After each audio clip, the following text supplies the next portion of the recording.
The Dire get a scaling carry almost, and maybe they can have an opportunity there. But I think what Parker said previously as well, teams have got a very kind of close hero pool in the first couple of phase picks, so I'm really excited to see it. And here we go, we got draft up.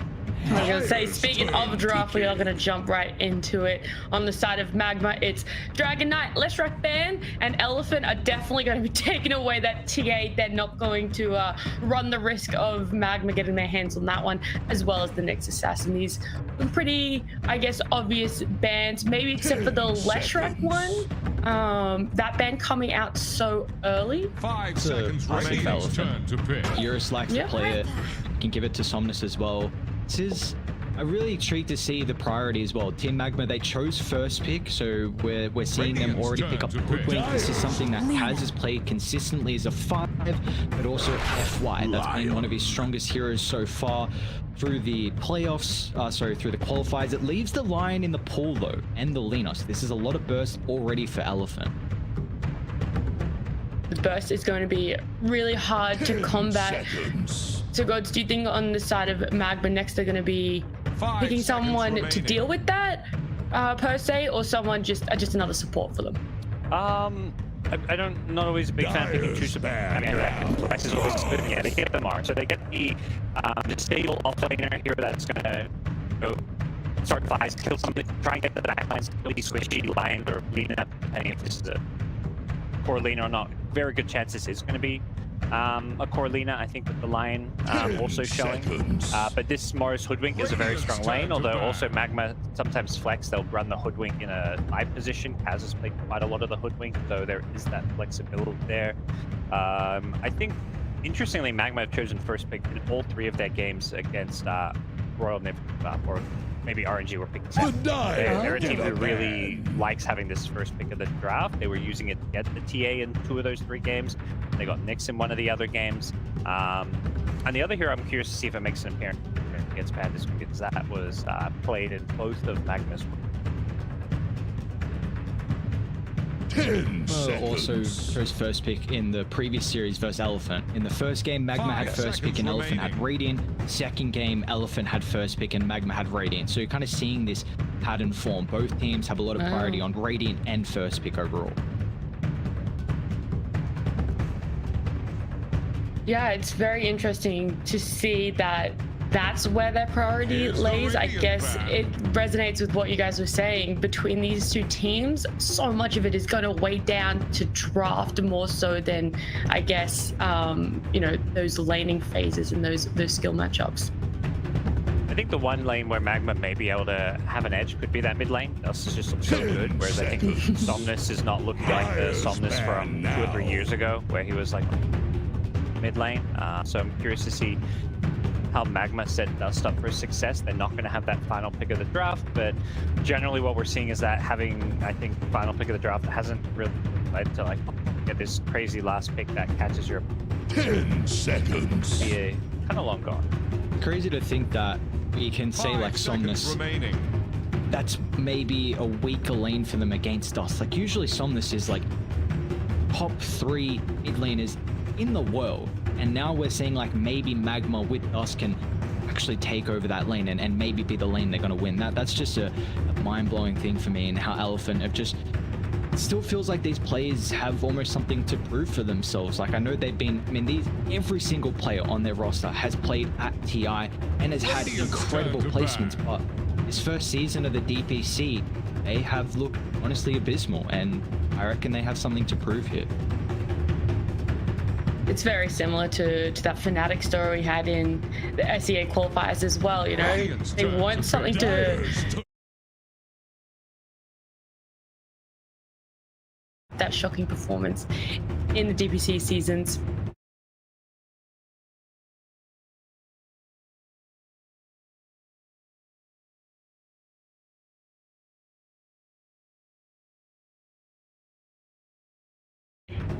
Some carries, let's just say, a very good enabling hero. Yeah, and there was a game where it was actually played as a mid laner in Europe last night. So was it? Who played that? Something. It was Tundra. They beat OG with a mid Wyvern. I imagine these two teams saw the draft and they're like, oh, that looked pretty damn good. I think X got banned in the game after. But at the same time, I think we're seeing support Wyvern if your mid laner is not being, practicing or playing mid Wyvern. Not the time to bust it out. Bring up that little anecdote, but I think Wyvern's just good because it's like you say, it can ruin a lot of carries day.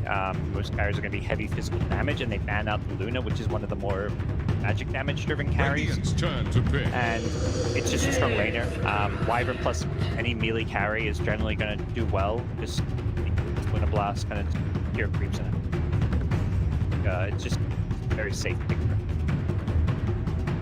Yeah, I would definitely agree with that one. Side of Magma, bans are going to be Elder Titan, the Lifesteal of the Medusa, and picking up the Death Prophet. Death Prophet being sat on a little bit after seeing that Wyvern pick. And then Elephant coming out with the Wraith King. Like you said, Wyvern and Wraith King most likely to lane together, do you believe? And then we'll be slotting that line into the 4. So it's that, Wyvern being paired with a melee Harry to go quite well. Like just Lena's gonna be going mid. It's kind of interesting. Elephant just straight up first pick their mid. And it really showcases how I think historically having second pick of the draft means you're using, because Elephant's going to have the final 10th pick of all these heroes. Generally, that's where you want to save it for your mid lane or sometimes your carry, but teams are just learning they're not getting that wow factor out of their last pick. So Elephant's like, well, let's just first pick Lena. It's one of the best mids in the pool. There's no heroes that really hard counter it. TA is one of the better ones who already banned it out. So 5 seconds they're remaining. happy to first pick their Lena and use their last pick of the draft probably for an offlaner to go with. I know we see the Spectre coming out of Magma, but I still want to quickly touch on the Elephant side. We have Wraith King, who could be someone who's quite tanky. Then we have the Lion and the Lena for the burst damage. What do you think Elephant are missing to complete that draft for them?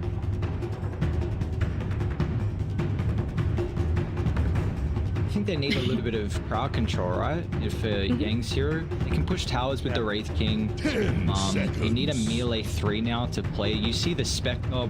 What is it? A 5 seconds remaining.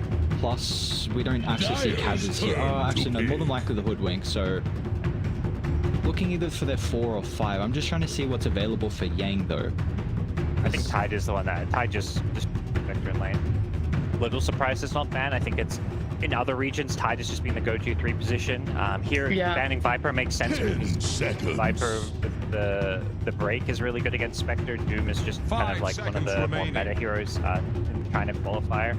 But Tide stands out to me as here. Gives you that team fight. You mentioned crowd control areas. Other than that, I don't see any. I mean, there's probably other offlaners that can be that kind of centaur type hero as well. Works. See. Side of Magma, what would they be missing to complete theirs? Is it possible that they do the old tricky pick deny? They pick up the Tide Hunter, so they can't get the Tide Hunter. Looking for a Mian hero, I believe, because Kaz often's playing the Hoodwink. They want a way to go in, although if it's a Mars 3, you really like a ranged 4, but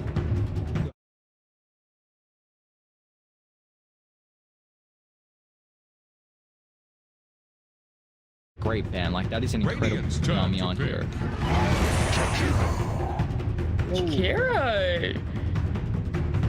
Wow, yeah. Is that something you guys like the look of for Magma? It doesn't give you that jump that you guys were talking about, though. It's interesting. I am not even thinking immediately that I don't like it. They just need a support. So what does Shakira bring? Ice Path, very good AoE disable. I think if you get a good Mars Arena, it pays well, right? Yeah. And it's a hero that has a lot of damage, magic damage into the Winter Wyvern save. It's a strong laner. I think that's one of the best parts about Shakira. At least you've got high stats, pretty tanky. But yeah, was not at all expecting to see a hero today. I don't even. Something tells me that's like maybe the first Shakira we've seen on qualifiers, although I don't remember this hero being on the. Stuck during one of those games, but that brew is also going to be coming out for Elephant, and I have to ask what I always ask team Aries. Looking at the drafts now, which team are you favoring? I like Elephant's draft. Okay. I want to see how the Jakiro fares, but I think they have a lot of control on Elephant and just their team fight. How they're able to. I think they have a much easier way to execute this game compared to Magma's line. Yep. And Gods? I will also go with Elephant. You know, doubting Magma, they keep proving me wrong, so we'll see if that's going to continue to be the theme here, because these guys are making a hell of a run in the lower bracket. They're definitely impressive, but I don't also see Dust playing. He's not on that kind of explosive mid laner that can that semi carry that can just win a game like we saw with TA and Morphling. I think Death Prophet's a good. Well, look, I believe in the underdog. I believe that even though Magma's draft might be a little bit harder to execute, I think they've got something going on that we don't really understand about. So I'm going to go with them and their lineup full faith. You know, you got a Cinderella story. But I will let you guys take it away for game number 1 of this best of 3. And here we are, semi-finals, Parker. 3 teams remaining for 1 spot at TI-10. The underdogs knocked out RNG yesterday in a stellar 3-game series, and can they do it again? Do you feel like, I know we were both kind of siding on Elephant here, but this Jakiro last pick, the Hoodwink support, and again, you've got Dust on not as much of a playmaker or like this kind of carry-esque mid lane hero that we see so often. So do we feel like Magma could somehow take it over? They've definitely got ways to. I think they need their offlane with this Mars to go well. TZY has played this Mars a few times, and he's looked really good. He goes for this Orb of Corrosion build and puts a lot of pressure on the lane. I think that's why they picked this Jakiro, to just try and win their offlane. Wraith King has looked like a bit of a weaker carry as of late. Just the laning stage is something that you can kind of punish. With a Wyvern, maybe that's a little bit hard, but I think that Elephant, their safe lane, and the Magma offlane is kind of the lane watch. I imagine Dust will do fine mid, same for Somnus. It's not an easy Death Prophet game with Iron Lena, double zaps, it's a lot of burst damage to bring probably BKB come out fairly early, but very much this is a draft for Magma, which I can see them winning with. I think the Spectre, the Brew Pick is a hero that's not going to completely ruin your lane, so we could Shylock at least get farm. Yeah, and speaking about the Death Prophet, they don't really have a way to enable her. Often we see like an Oracle, maybe even a Wyvern as well with that Holy Locket heal, but they've got nothing to really enable Dust through these fights. Do we feel like this is going to be an issue as the game goes on? It could be. I think as Death Prophet, you have to kind of, we're going to have to see itemization around the fact, yeah, that save doesn't exist. For Dust, that probably means, I don't know if he'll go to Yules. Maybe there's like the Sanj and Kaya build where you get nice and tanky with the Sanj with the status resist. BKB to come out this game. I think again, BKB Blink seems like a really good kind of mid-game build to have. Maybe following the Yules sector. But he needs to tank up as much as possible. Well, he doesn't have that. Well, you were highlighting that Elephant, the stellar offlane with FY and Yang. Do you feel like they have kind of the duo right now, these heroes, to outlane the Spectre and the Hoodwink? Yep. Definitely put a lot of pressure in this lane. The Cinderbrew really scales well. We've seen the 5 position Brewmaster coming out from Red Panda where he just kind of maxes out the spell. So we'll see if that's where Yang goes. At the same time, I think Shylock's gotten better and better. He was kind of, you know, we highlight Dust a lot, but he played a super solid, great carry yesterday. So on a Spectre, I don't think the expectation is you win your lane. You're just trying to get as much farm as possible before rotating back into the game. Down below, we were highlighting that the Mars and the Jakiro could be a lane that is going to be very aggressive and up in the face of Elephant. We see at the moment they're actually already trying to play for pulls. What do you think the reasoning is for this instead of going head to head? I think for Elephant this lane, maybe they're feeling it's a bit tough. Fighting Hero especially early on could be tricky, but we're going to put some pressure on TZY.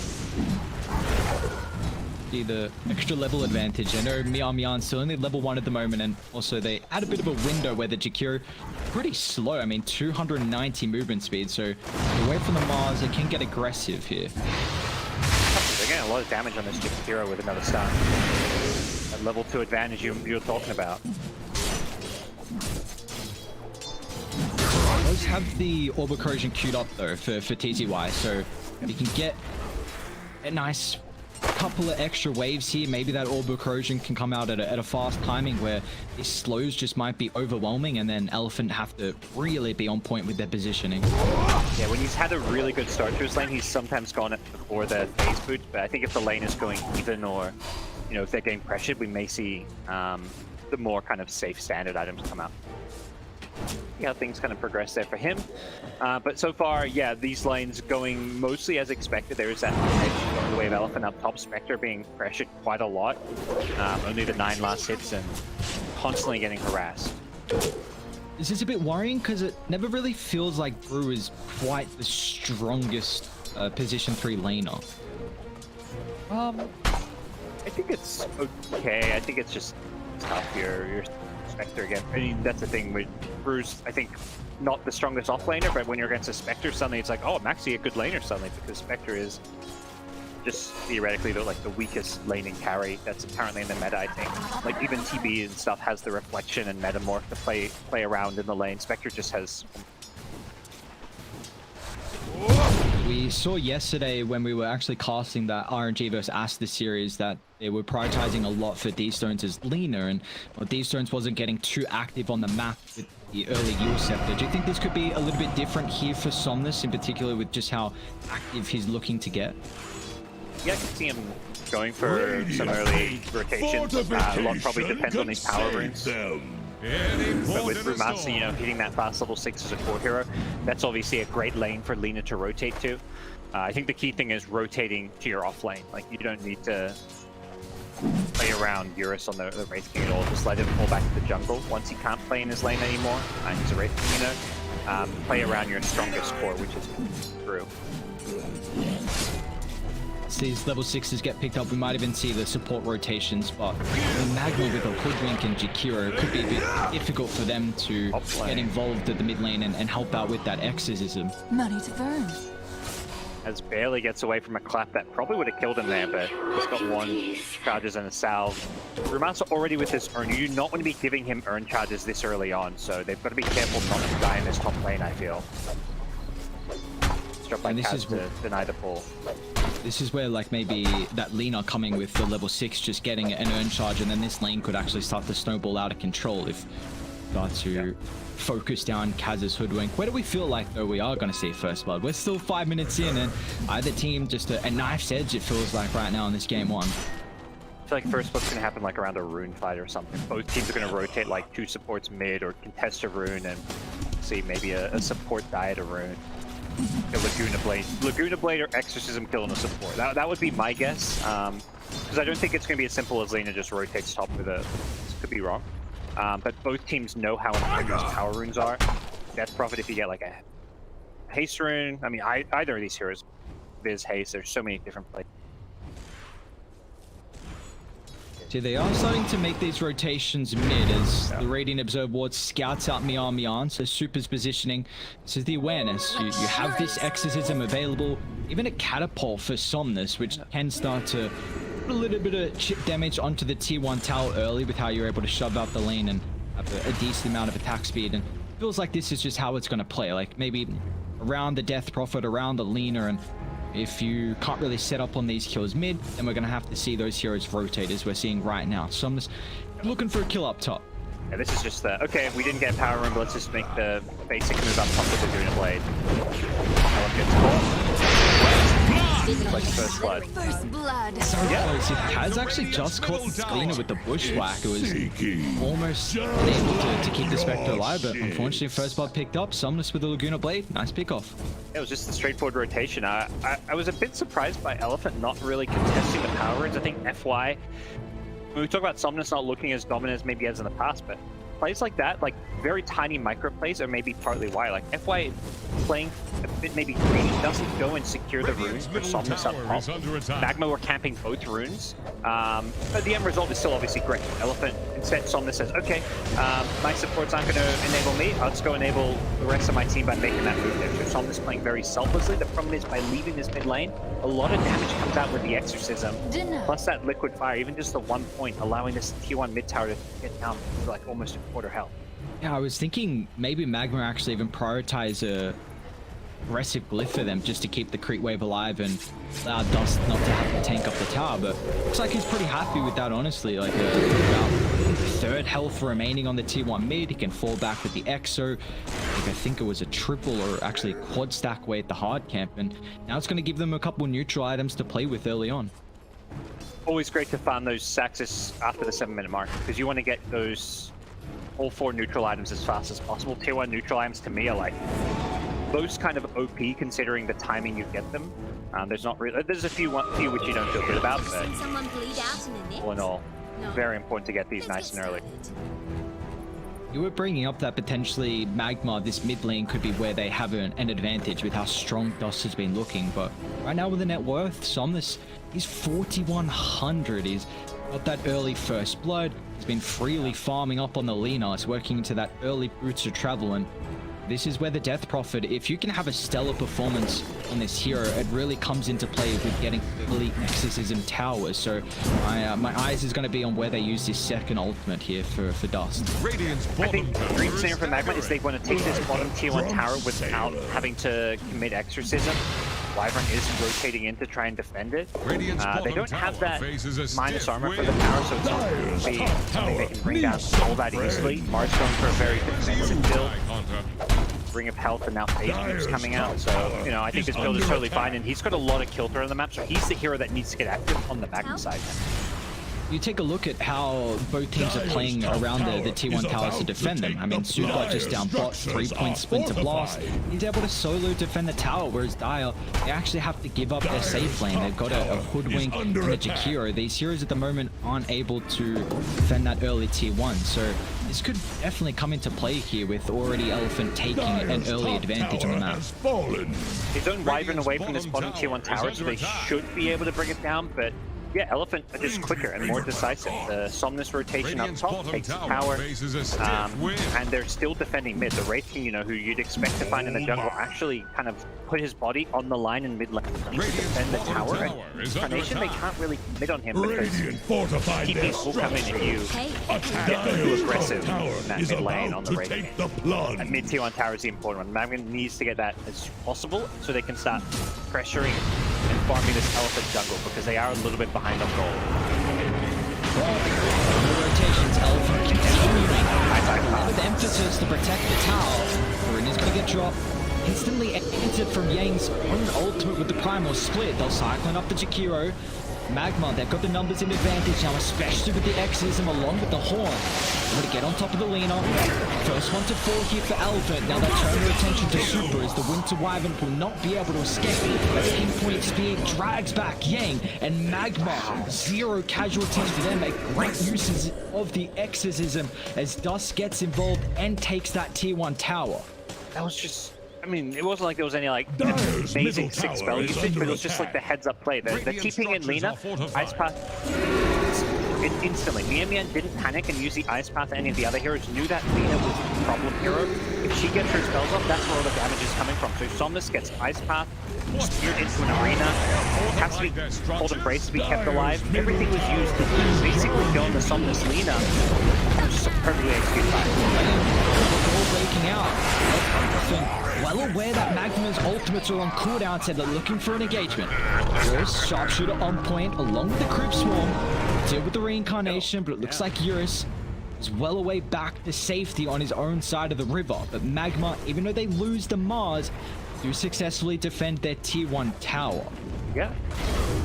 Defending it, taking out reincarnation, I think that's kind of an even trade in the end. And what you're, I mean, obviously you don't want Mars to die there if possible, but it's worth throwing away his life to stop your tower taking any more damage and to, you know, exchange your reincarnation. That's a long cooldown. You've now got 200 seconds where you play a lot more cautiously because of that. So puts Magna in a position where they can perhaps make a play on this mid tower themselves. You can't just use Wraith King as that frontline bait where he just dangles his life because he have the reincarnation to fall back on.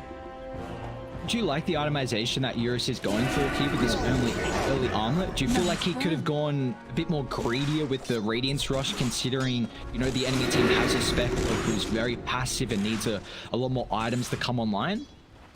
I think he could have, but from what I've seen from all the Wraith Kings, I haven't seen any Radiance. Maybe it's not makes it viable. It's super slow pace. Mid lane, the hero. Oh, he's gonna go down, but he went one last. You know, he's like, I'm gonna defend this creep wave. Whoa! Curse on the creep. I think that was intentional to try and save him. Yeah, that was a cute curse from Super there. Hold back two, and I guess it's on cooldown, but you keep your friendly foes alive. I guess you could have also cursed the hero, but maybe creep was a little bit closer cast range, maybe. It's just a cute play. What do you mean? It's going for style points. It's all style points right now. It looks really cool, Yeah. like you said. Here we go. Magma smoked up though. There, curse on cooldown. They've got a double damage. I'm like, they could theoretically roach with the extras, but they want Positioning FY pops the smoke.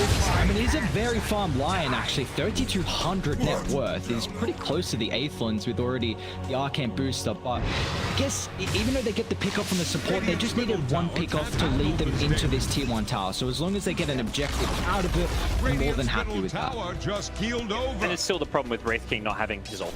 That's where that Mars dying and trading his life for reincarnation was totally okay for Magma, because maybe Eurus could TP in there and just put his body in front of that tower to defend it. Not the case. Magma get the tower. And they had that kind of really good objective taking lineup where you see them go for that roach with maybe a level 2 exorcism. They can team fight whenever they've got the haunt back up. Shylock is farming well. Yeah, he's worth, but 5.5k net worth Spectre has Blade Mail plus Chip Vest. He's blessed by Gaben, got the Chip Vest, and farm Ancients easily. This game's looking pretty good for him, I'd say. Do you feel like Elephant going to look to play a little bit more fast paced, knowing that the Shylock Vector needs a couple more items?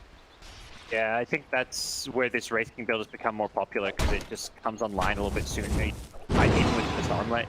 The armlet toggling is obviously really strong.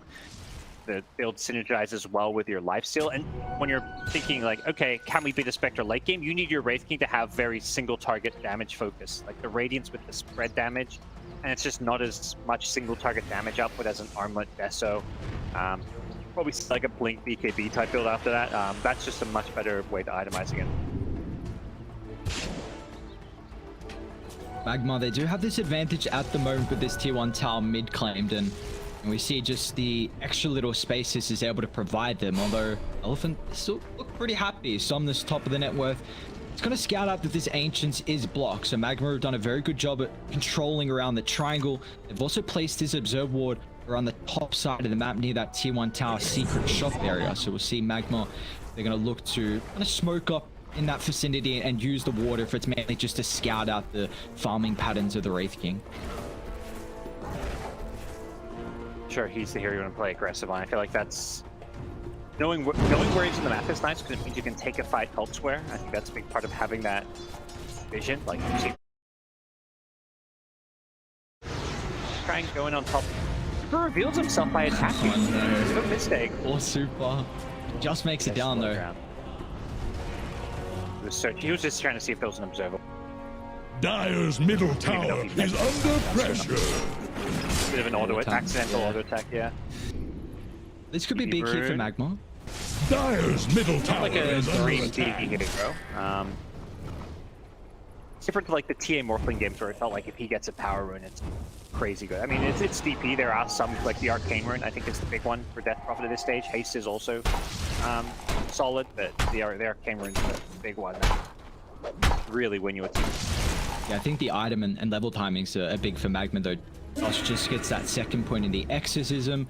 KZY as well just picked up the Blink Dagger. He's having a solid game so far on his Mars. In the midst of the net worth, Blinkwood didn't go for that Orb of Corrosion build, but we're also seeing for Elephant. Their items are starting to accumulate here as FY completes the Aethelins. We also just saw a BKB completed for Somnus, so another big skirmish might break out soon. Yeah, Somnus has just been quietly farming away. Top of the net worth. Yeah, just based on how this game's been going, the pace and things, I wouldn't expect him to be the most farmed hero, but a bit on the greedier side. But this is how we're seeing this lead get played. Can he get the zero off beneath the control? Where's the extra round of the lockdown? It's there. Thus, with the silenced use, FY tried to protect him on the backline with the line, but wasn't able to do so successfully. However, Was the exorcism along with the arena committed? Do they want to think about walking to Roshan? Oh, 100%. Deso just picked. It's a big timing for Elephant here. And they all see all of Magma down low, so they're well aware this should be for free. Yeah, I think it's a mistake from Magma. Maybe they're gonna realize this Roche is going on. I don't even think they can or should contest it. They should probably just try to take this bottom tier 2 tower, but you never feel good about it, that kind of trade. They're probably saying like, oh, we gotta stop this, yeah. Ina's actually going to claim the Aegis, but with that being said, couple spells chucked out, but they know they're not in a position to contest it. You two, follow me! Good exorcist side, and definitely where the bit of surprise came in that they committed. They were maybe expecting a bigger team fight to happen, but give Elephant a bit of an advantage here going into this mid-game stage, having an Aegis in their hands. Those item timing for Lina, BKB, Crystallis up soon as well, so a lot of right-click damage coming into play. Almost split mid. They want Kaz. Just a solo split from Yang. Third Link's a bit slippery. Death even used Kaz. Is he gonna die? Oh, the follow. Oh, that would be so painful if he escaped like that. Dire's middle tower. Come out right at the end of the split. I'm not sure. They had a slow coming in from the Cinder, but right now. Another pick off. Who would have thought? It's a nice pick off. Heroes is here where you want to always try and defend your towers. Like, throw out a macro pyre, an ice bath, but you've got to find a way to jump in if you're Elephant, and that's without a blink dagger. So Eurus has got a blink dagger queued up. He's got Claw now to go with his Deso. Single target damage is scary. Magma maybe have some problems with really trying to get that kind of Manta Skadi timing on Spectre. That's where I feel like they're going to be able to suddenly fight again. Like Manta Skadi is going to be a nice little boost in this Spectre strength. Like it's not like they have to avoid fights if they can find a good one with one, but Skadi is where it feels like they're going to be on an even playing field. Still going to need a little bit of time, Shylock, to get these items. It feels like you... Actually, do you feel like Magma have to dodge the Aegis, or can it take the fight with all their ultimates? Probably better to dodge, I think, because it's not just the Aegis, it's the BKB factor. It feels like Elephant have hit their item timings with Deso and Lina's BKB Crystallis, whereas... You're going to smoke? Okay, so Elephant smoke as well. They're looking for pickoffs, it feels like. They think... Instant Hex before the spear, now with the DD. It's gonna get obliterated, and our Somnus is chasing forward for more. Gardala's completed, the right clicks are too much for them to deal with, but they buy back on TZY, but where's the control? His blinks up and available, jumps in, Arena controlling the Lion. A lot of emphasis put to deal with FY. But that is a lot wasted as well. Exorcism, buyback on TZY and his Arena. Elephant, they can reset and go back down the mid or top to take an objective now. I think the idea from Magma was that the Bruise split was on cooldown, so they felt maybe like they could go for a smoke play. At least try and find a big high priority pickoff, but as soon as they ran into Elephant and saw, oh, they're all here, they were like, okay, we can't take this fight. And I think that was the right call, but Mars going in, looking, kind of got baited to go on the Lina because of the ice path. It wasn't like, you know, Jakira made a misplay. He was just throwing out an ice path, which caught the Lina, and then Mars like, oh, blink spear, push Lina out of position, maybe we can kill Lina twice. But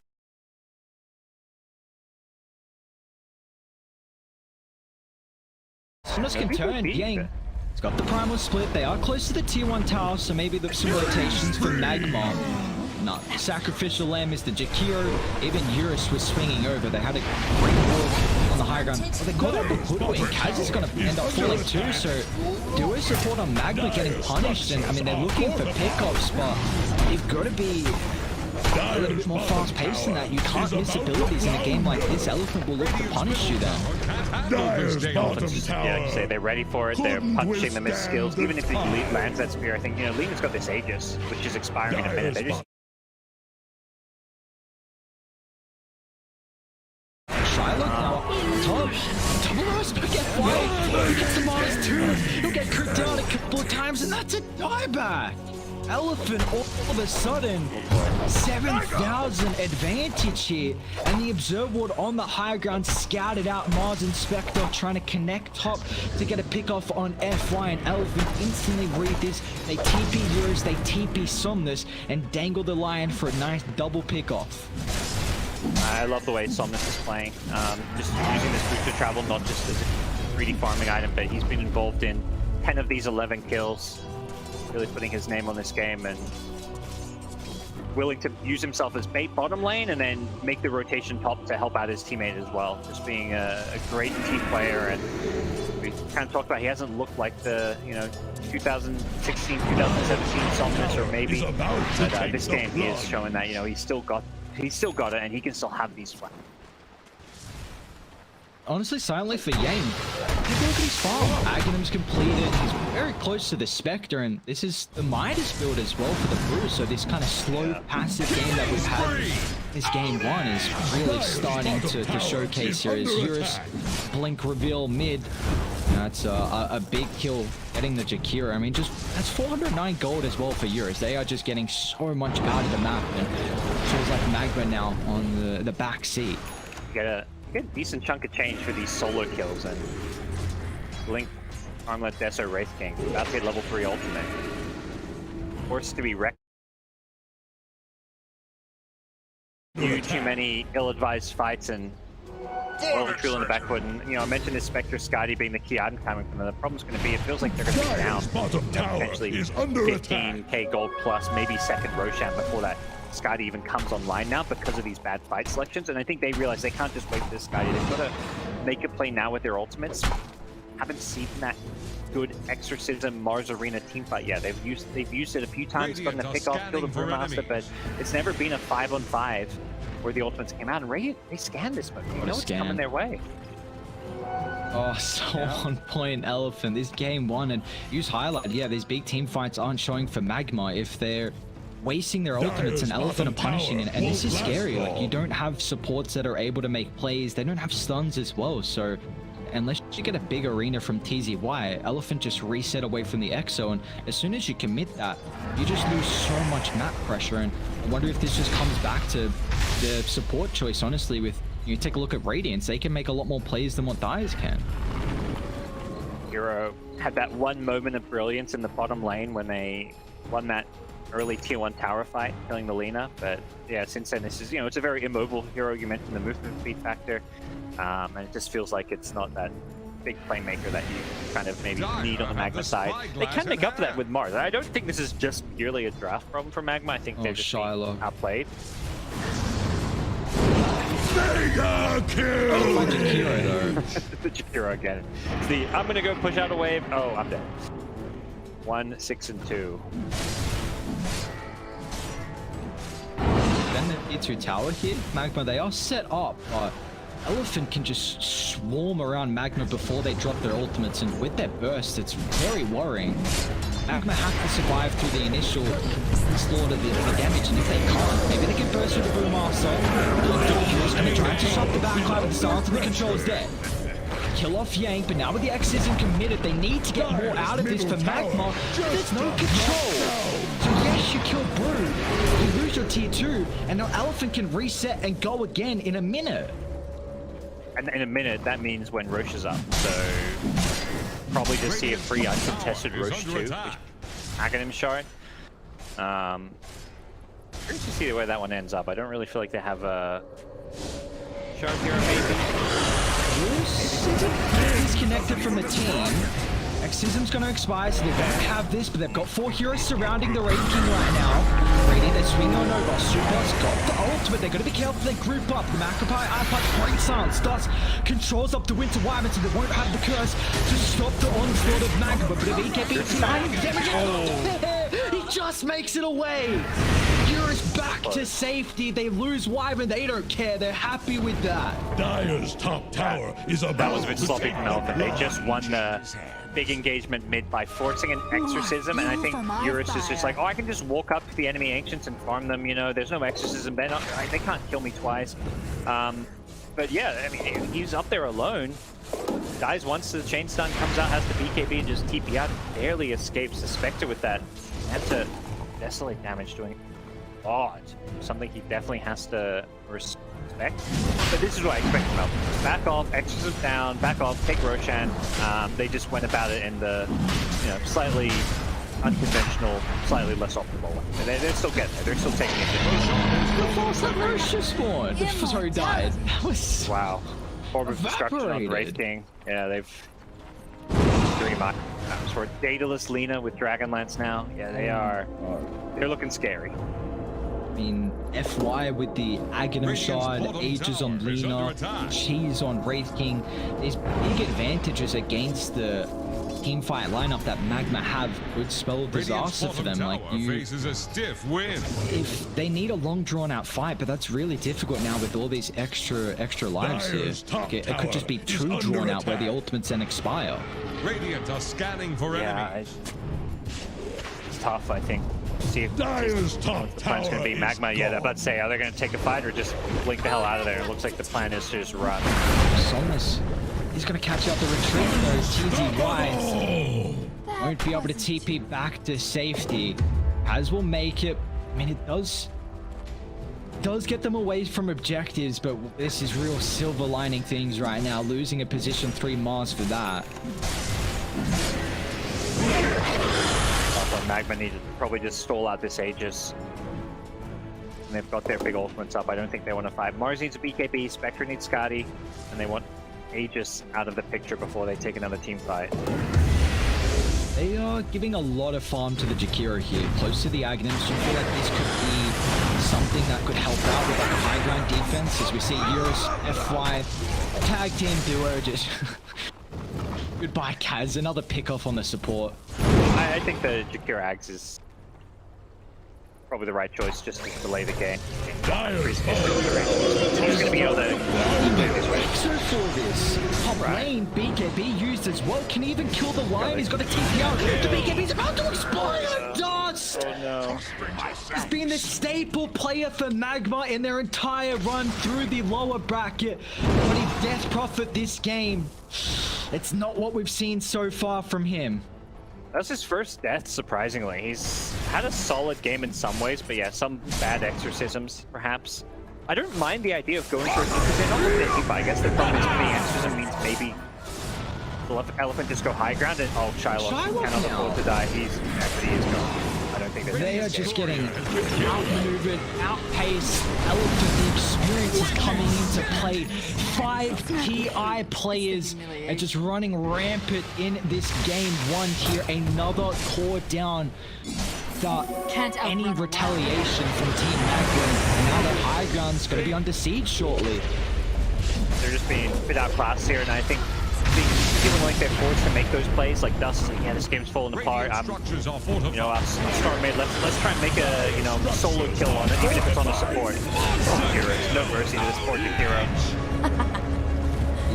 This Lina hero may be something that just has to be addressed going to game 2, or taken away by Magma themselves. Because first pick Lina, just first pick your mid, and it feels like there's no easy answer. The hero just farms, gets route to travel, BKB, and then you can go for whatever you want after that. And it's something Dust himself plays. It feels like it's just so safe and reliable. KB, that jump from Mars. Net them nothing here as it's another pick off. He's got a buyback. His top set of racks getting decimated as Elephant are able to siege so fast. They even got the primal split as well. Yang with the Aghanims use his charges willy-nilly. Lanes of racks, back off.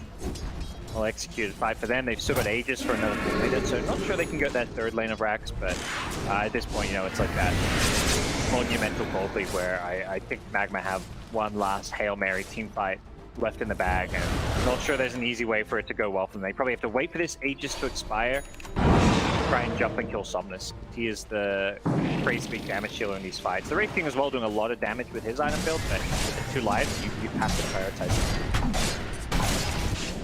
How much do you feel this was just an outdraft or just Elephant experience really coming into fruition in a game like this? I think not. I would say more experience in play. There's probably some discussion about tweaks they could make in the draft. Like, we've only seen 3 games of Jakiro in the entire TI-10 qualifiers. 2 of them were Spider Pigs over in Europe. So it's not a common meta hero. So definitely, I think you see the draft and you're like, oh, Magma picked Jakiro. Surely they're doing that. Their draft is worse. But I think we saw in the lanes, things looked okay for them. They came out of the lanes, took a good fight at the bottom tier 1 tower. More than anything, I think the play, Elephant's just been a few steps ahead. And draft-wise, I'd say that's maybe 10 to 20. They're gonna make an attempt here. On desperation smoke, Elephant. It's an ice bomb. It does through Monster, but it's got the Aeon disc. He's able to get the ultimate off. It just got delivered to him. And Dusk, targeting down Somnus. Great prioritization from the Spectre, but Somnus just turned. Perhaps a Satanic with the BKB, and that is all she wrote for game 1. As Magma gets steamrolled by Elephant here in our semi-finals. That was the best team fight they've had, but it's also because Elephant gave them the team fight. But that's what they need to do. Prioritize the Lina. I mean, killing Brew before his split comes off also good, but he just had the backpack Aeon disc, so he assembles it, guarantees the primal split coming off. And then, yeah, Magma were just fully outgunned, outclassed in the end.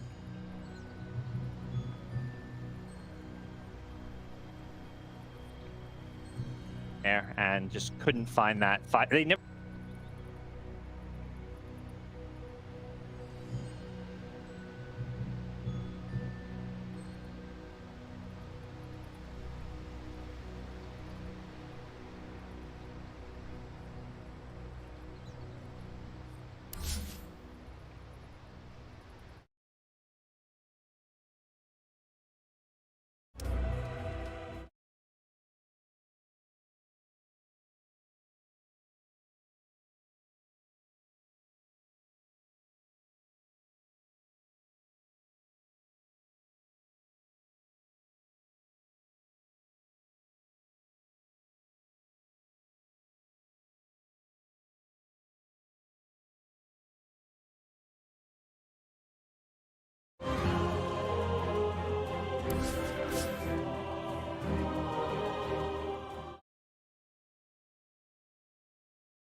The Dyer's ban now.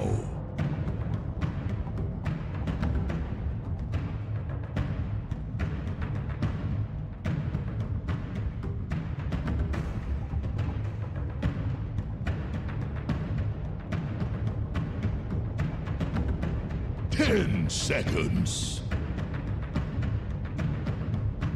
5 seconds. What'll it be? Here's the radio. The Dyer get a ban.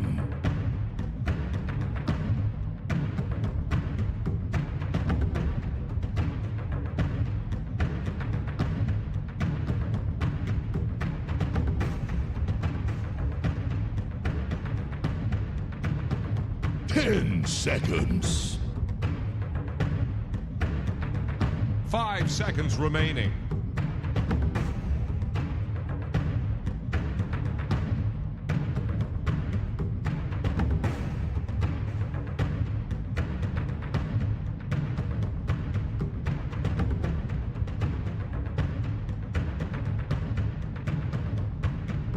Radiant's turn to ban. Dyer's turn to pick.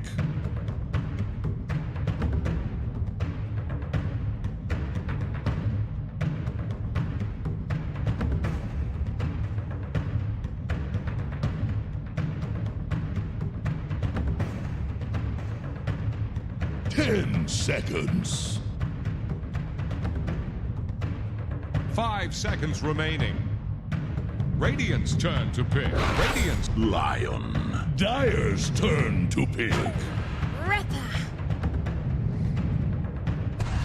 Luna.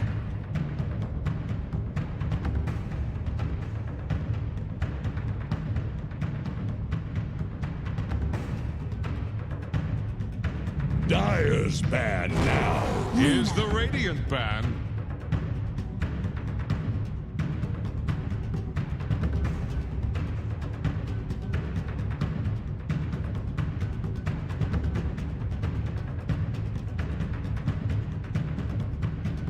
The Dyer get a ban.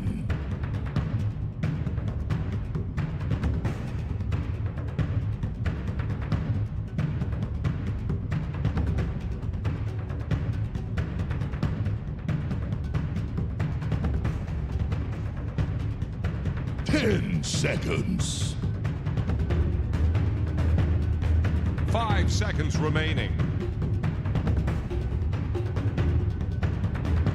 Radiant's turn to ban.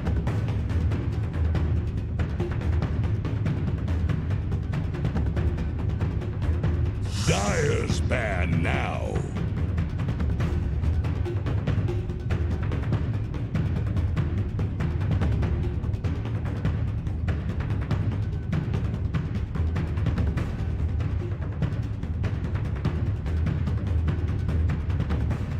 Ten seconds.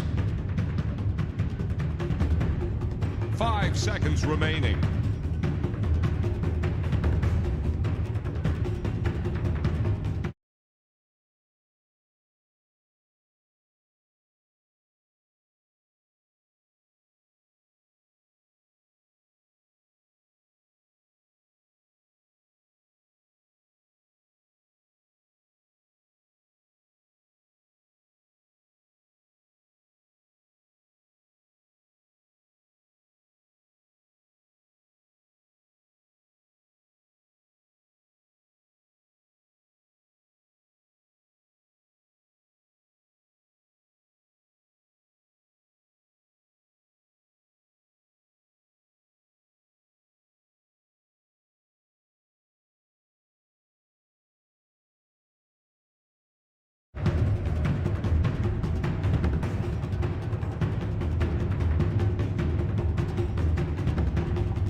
Ten seconds.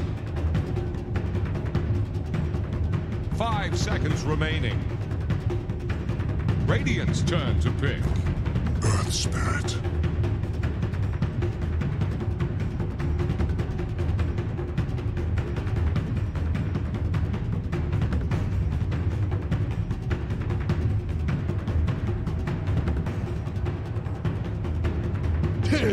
seconds. 5 seconds remaining. Dire's turn to pick. Elder Titan.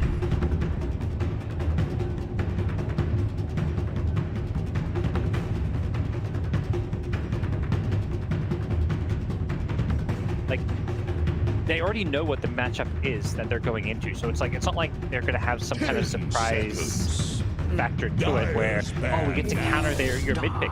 Elephant say from their very first pick, we're running mid Lina, what are you gonna pick? And Magma said, we don't know. Let's figure that out later. That to me is this Magma drop. We'll figure it out later how to address this Lina.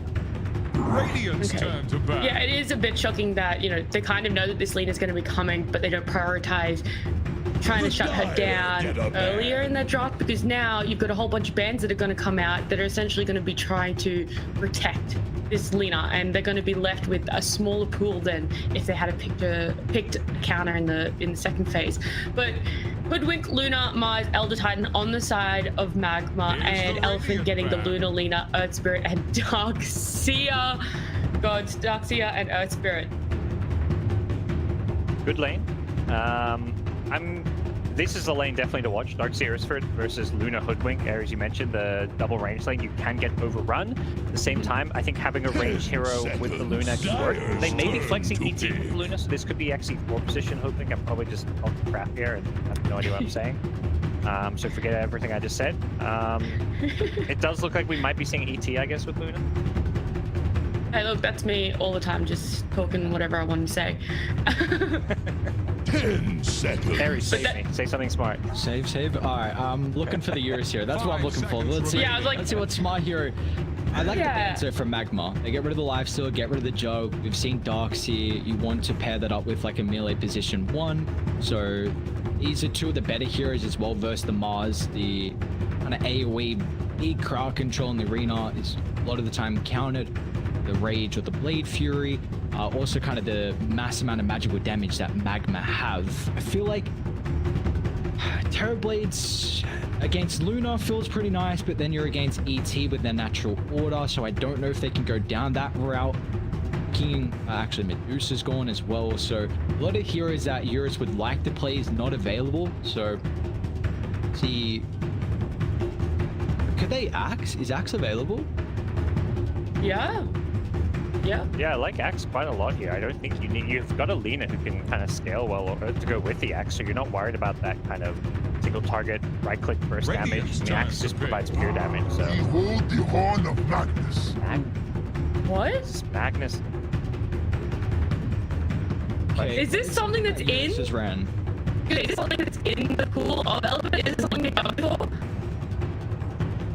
Previously, I have seen Eurus play the Magnus a while ago when it was like stupidly broken. 5 seconds I'm remaining. almost certain OG just played it recently, or someone in Europe where they had a wonky draft and a Mag 1, so it's hit or miss. They don't have another core to really use the Empower though, so I'm intrigued on the timing they're going for here for Elephant. It's a lot of AoE magic damage though, my lord. Do you like Magma's side with a little bit more lockdown though? Do you like that setup more? Because you said that was something that they had to improve on Ares. You think it just doesn't even matter in this game, like for what they're into? Take a look at their supports. It's again a Hoodwink and an ET. That's not an easy way to get stuns off. So in that regard, no, maybe Dust can be on a bit more of a playmaker, which I think he needs to be. But again, they haven't answered the Lina when it was in the first phase. They've got this ultra last pick, and the issue is as well is that I feel like you can't pick Morphling. Look at the lineup you're against. Yeah. Laguna Burst, Lion, first phase, which feels like you counter out a lot of these really hard carry heroes that instant hex into the burst. I don't think you can pull it out. Maybe Magma just go for it though, even though it's not the greatest game. Maybe it's like, okay, Dust has carried us on the Morphling, why not see if he can do it again? It could be, this could potentially be that last game. It's at what point do you go put him on something that he might not be comfortable with, but it pairs up okay-ish, or put him on something he is extremely comfortable with. He's won games on it before, even though it's not going to be a great matchup. I'm on the Morphling train. I don't think it's the best pick, but I think it's the pick that makes sense. You're Magma, you're down a game, you're facing elimination. Just say, you're versing Elephant, you know, you're versing one of the favorites to win this. Pick a Morphling, hope for the best. You know, it's greedy with Morphling plus Luna, but I don't know. Well, we'll see what else. Yeah, exactly. They've gone for that greedy. I don't think there's anything else that stands out as like a big pick, but maybe they'll have some idea. They are just gonna go that Morph. Love it. Same time, yeah, it's greedy. I'm happy they did it, but I think this game is an uphill battle, and we are going to see a carry Magnus. Elephants only played one Magnus game ever. It was 7 months ago. It was not in the carry role, so we'll see how this goes. Wow. Totally letting one of those hopper picks that they'd be practicing without anyone really knowing this quite some time, and they're like, all right, we're ready to run it. Let's do it. Looking at these drops, where do you guys sit on? I feel like Maybe game 3. I want it so bad. I am all in on game 3, Magma. I believe in you. Get me a game 3, please. Okay, all right. The break. Yeah, you believed. I honestly think their draft is probably better too. I do not know what carry Magnus does. I think it's a tough Morphling game. You're playing against Lion Hex, you're playing against Selena mid, but Dust's Morphling is freaking amazing. Yeah, screw it, let's go back.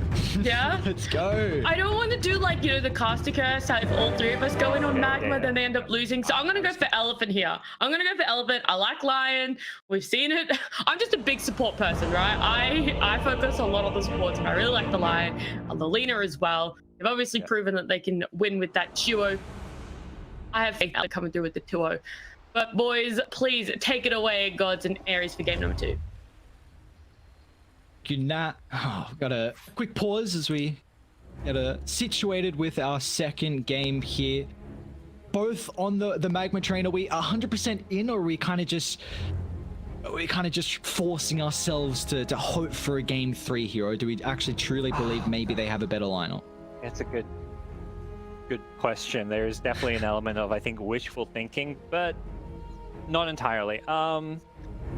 You know, if I step back and think just my brain, I'd probably lean Elephant based on the players on their team, based on what we saw in game 1, where they were just so good at avoiding those bad fights. And I think the key winning hero is going to be probably this Morphling, where I think Morphling has a tough playing against Somnus's Lena. Earth Spirit Lion, 2 heroes that can be tough to play against. So, you know, I do think perhaps this is going to be a 2-0, but we'll see. I think these side lanes can go well for Magma. I think that's where things need to look good for them. This Luna lane, and Luna's just very strong laner, and Darkseer Earth Spirit, maybe they play too aggressive, maybe they make some dives. FY's Earth Spirit, you know, plays the hero, but I wouldn't say it's one of his best heroes. Which is crazy to say, because FY's Earth Spirit is still incredibly strong. Man, this player on any position for you is a treat to watch. As actually might see roll break out as Magma Smoke on a pop. Just shy. Either team get their placement on the wards. Now Magma have control on the die side's triangle. So let's see if we see battle. Yeah, both teams swapping sides, you know. It's half time, we swap sides, right? Really ancient block too, so the recognition that Elephant are going to put a lot of emphasis on stacking for Eurus. Look at this setup. Look at this setup. The pincer from Dire. They will scout them out though, so they see FY and Super. Things are coming through. Is Super? Are you going to brave that high ground? I was going to say, I don't know. I think you're. I don't know if you want to do that. I actually think they're aware also of the positioning. Get a bushwhack here. Super needs to be careful. He's caught in the trees. The battle begins. Comes out. Get a kill here. It's gonna take a long time. Luna's fast. And it's worth it. It's the first one. See if they can give it to Morphling. No, he's gonna go back for his creeps, and Luna Child taking it. So whoa. Mien. I don't think he realized his bushwhack would do that much damage. Kill. I did like what you were bringing up before though with the lanes here from Magma. A Luna ET, really strong lane. We're going to see a Mars Hoodwink as well. Previously Mian really been the one playing the Hoodwink. It's more been Chasm position 5. But this Mars lane, they could get pretty aggressive on Super's line. A double stun, so to be very careful with his positioning. But I'm a little bit more worried about how the rotations are going to fare to the mid lane, as Radiant, they don't really have supports that can make these maneuvers, whereas a Lion and Earth Spirit, more in particular the Earth Spirit. So the setup for Somnus to bring down Dust could be very devastating here for Magma's kind of win condition.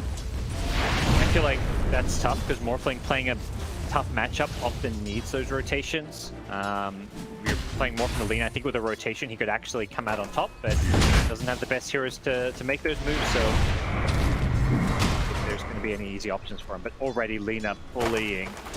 7 last hits, 3 denies, Morphling 4 and 0, trying to adapt to strike creep. Somnus understanding this matchup really well. Constant threat. Yeah, this is the early advantage that a lot of other mid laners have versus the Morphling, or even in the lane in particular. Like, his laning stage did get a little bit better with that change in the attribute shift, but still level 3 is a big spike for him to at least be able to last it and have some potential to stay in the lane. As already you see, Somnus, he's, like you said, so aware of how he needs to play this matchup mid, and he's doing it to perfection. Bad news, maybe he's going on mid. Damage Dust. Is he just throwing away his body? No, he's going to go more strength. He got like 3 or 4 last hits under the tower, a couple with Adaptive Strike, and that allowed him to actually finish his bottle. If he didn't get those last hits, Slane would be lost right now, but luckily, just getting those last hits on the tower means his bottle's coming out, so while things look bad for him, he's just kind of pushing the limits, and he's actually in an okay spot here because Somnus is out of mana. You see, Somnus, he has already used all his bottle sips and has got some water runes, so we'll see how they're looking to play here for the Lina. But to our bottom lane, Kaz and Shylock doing pretty well at the moment here for the Luna. 15 last hits compared to the 9 on Yang. I feel like this lane is going to continue to be in Shylock's favor. Yeah, at some point they may just start cutting these waves behind the tower and forcing Shylock to last hit under the tower with a creep wave on him. Opens up potential for like an Iron Shelled Earth Spirit to roll in, stun him up, and go for a kill. So I think for Magma, they need to go for this Max Lucent theme. Shylock needs to be ready to fight. He cannot go for any kind of a greedy Blessings plus Moonglaves build. They need to just throw these heroes away and make sure that elephants don't find themselves in a position to tower dive. Like your sins. Top last lane here with TZY and Mian. Yeah. She's having a decent time at the moment. 14 last hits. The Mars is getting pretty comfortable there. And there's no real room to go for these stacks.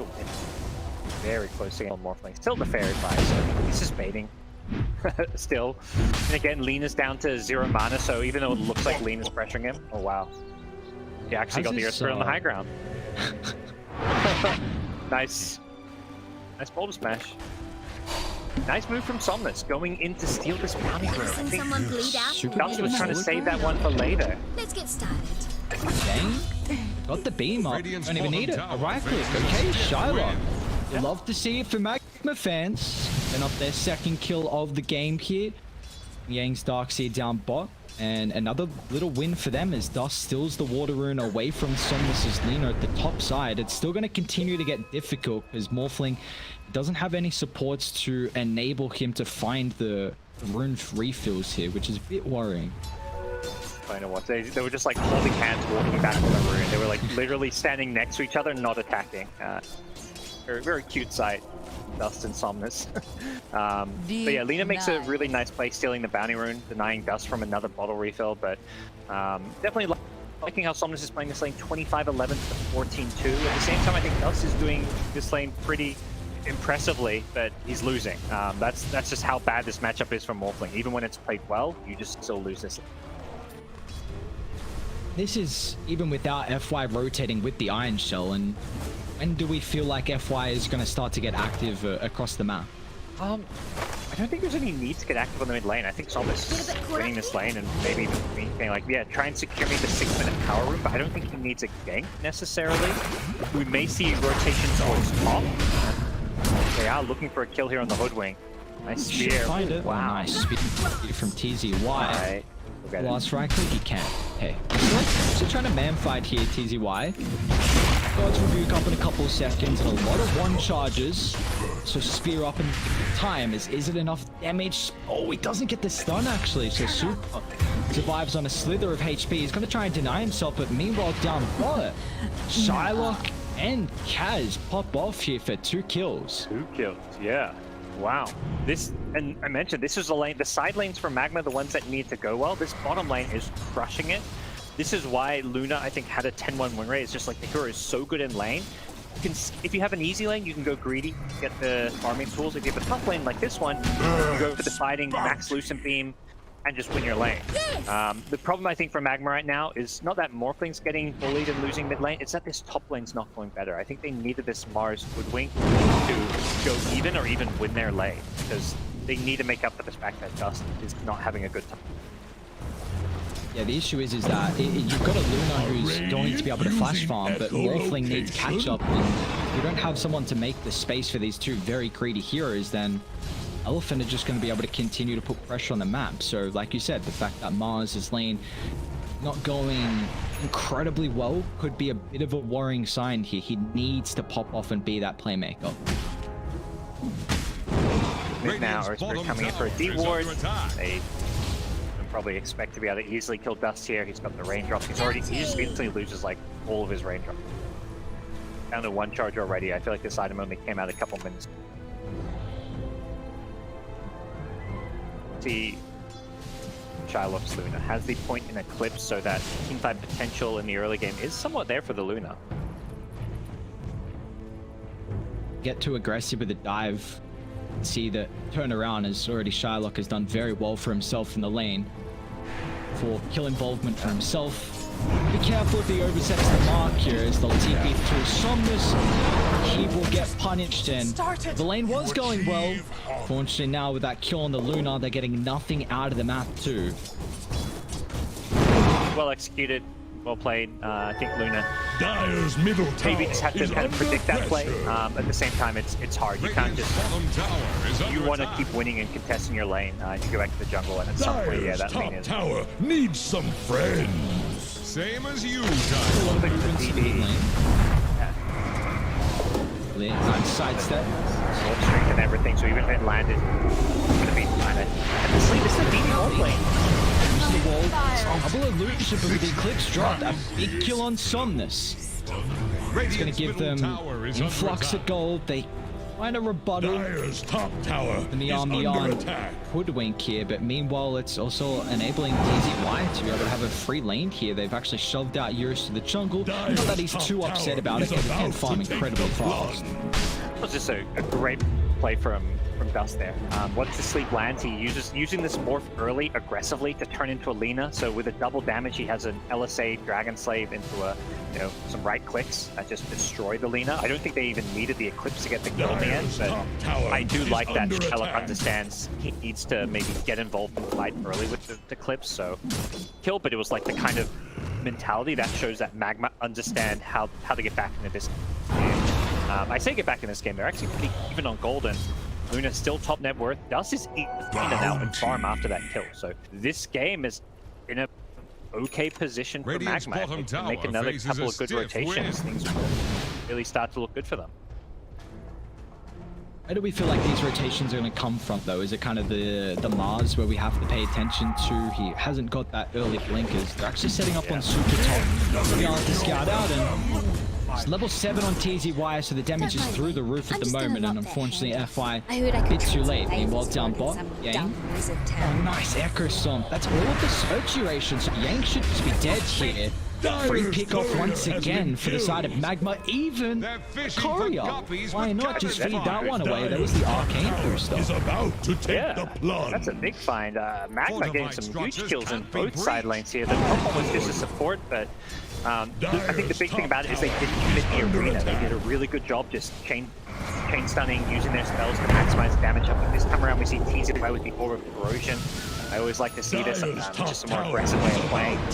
Radiant's middle tower is under Down attack. bottom. This is suddenly starting to look pretty damn for Magma. We kind of, half jokingly predicted them to maybe force a game 3, but when we saw the draws, we were like, tough can work. and we're seeing it. Well, do we feel like Elephant are going to be able to make a movement pretty shortly, or are they okay with this? Because you do have a Mag who's a bit more of a slower orientated pull. I like the idea of playing aggressive with a Spirit Lion. Perhaps they want that level 6 on Super first, but not sure whether him or FY is getting that experience. It's like already being used. Yeah, neither support level 6 yet. Elephant side. I think once Finger of Death is online, they should be making finding these pickoffs on either Luna or Morphling ideally. They can't just sit back and expect to be able to win more against the Morphling plus Luna. That's a bad idea. This is Luna with Mask of Madness. This Luna's now, you know, said, okay, I've done my part, I've won my lane, I've made a rotation mid, I'm gonna go secure our lane. I'm just intrigued to see how Magma are going to divvy up the farm in the jungle, because both Luna and Morphling like to take a lot more of the defensive farm, so it could be a little bit telling for where they're farming and make it easier for Elephant to make these aggressive rotations. But it's actually Magma. They're looking to take an early T1 tower in the mid lane, and Elephant, they're offering no defense, so now the tower's going to get claimed here for the boys on radio. Scouting with the Spirit, they know it's safe, there's nobody waiting in the trees. Like, the Earth Spirit FY was considering it, but had to run away. Got it. And Elephant just doesn't seem ready to fight. I think Eurus is realizing he's going to have to be an initiator, has a Blink Dagger queued up. This Dire's middle tower is drowning. That potent on the Elephant side. Why it's like all the pressure's on him to make these plays, but he doesn't really have a good hero to play around. The way this mid lane is played is this greedy Boots of Travel BKB way, which, you know, I think it's fine that Somnus didn't go to Yule Scepter. Got a safe lane Magnus on his team. He's probably thinking, okay, I got to do this BKB Daedalus build once again, but at least they can't fight right now. They'll get a freebie. Kaz just running up the high ground. Finger of Death used from Super, so he'll get his first charge.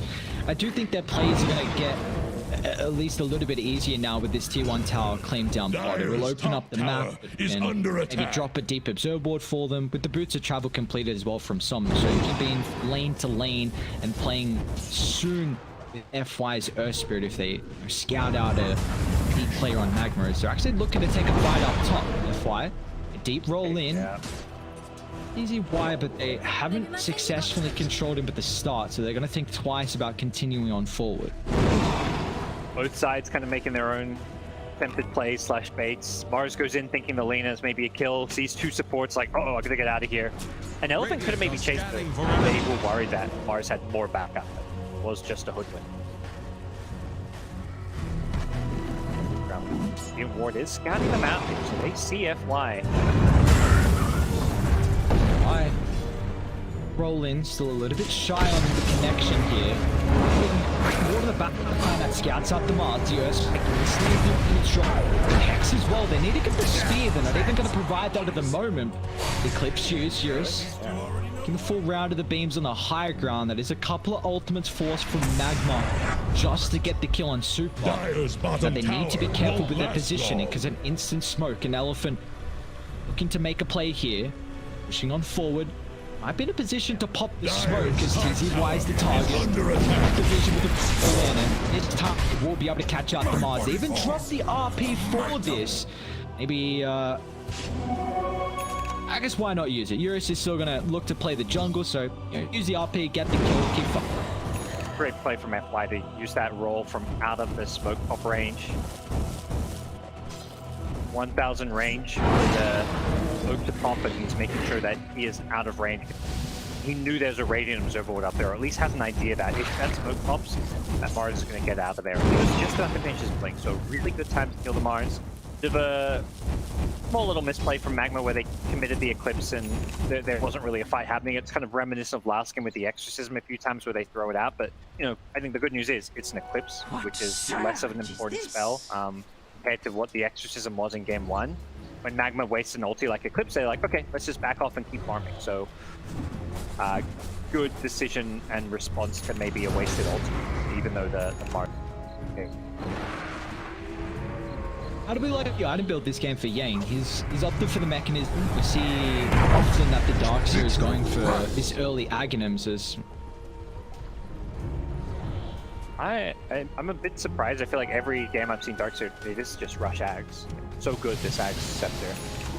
That they want the utility items, the mech, maybe they want to fight earlier. Perhaps is the idea. Mech's just a super item. That's kind of what I get out of this. Regeneration. Do have an exceptional team fight lineup as well, so maybe they're looking to move up a little bit earlier with this mech. But the Ags, like you said, slower, but can also kind of provide that. I'm intrigued to see those be for like a pipe next item, because there is a stupid amount of magical damage that Magma have. Both their condition cores, in a way, the Lunar and the Morphling offer a hybrid damage with the physical and magic here. So I would be on the cards. Yeah. Imagine the team lane, comms. Dust. Side just gets his strength work off. Now they're actually going to turn. It picks up the E-Blade, goes to the Surge, but it means that Yang now won't have this in his arsenal to get back to safety.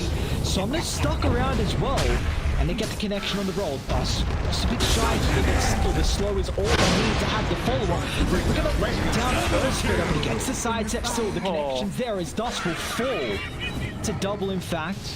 Beautiful play there from Magma. Hitting the boulder smash, and finally catches up to him with the rolling boulder as well. Just that slow, that was perfect morph usage. His morphling is weird. And this game is looking rough for Elephant. I think the team comes is probably them saying, like, you know, we can't just afford to go into a farm battle with these guys when they have Luna Morph. That's why they probably get this mech. Dust is team fighting with his E-Blade again. Careful. No, we just get the options out. Let's fall damage. He blocks the ball, but Mag, he's got no backup. He has to do it. She's still about. Link finger claims the 8.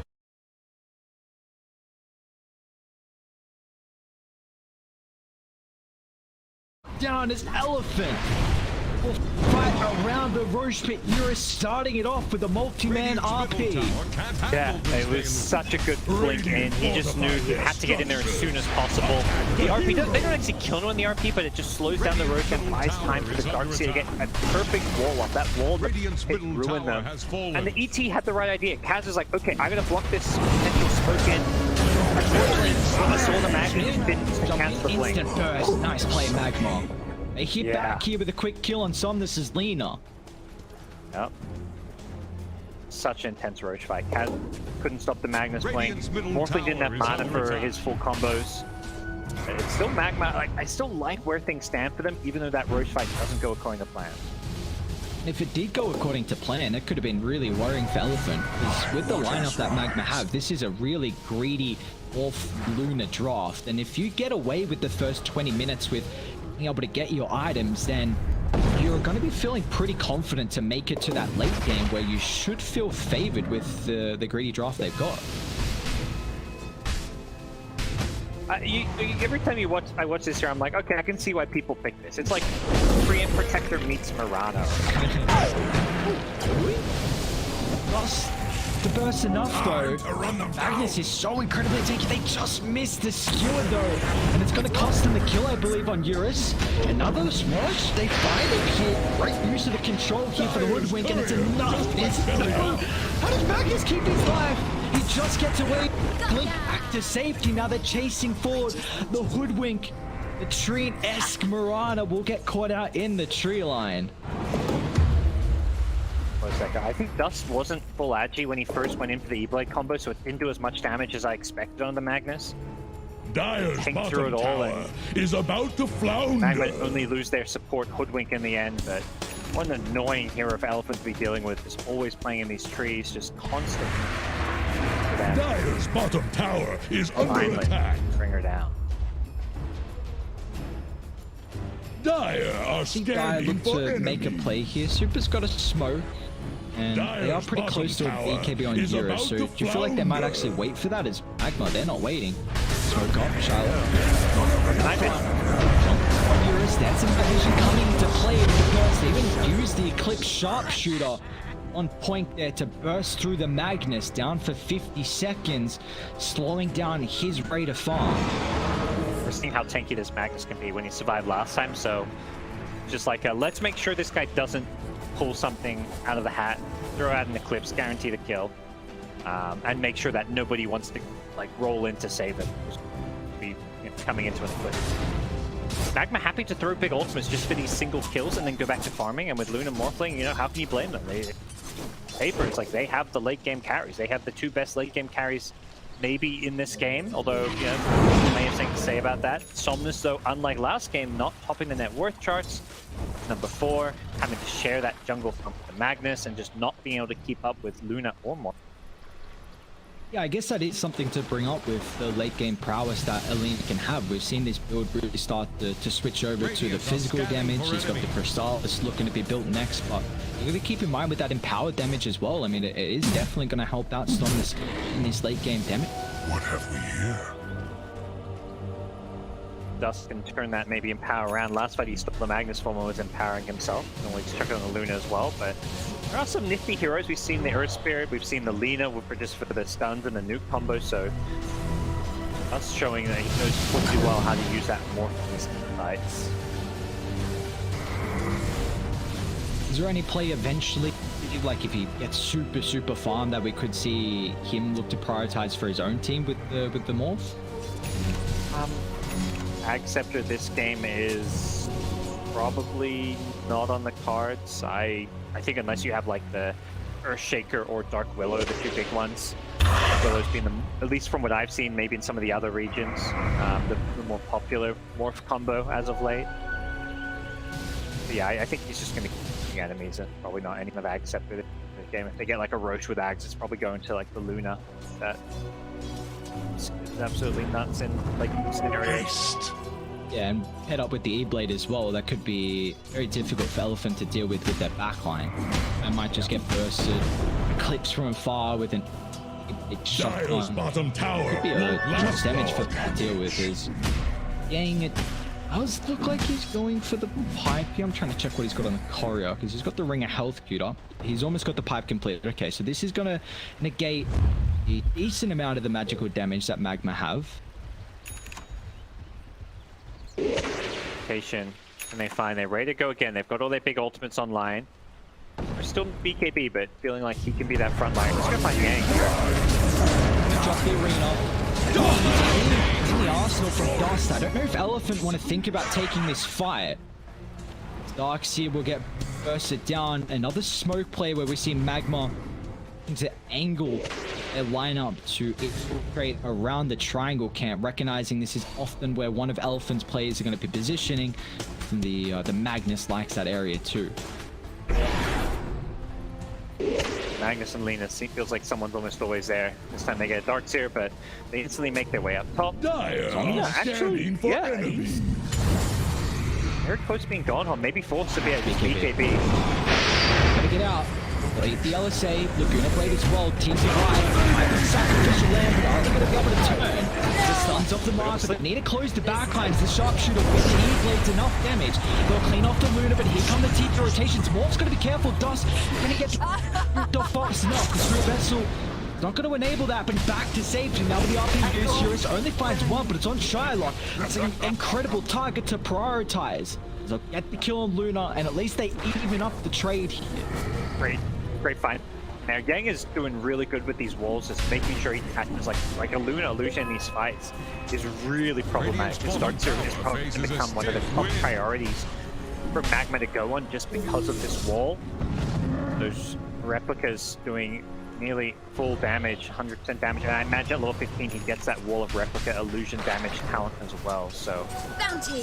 definitely a problem. Shylock getting caught out there, but Lina also going down, so kind of even trade. Maybe I would say slightly better for Elephant considering how things have been going. Both teams probably going to be looking to posture and set up for this Radiant's explosion, which middle could tower respawn can't as handle this 30 deluge. seconds from now. Is there a team where you feel like they would have better Roshan control in this game? Because it does look like either team, their AoE abilities are through the roof. Yeah, really good. I think the big thing when both teams have pretty good team fight around Roche is kind of be vision, which is wards as well as spells, so really good is figuring out where your enemies are. And Dire don't really have that great scouting unless they want to get an Agate shard on FY's first spirit, which I'd like to see eventually. Probably after the BKB would be a good time to pick it up. Smoke up. Eurus. Smoke. Positioning from him with their ward on the high ground. They know they're there because And another instant hex stops the spear combined up with the arena, but it's not gonna matter.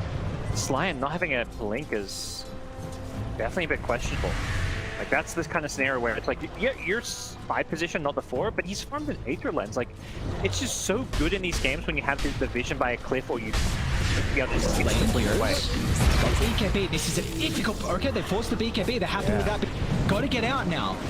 Eurus, he's hunting. Surge, skewered, those sidestep, but now we committed. And the BKB's at 2800 HP to go through. The drag back onto the wall with 2. The Dust is gonna look to turn, but the replicant out, pairing up with the Magnus.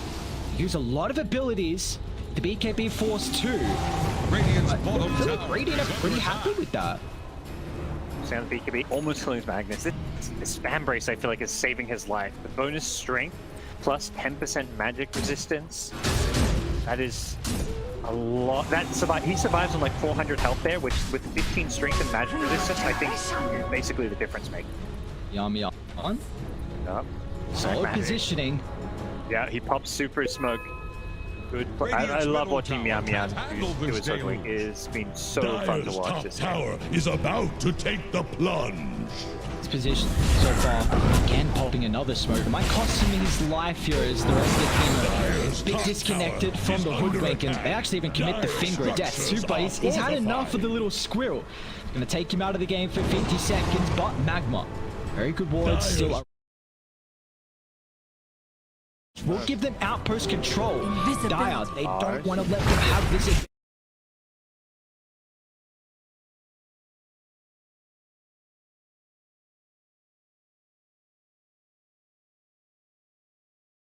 Safety is going to be a difficult task. Blinks up in a couple seconds, but the last right clicks there. Morphling fell up top. Somnus. Was that Shadow Blade? Oh, he's got the Shadow Blade. I saw he had this queued up. This is such a good item to hunt like that low health Morphling. He's going to have to play on much higher strength. Now that that was probably the reveal. I don't know. He's very farmed. I think maybe this leader's had it for a while, but Roche is up. And Roche is up. The bars there. That was just. He's popped the smoke. He had Link and BKB. They didn't actually go on him for like a full second or even 2 seconds. He just didn't blink away. I thought, okay, pump.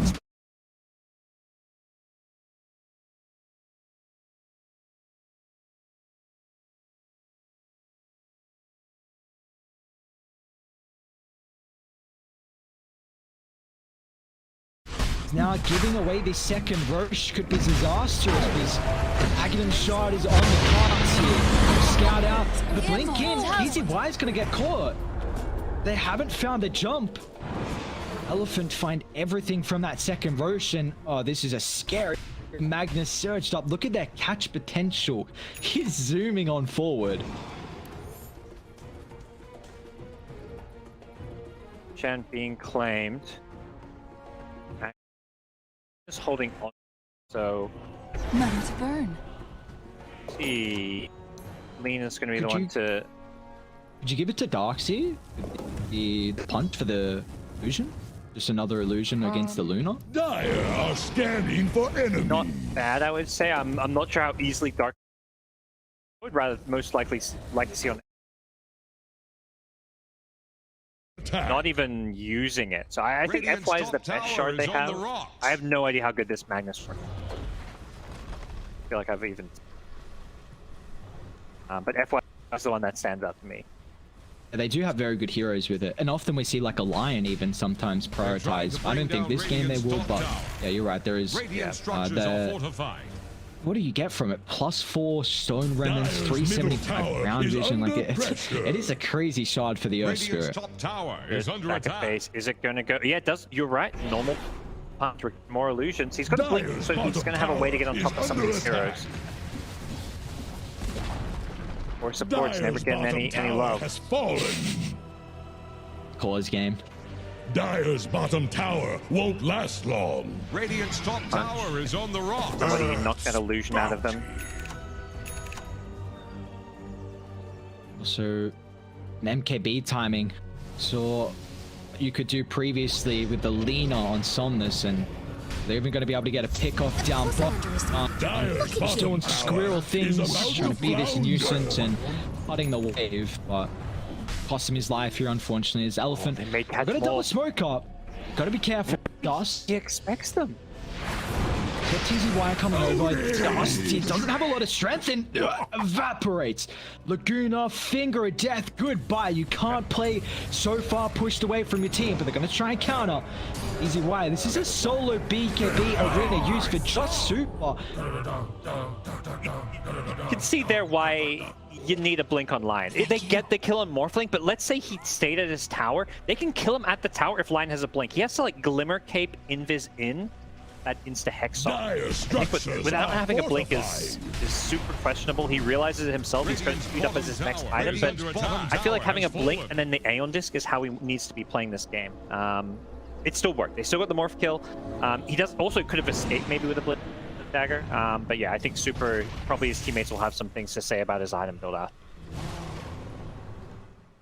He's closing in on it though, and I guess the Philosopher's Stone helping out a lot. He's really farmed, in fact, 8,000 net worth, so at least shortly he'll have that blink. And often though, we do see Lion has been one of the best ways to deal with the Morphling, just that instant hex through a lot of previous games. Not seeing it so far, but like you're saying, it might have some questions to answer here afterwards. See, by the way, Aghanim, Scepter, Luna, they're going all in on this big Eclipse team fight. A lot of magic for a second. Now there is BKBs on two of these heroes, plus Darkseid with a pipe. This is a good way to blow up some of these supports, although FY himself about to finish BKB as well for a third one. Radiant are scanning for The enemies. 20 talent on Shylock, so yeah, that magical damage will be at a level that maybe Elephant are unable to deal with, unless they can burst through Magma through this BKB duration, which is going to be something we have to keep tabs on. Radiant's middle tower is Down under this mid attack. lane. They want this 2 tower. Taking the bottom one, so if they want to go for that outpost control, they can, but I don't think they're that interested in playing around that bottom part of the map right now. See how difficult it is for them to get out of the map against the Elephant lineup. Like the pickoffs that they've shown now is going to get even difficult. Supers, Blinks completed. You got FY to hunt, Shadow Blade on Lena. So you have to be so careful on how you want to split push these side lanes. And in fact, Yo's jumping. TZY gets a speed connection, but he might have to BKB as Somnus is also hunting. Find the LSA connection. Captain's probably the easier target. Able to sidestep, try and play around with the bulwark, but that's not enough to change the attack. Yang is in a bit of trouble here with the turn back. Wall dropped up as well. The ultimate coming through from Elephant are on point as they rip through 3. It cost the Darkseid his life, but it doesn't matter as Yang picks up a Dire's double. bottom tower is under attack. Yeah, those he's even picking up kills from the grave there. Those wall illusions just doing all kinds of work. I'm surprised he didn't go for the illusion damage, but even the vacuum AoE is fantastic as well. Oh, With he's the so surge. lucky he had Surge. He's so lucky. Yeah. Realized maybe at the time could have gone for a blink or a spike instead of the hex. Money to burn. Looking rough for Magma in these team fights when Darkseid can get these combos off. He's going to have an Aghanim Scepter queued up now, so have that ability to just keep his lanes pushed out by chucking Iron Shells on creeps. Bonus health for any of your teammates you're putting it on. Biggest problem I feel like is going to be this Somnus Lena in some of these fights. Again, it's the same story as last game where they had to kill a Lena. This is now a level 25 Lena. He's about to finish a Skadi with this Shadow Blade MKB. And it's just worrying that it feels like Elephant, they have much easier time to be able to execute these fights. Like, Stellans, you're gonna get a vac wall on 1 if 2 people. You're gonna get an RP on 1 or 2 people again. Iron can jump. Earth Spirit's gonna get the connection. You see the involvement of the heroes on Elephant, but it's Radiant. Like, supports control in the fights is very, very difficult to get multiple people, and it's coming into fruition in these fights. Just Elephant, it's just so much easier to execute, whereas Magma, they really have to rely on getting this burst before the BKBs. Perhaps some of the saving grace could come from this Mars Bulwark. We've seen the Lena's damage output being somewhat mitigated by it. Definitely an area where TZY needs to tank up and position himself as much as possible. But I feel like they're kind of not even going for this late game right-click Luna. The Ag's now refresher queued up. They need to blow heroes up during stuns or just kite the BKBs and then dish out all their spells. I mean, it is a 6-second BKB on Magnus. Lena is also pretty low, 7 seconds on Lena, so the BKBs are on the shorter end. Smoke up. Elephant as 5. Gonna try and find Magma out of position. They are grouped up around their own high ground. Have the greatest vision around the area, and also Bot has a gigantic wave getting shoved in. So shortly, Elephant are going to be aware that no one's defending Bot, so they have to be outside the base. And with these towers under siege, how are they going to look to angle for this fight? No, it's Roshan in 5 seconds plus Radiant's or minus bottom tower 3 minutes. faces a stiff win. Plus 3 minutes. Roshan is going to respawn at 50. There we go. Say, so he seems to be posturing around that pit. See whether or not it's going to be a refresher charge or Aghanim Scepter. A lot of really good refresher heroes on the Dire and Radiant side. Radiant's bottom tower faces a stiff win. So there's a few good Ags in play as well that could come. Really be nice for Elephant if you can give that over to the Darks here. I mean, he's already completed the point booster. Really much he can go in. Maybe Octarine, I guess, with it, but... Yeah, maybe you give it to either Lena for the Spell Immunity Piercing or the Earth Spirit gives him the Enchant Remnant so we can use it as a save. Yeah, that'd be nice, yeah. The, you know, repositioning tool for enemies where you come out of position. Are there any tier 4 neutral items that might be able to help out Magma here? Wondering too. I feel like tier 4s, I mean, always talk about one is the Flicker. Not sure, they don't really have that the traditional carry that can like abuse it as much. They get the leveler on the Luna, so more right-click damage coming out of her. I think it's, you know, this Mask of Madness is probably feeling a bit odd now with the self-silence when you're going for this kind of magic damage-oriented build. The Ag Scepter, probably see that Mask of Madness maybe place at some point. Scanning for I don't enemies. really see any game-changing tier 4 neutral items myself. It's Roshan. Third one of the game. Aghanim's Blessing available here as either team recognizing the importance of the pit. This could turn this game on its head as the jump. Morphling, nice stop. But still going to drag back into the LSA. Morphling's going to get bursted down. There's no defensive capabilities from Magma coming through, but now with the buyback, Morphling is going to look to reach on the fight. Kill off the ET and the Mars. Somnus's Lena just dishing it out, 3.5k damage. Meanwhile, the Luna eclipsed its 6k plus damage with the buybacks. They want to force this Roche. Elephant. Great ward on the high ground, but Roche is falling. Magma have this advantage in numbers right now. Easy wide though, so gotta be careful.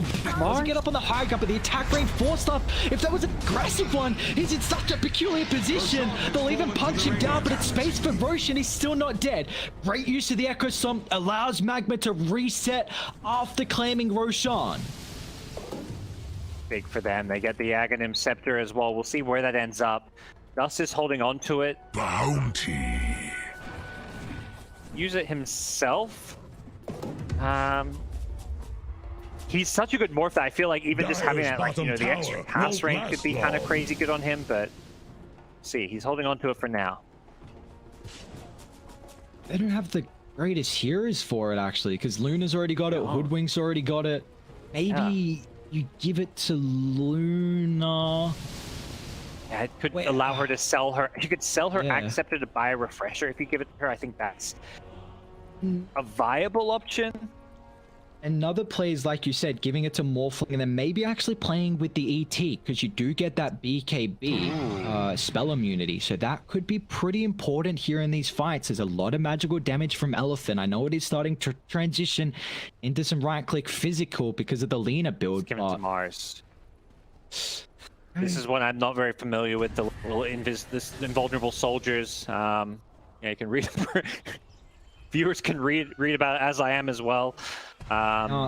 It's incredible if you scale. If you got damage, which you see instantly, he goes Deso into Satanic. So going late game, he's going to deal a crazy amount of damage. It's going to increase his farm as well, but we're 40 minutes in. How much is that going to be a factor, of course?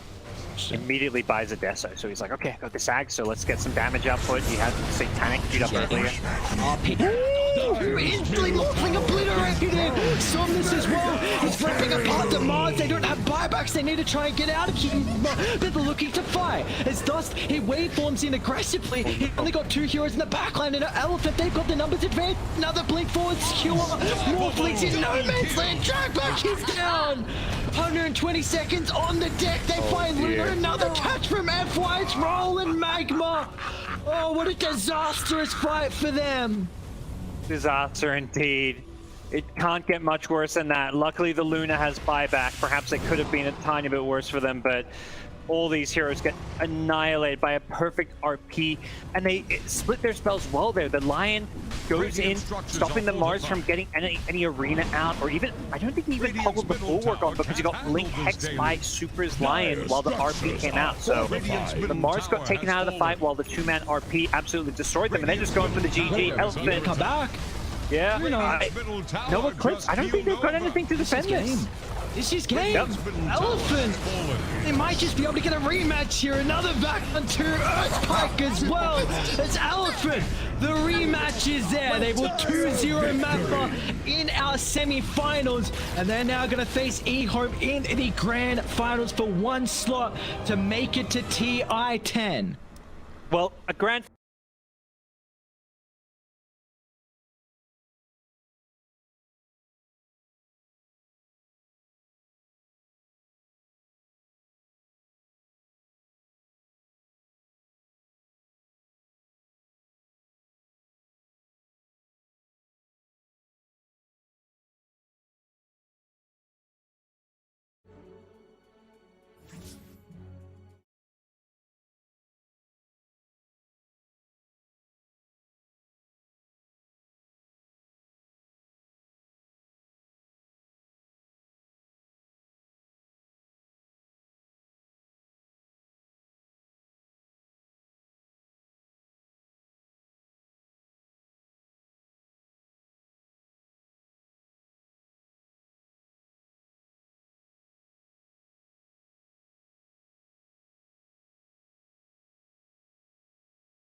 5 seconds remaining. Dire's ban now. Here's the Radiant ban.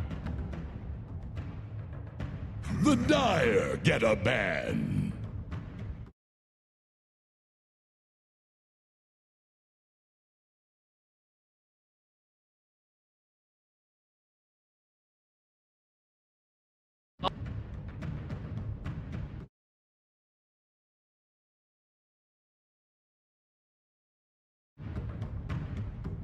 Five seconds remaining.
Radiant's turn to pick. Dire's turn. Shadow Shaman has fallen out of favor because Shadow Shaman was very popular in the Chinese region. That hero was getting picked up all the time, and now we see Puck Lion. Like Lion's there, he's ready to go. They banned.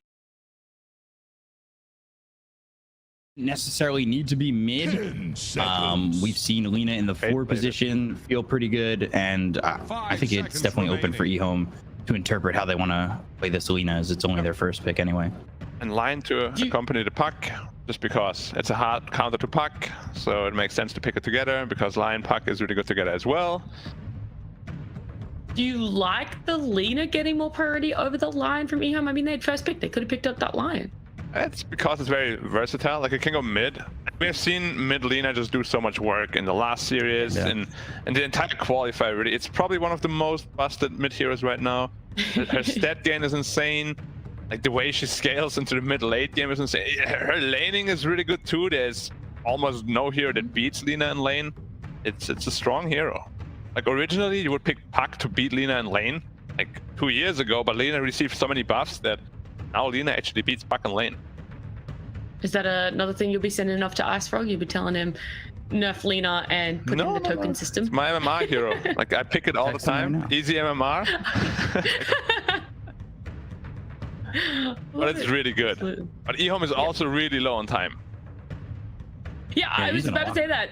I am really surprised that we still Dire's haven't seen ban a pick come out from him. I thought we'd be moving on to the next phase bans, but there you go. Is the ban that you said wasn't really in favor at the moment, but it's coming out here in the grand final. Yeah, makes a lot of sense against Lion and Puck.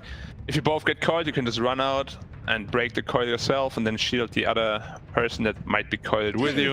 And we spoke about how good it is against Lion in theory. But if you get hexed and they just stun the other guy, you can't really do much about it either. I'm going to assume they didn't use all of that time just to thinking about an abandoned pick. Yeah. I'm Hey sure guys, they're trying to abandoned. figure out.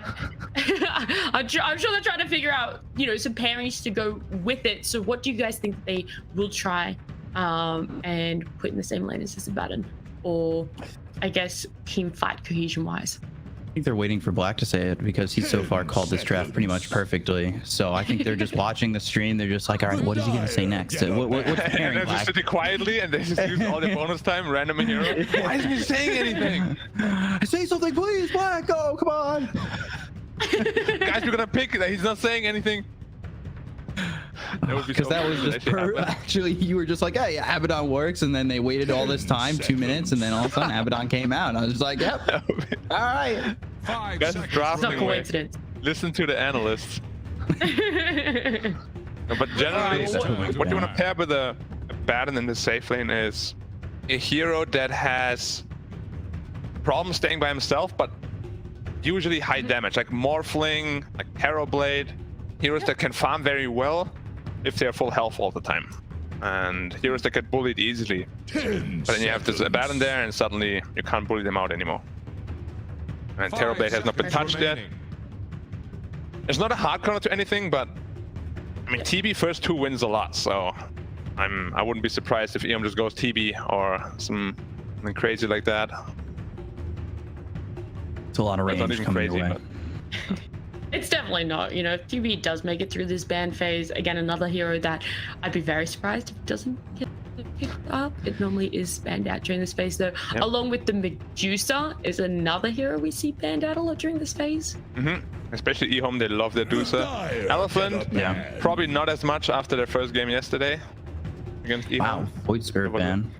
Wait, Hero's just not getting picked that much, but it's one of those heroes that's on my Loses every mind time. if I'm thinking XM. Yeah, but it's like Does it's it lose every definitely one of the it's XM giving Almost every mobility like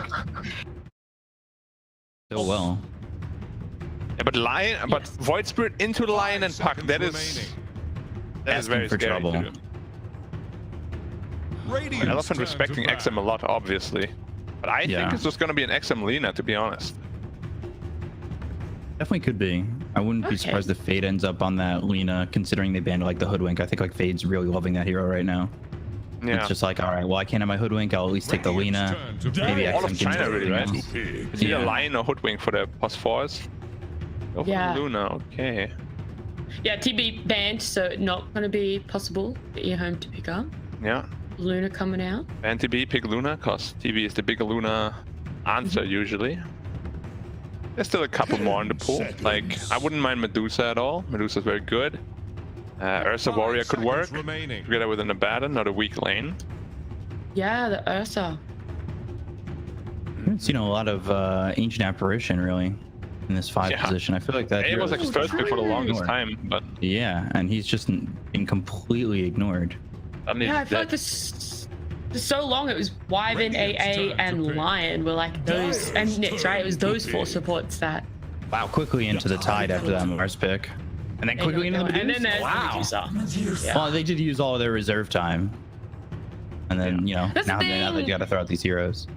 Yeah, when they spend so long on the Abaddon, you've got to know that they're thinking more about what can come. There's no way you spend over a minute just for an Abaddon pick. But they also Abaddon answer has- immediately.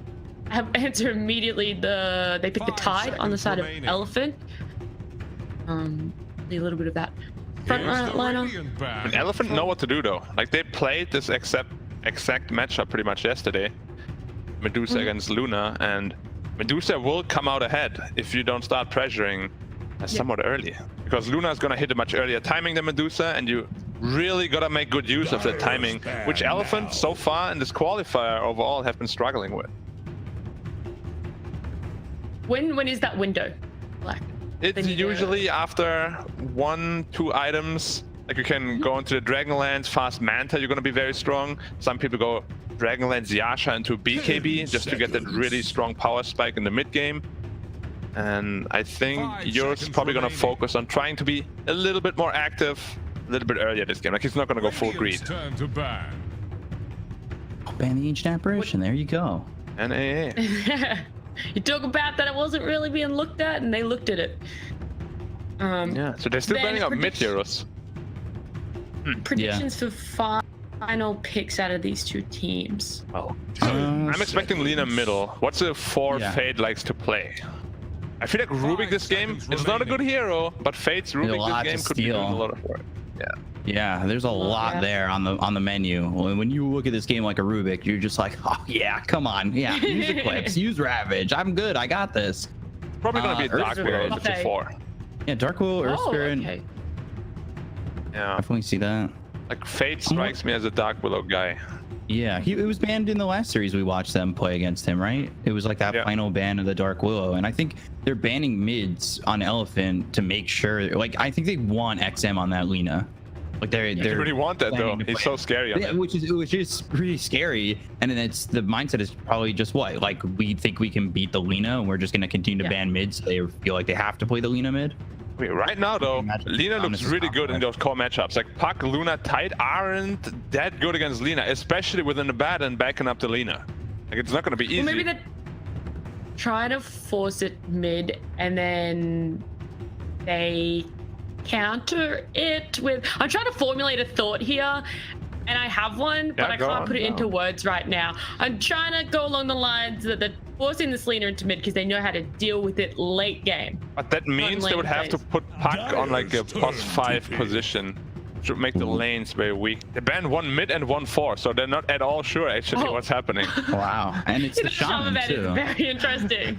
That's two that you pulled up, the Shaman and the AA that end up getting last banned. Yeah. I mean, I feel like Dark Willow here is really strong for the lane and for the game overall. Like their team fight, Mars, Medusa, Dark Willow, is pretty disgusting. 5 seconds. There's almost terrorizing no for the chance to fight arena. into that. Feels awful to play into. You can dodge the whole Eclipse as well. Like she has a lot of good things going for her. Yeah, I mean, they've only got 14 seconds, but hopefully they come out with the Dark Willow. Tune into the draft really quick. What did he say? I'm surprised, you know, Radiant's turn to obviously pick. they can't pick anti-mage, but I'm surprised that wasn't a talk for you guys. Oh, the Rubik is gonna come out That is the instead. Rubik. Okay. I'm not too shocked at The that. same thought, buffet menu for the Rubik. Yeah. Tuning into the stream again. What Rubik never picked? Oh, why did he say that? Okay. Prove them on. Pick it. Guys, Rubik, fast. 5 seconds. 5 seconds. Yeah, last pick for Elephant then. It's also gonna be a 4 5 or seconds remaining. 5. It's usually super on the line, so I'm expecting some FY hero. Earth Spirit, he could be He's kinda okay. hero. Does he play the Kinda Mirana weak, though. again? Mirana could work. What about Dark Willow for them with the Puck combination maybe? I was about to Yeah. ask that, the Dark Willow for them. Is that why we They're also played it running here a out of lot time. though? No. And not It's a tough really. pick Not for even FY. like a big Dark Willow guy. He Yeah. played that Mirana a lot. Grimstroke. Okay, I like that. Ooh. Okay, Grimstroke. Yeah. They have stroke heroes. Double Gush, double Loosen Beam, all the Lion spells, of course. But this Rubik is like, he can steal from everybody this game. This is the perfect Rubik game. Like one of the best ones So- we've seen in a long time. Having seen the drafts Seriously. completed now, Black, where are you going to put your prediction for this game? Which team do you like the look of? I think I really like Ehome's draft. Like their front line is very strong and they don't have good heroes to cut into the backline on Elephant. They have a Puck, but he doesn't deal enough damage to deal with the Abaddon. And BKB is coming out from the Ehome side. Okay, so you'll be sitting with Ehome, B-Cup. I kind of agree with the choice of Ehome. I'm not putting my career on the line on this one. I'm just Close gonna. Yeah, when you go 0 for 1 in that kind of prediction bet, it's very scary to put that back on the line. But I kind of, for Elephant at least, I think it's game 1 of a BO5. It's Somnus on the Puck, and I think that's a hero that he has a lot of confidence with, and that's something that I think Elephant are trying to build early on in the series, and that's going to be very important. This is one of his best heroes. So if he has a really good game here, I think that's going to be indicative of what we see for the rest of the series. But if Somnus struggles on this Puck, I could see Ehome kind of getting into like a 2-3-0 territory. But I want to go Ehome with this one, but I'm going to go and, even up the panel. I'll go Elephant. I like the look of Ehome. I like the Rubik. I like the Medusa. And again, maybe Elephant are just trying to settle in, see how Ehome are performing today before they get any further on in this best of 5. But I will let you guys take it away for game number 1. Thank you very much. Merci beaucoup. Yeah. Danke. Arigatou gozaimasu. That's all I got. I'm repeating what you said yesterday. I know you repeat everything I said yesterday. But yeah, just looking over all the lanes, like Medusa should be free farming against Titan. It's a pretty easy lane. And getting out some deep wards with a smoke. I don't know if they saw the Lina ward. I believe they did because they put the ward much earlier, so they should get dewarded momentarily. But this Rubik is gonna be the big make or break factor for the Ehome side. Like he has so many good spells to steal. They last picked it for a reason. They obviously have a lot of faith rather in this Rubik pick. And in Fade. There's a lot of Fs here right now, which confused me a little bit. But Like, he can literally just win them the game if he gets some good steals, some clutch steals. Yeah, I think we're gonna see, like, in the best Rubik game, is Rubik still like Bad? Is Rubik still the pick to be? Yeah, that's because we talked about that. I think there was one game in the DPC that was really like this, where Rubik really had a menu worth of things to get. And so does the question become, is Rubik just that bad of a hero, or not a hero that really keeps up anymore, even if he's got this buffet of abilities to go for? Yeah, it's definitely an important question to answer, not just for this game in particular, but maybe the entire series, because Rubik is a very special hero where you can either be a hero or zero, right? Like, you get this really clutch steal, like a Ravage, you own super hard, or you get an Anchor Smash and suddenly you do nothing because your hero basically lacks an ultimate. Yeah. It's a very feast of feminine hero. Feminine hero. Why are there so weird sayings in English, man? Like, your language needs some makeover. Yeah, you know, we can make it a little bit easier, that's for sure. Yeah. What was the word yesterday? Discombobulated? Discombobulated? Yep. A great word. Yeah. What was the other word you just said? Echelon? Yeah. Echelon's a good one too. What are these words, man? Like, why are they so complicated? Like, how do you even spell echelon? ECH? I want to tell you I know the answer to that, but I don't. It's a lot of, we have the SAT here in the United States, and like my mom and dad used to be like, that's a good SAT word, hon. And like, you'd always remember these ridiculous words, and you'd have to like define them during the test, and so you hang on to these words for so long, and now you finally have a chance to use them.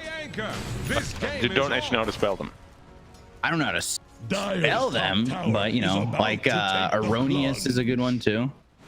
Yeah, I mean, it's not important, you know, as long as you know that the word exists and you can say it properly. You don't need to spell it. We're in 2021. Yeah. Exactly. Look that up. Ask you to spell that other than me. Use Google. Google, tell me how to spell echelon. Getting back into this game. How's Somnus doing? Very well. 7-0 right now. He's having a perfect lane, and this is why I like. I thought that this is a hero that he can certainly gain confidence on. I think he needs that because, as we said, he's been losing lanes against XM a lot this qualifier. I think that's one of the biggest things that you alluded to in terms of like where this, especially with Somnus losing to XM so often. So if you can get yourself a bit of confidence going right now, that would be big. Yeah, he's gonna die here. He'll be the first blood, going to fade. What is this? Unfortunate here for Elephant, giving up that first blood in the bottom lane, and it is the Rubik who gets it. An early, you know, quick kill with telekinesis, which is, I think, very rare with telekinesis or level 1. Yeah, I mean, it's basically it's just a mini stun. Basically, it has the same duration as a Lucent Beam, which is kind of sad. But they do end up getting the kill. Like, Rubik is a pretty decent laner though. Like, his Fate Bolt makes you trade very well against heroes like Lion, especially Super Gen. Yeah, he's in trouble. The spear lands, the telekinesis pulling him back. Her spike still kind of walks into Chalice. They've got the God's Rebuke. The Hex comes out. He's going over towards his courier, maybe to make sure that that doesn't die as he runs away. Yeah, and they get a big creep pull off, denying pretty much the entire wave. Will Luna be able to steal the creep though? Yeah, Luna gets it. Well played by Eurus. It's basically a free camp for him, a free big camp for him. Another bonus 100 gold. He says thank you. What was the Luna build you saw that was very different? I think it was like the first day we were covering this region. It was like what, 0 points into the Lunar Blessing, or 1 point into the Lunar Blessing and going max everything else? I think it was the glaives. Like, he had one level glaives at like 404, and it was with a TA also, just because they have a greedy TA, you can't really afford to go max into the glaives. Right. But this one, he should have a pretty good time. Like, they have a Puck middle who's not greedy at all. Falling very low though. Now, Puck's sitting really low, but they're going over bottom for a second onto Eurus. He's got that stick to heal up. Yeah. Luna, a very strong laner, of course. How's Now Rubik looking? Tidehunter is getting some damage. He's only he's 14-0. It's not terrible. Super's gonna die here. Spear got beat with the Fade Bolt. Fade getting himself another kill, now 2-0. That level 2 Fade Bolt. At least Luna's still farming well. That is the biggest priority of theirs, of course. But one more kill like that, Fade suddenly has mana boots, and then Mars has infinite mana to spam. Like, very scary, very.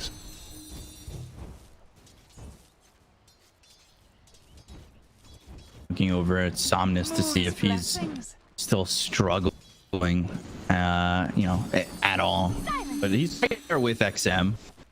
Yeah, his net was actually quite a bit higher than XM's, so even though he struggled with HP for a little while, he's doing very well. A little bit worried about Yang, perhaps. He does have his ring, but every time he comes close, he just eats the snake and takes a lot of damage from it. So if you're Somnus, do you hit level 6 and alleviate the pressure over top by rotating there? It's a tough kill, and Fade is middle. If you can. Yeah, they're gonna go over telekinesis into the yellow. They've got the Fade Bolt, and now the illusory orb is gonna take him far enough away. Translave. Oh gosh, that was close. Fade still wants to stay. He's got Fade Bolt in 6. If Somnus gets greedy, we'll see if Fade wants to go for it, and he'll actually just back off. Probably would have lived regardless, cause he had raindrops, but a lot of pressure coming out from all of these lanes. Is under attack. How do you kill his Medusa now is the question. His mana shield, 11 warm charges, power threads already completed. Even if the puck rotates, it's not going to be an easy kill. Because you have a Grimstroke there, which isn't the greatest pos for killing. Trouble again, but Fade, he's actually the one who will fall. They try to set up onto this Lion, and it doesn't work out for them. That's a good kill to get to really open up a bit more for Eurus here, and Eurus is having a pretty good time. Or Spike, Chalice, Horse back with heavy right clicks out from this Luna. Yeah, no Hex available, otherwise it would have been another kill. Of course, the level 1 cooldown is very high. So Somnus defeat back middle, that means no rotation from him. Same as XM. Spike again. They want this. They want to get this kill. They've got the 8 swell. They brought the Grimstroke over. It'll pop right on the Chalice, and they will take out this Mars. This lane is starting to turn very much in favor of Elephant. They brought the Grimstroke in, I think, kind of knowing that Tide is just going to have to deal with this Medusa. Makes you wonder where the Abaddon is about all of this, though. He could have saved the Mars down there, and he hasn't really been able to do a whole lot. He tried to D-ward middle, didn't find a ward, though. And now he's on the way back top. Oh, those are big stacks. And he's going to spot them. Yeah, Lina might so the want to question is going to take him away. They're going to fight into Rabbit soon if they don't do it ASAP. Yeah, Yang halfway towards level 6. Now getting body blocked. Kraken Shell, it procs, but Yang is able to squirt through where X-Nova gave him a little bit of space. I'm a little surprised he didn't go 1 level into the Curse of Avernus, but goes 2-2-0. Yeah, usually, especially in an lane like this, there's at least a level, as you said. Interesting. There's 10% slow on the first level already. Would have maybe gotten them the kill there. Radiant are scanning. It feels good enemies. early. I'm a big fan of level 1 Curse of Avernus. Same. How is Mars doing? Almost 6. So when Mars is 6, I'm expecting him to rotate. Oh, he spawned super. It's an arcane room for Puck. It's a big one. Probably the best rune he can ask for it. Yeah. What is he gonna do with it? Baron going in deep again. Block the camp and get it ward out. X-Nova's here. If you're Elephant, I think at this point with the way X-Nova position going towards Yang, you think you assume that he back towards this. Ooh, they broke the smoke. Now you think that he knows that getting this kill might force you into a spot where you move and take these stacks, and then they'll get the close for his XM with the Laguna Blade, but they'll take out X-Nova in return. I'm very surprised I went up that hill alone after the rest of the team getting unsmoked and going for the bad. And they killed it on the Abaddon. Yeah, I don't really understand why it would be the other way. Yeah. We've seen the notifications from Elephant throughout the entire qualifier though, which has been the biggest struggle so far, I'd say. D-word that by FY. Very rare of what X Nova was doing, and you have to assume it's X Nova. He's warding wherever he's coming from. Especially if you have stacks there, there's no way you don't want to put in deep vision. Just contest that. Cutting through mid, so he should be able to come over in a second and maybe give Yang come down. Is under attack. Give some of it over to this, the majority over to the Luna, right? I could. Yep. So he's sitting at the top of the level, and he has a big ancient stack waiting for him as well. Oh, he's a very happy Heroes.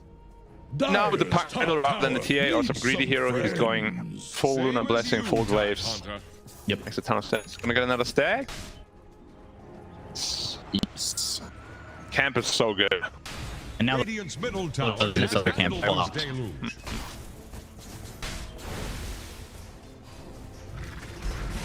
They're trying to take this top tier 1. Sylar is only just able to watch Fade coming over.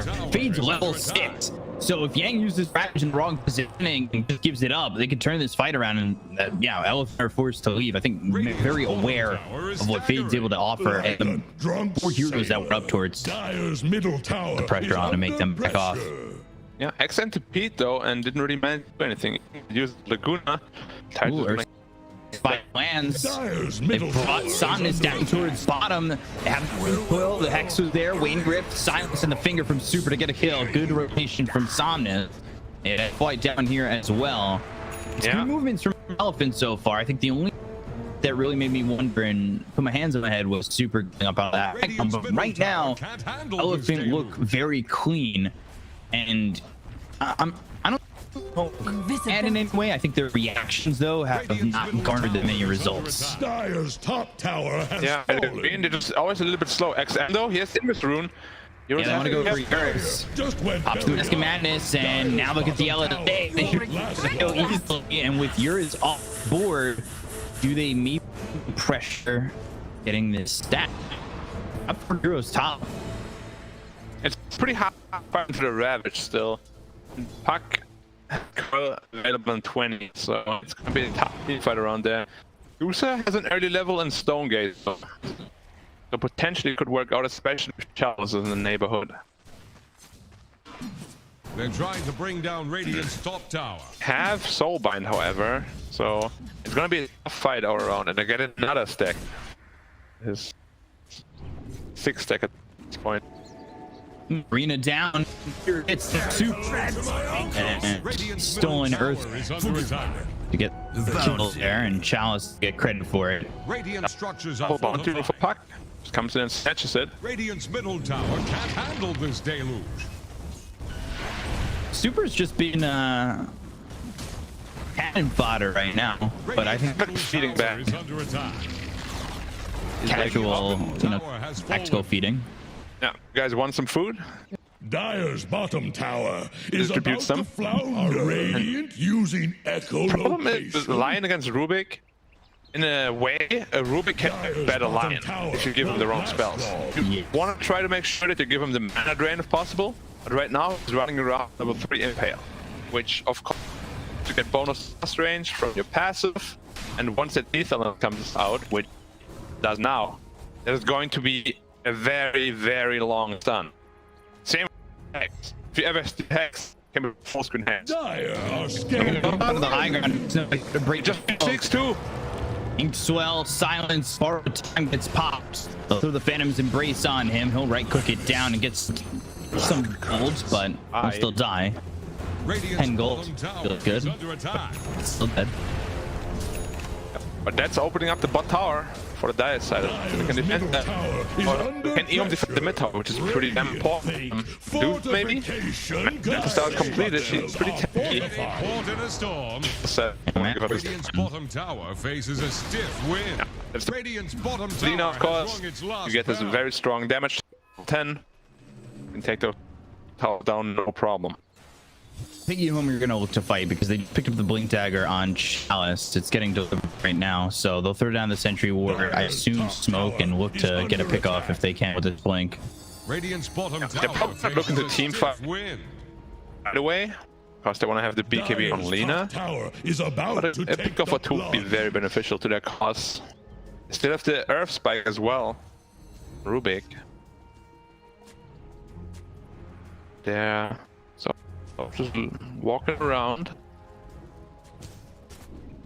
Looking a little unsure. Actually, not as smoke. They're looking for the Luna. Do they have enough damage to kill him? I'd say no. 19 charges, ready to survive. 1900 health too. Yeah. I think there's no chance. If it was Lina as well.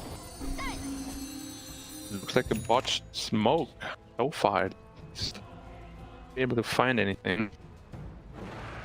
And Earth Spike is also expiring momentarily. Yeah, about 5 seconds left on it, so he won't have that to at least start the fight. It seems like he can steal it again. They saw the mass under the ward. Dire's middle tower Blink has Dagger is fallen. not a surprise. Map movement from Elephant, and they've got this Dire ward that's spotting them moving around a Dire triangle. So they know where they are now, but what will they do with this? Try and think the two up for top. This kind of ward should not be allowed to be there. Like Elephant need to be aware and try to de-ward it because it just gives way too much information, and now it's gonna get de-warded. I'm a super. And now Ehome is kind of blind. They only have this one ward on the top lane and they smoke right away. Making their way to bottom, but is about to Chalice, plunge. Kate alone, they don't have the damage. They need the Lina as well. Medusa's TPing in first.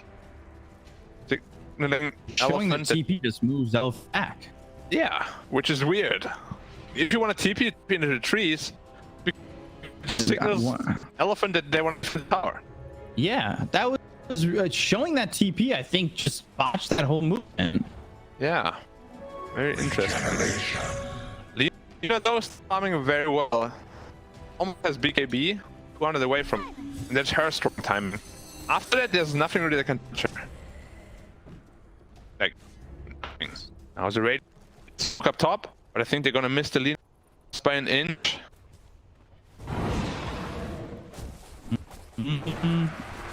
Radiant's bottom tower is Actually, under it attack. doesn't have mana to TP out, but they might actually catch him because of the this. pass. Scans. Do they scan for this? Yes, they do. They know where it is. Just not in time. Yeah, the Radiant's idea was there. bottom tower It just is he under put them attack. out of TP and left. Yeah. Does he know? He's always playing Radiant's such a bottom dangerous tower game. Like we've faces seen a it yet. stiff win. He's far away from his team, where all of the enemies are waiting for him.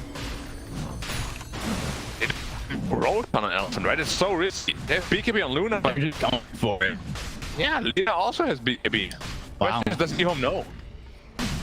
Well, you got check down the movements from top, right? So they and then they got this. Yeah, so they assumed that they were going to be here, and they assumed correctly. Radiant's bottom tower Oh, faces a hear stiff it? win.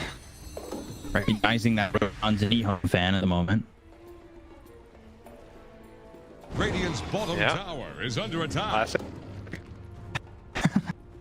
No double damage this time. It's almost always exclusive. When they're going for it. Channeling, bro. Here, it's all the way back, but it doesn't connect to it. The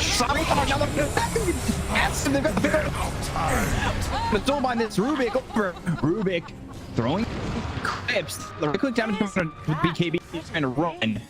Ends up being a trade of offlaners. Agency. He spears he just tied the free blitz onto the back line basically. He ravages the entire team. Just didn't connect with anything he would get stuck to. But even if he does, his Kraken shoulder just purge it off immediately. XM uses the BKB so it doesn't get ravaged, but the rest of the team, they don't have it. Fade got clips. Kill the puck. Kind of salvage there. Still a misplay there, to be honest, because if it doesn't get it low, maybe the kill or two in the back line. trade with quick fingers. Make sure he may survive. But yeah, Chalice has to be careful. Like, if you provide someone a free blink like that, your entire team needs to be. No, they all got ravaged right away. Yeah. Be confused. Lost for stone for both sides. Supports on both. Happy. Oh, fade. Oh, nice reactions. Oh, he actually lifted him close to himself. Okay. He missed it. Now they've got the arena, Nice arena on both though. supports. That was a quick Phantom's Embrace. The silence. It's well done. Super's still gonna dive. He's the cannon fodder. Had enough for Yeah. you? Worth this year. 004, and he's going to the Ag right after this Aether Lens. So he's got Aether Lens, Keen Optic, and going right into the Ags. This is similar to what we see on Nyx Assassin, where Ags is the game changer. Radiant's top tower is under The thing attack. though is that if Medusa is aware of this and he turns off split shot, the Phantoms Radiant or structures the are Dark Port fortified. are gonna do a lot. Because there's no split shot, suddenly the Medusa that You can't vanquish what you can't see. like a Luna where you can't turn off the Bottom glaives. tower is under attack. Right. Which I will have to make sure that he is on point with the Radiant are activation and scanning for deactivation of enemies. split shot, because split shot Medusa illusion can literally just destroy an entire team. There's so much damage coming out from it. And then you finally get it. You use that Dark Portrait and potentially Fade steals Dark Portrait and throws it onto the Luna. He can be popped by XM over Yeah. bottom. Why did he do that? There was no Drink oil. either. Top lane. Can eat this. The Tide, but the Earth Spike as well as the speed. Trying to run the Kraken Shell, almost helping him survive, but they've got the arena to lock. Already killing him just yet, and now the Rabbit Money to burn. Soft goes back like he's trying to stop this from coming out, and that's exactly what he's gonna do, getting a kill on Fade, and it never killed off and Soul by well placed, and that clips coming out from the KBB pop. The Soul will connect the Medusa over to Mars after killing off his Abdon, and look for more. They smell blood in the water, and they really want to pounce on it. Chalice getting low, Ozru with this camp to the side, and not getting killed on the Mars, staying with Chalice. They need XM Titan that he's doing damage right now. And they put everything on the Tide, whereas the Albert and a Hood. Dyer's And an top tower is about very to survivable. take the plunge. If Mark doesn't take out, fight goes completely different. Yeah, because he would have had Ravage ready to go, but very aware by Somnus. Very aware. That's the problem of Ruby. Just very squishy. Look at him, 980 health. Looking for a blink, but he's gonna need an aim shot shortly after that. Double damage. XM though, and they're smoked. Who turned up? Roche. They have enough damage to take this Roche though. They have no Ravage, I know this. So it should be a free one. They still go for it on Dream Coil for 4 seconds. I don't think they're gonna get there in time, nor do They're I not even aware, I they're think. aware. Roshan falls They're again. slowly realizing, you know, but they weren't like fully aware. Like, yeah, maybe they're Roshan guys, like the matchmaking thing. Then Roshan has fallen to the dire. I was aware. I was right on that call. Yeah, guys, I told you. You just didn't listen. Yeah, your team doesn't listen to you, and yet there goes the Aegis. Medusa with a bit of a different build. MKB. He actually always does that now. Like, that's like Syla special. Not sure But why. other Medusas have been different, right? Very different. And if you want to go damage, I feel like Daedalus is a better choice than MKB, just because sure Tide has a halberd, but like the rest doesn't have a agent at all. They're more of a damage item.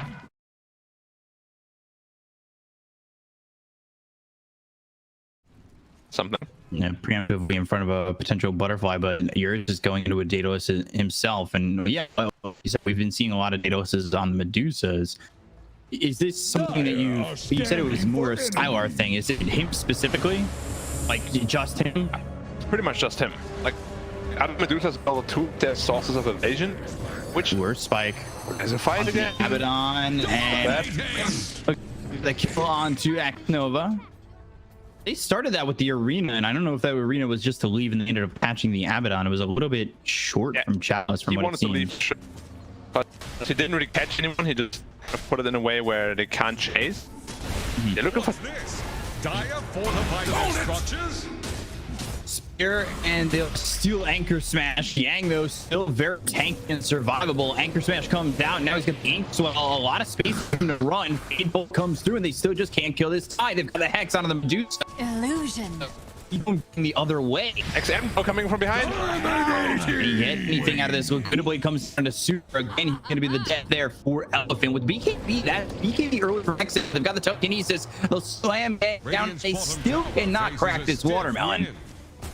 It's very happy those BKBs today. And he has to be very careful now. If he gets caught, Already down to 6 seconds. Yeah. At least it is still 6 seconds. But the old patch would Dire's have been middle 5. tower is under attack. Hyde has Rabbit, as we said. Hyde has the big one. Can't be Dire's middle tower is under pressure. Got this vision. They know exactly where they are. They want to make the move. They've got Euros coming in from the side. Oh, Joe Star coming by himself. Spike missing. But they've got the side. They have the comes out from Power. He's quite tanky. There's the Dream Pull telekinesis coming up. He's standing over the side just in case the rev thrown by Yang haven't even gotten out yet. So it doesn't look like he'll even throw it, at least before this first life is gone. The Medusa over the side. It only catches that full. He's gonna get in there. They're gonna look over the Laguna Blade, Yang and the Silver for the damage to clip out of the ground, and they're going to X Nova. There's the Rabbit coming, but do they have the damage? Right, who's gonna make X? He's got the beat. Let's get there. The kill on the ears. They look over Yang. Can't really kill this side. Spear land on the side. Is the damage out of the poke, but and the finger on the XM. Get the kill on a fade as well. They'll take out 4. They'll look for the full team wipe. Chalice is on front without mana. And Yang's right in front of him. Nashing for the stun, and they'll get it. Triple kill for FY. Full team wipe for Elephant.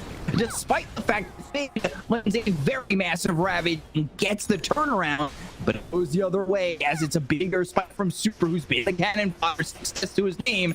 But the 2 spike is what turns the tide. You really gotta, you gotta be more aware of your surroundings. This is not the first time that he gets caught up like this.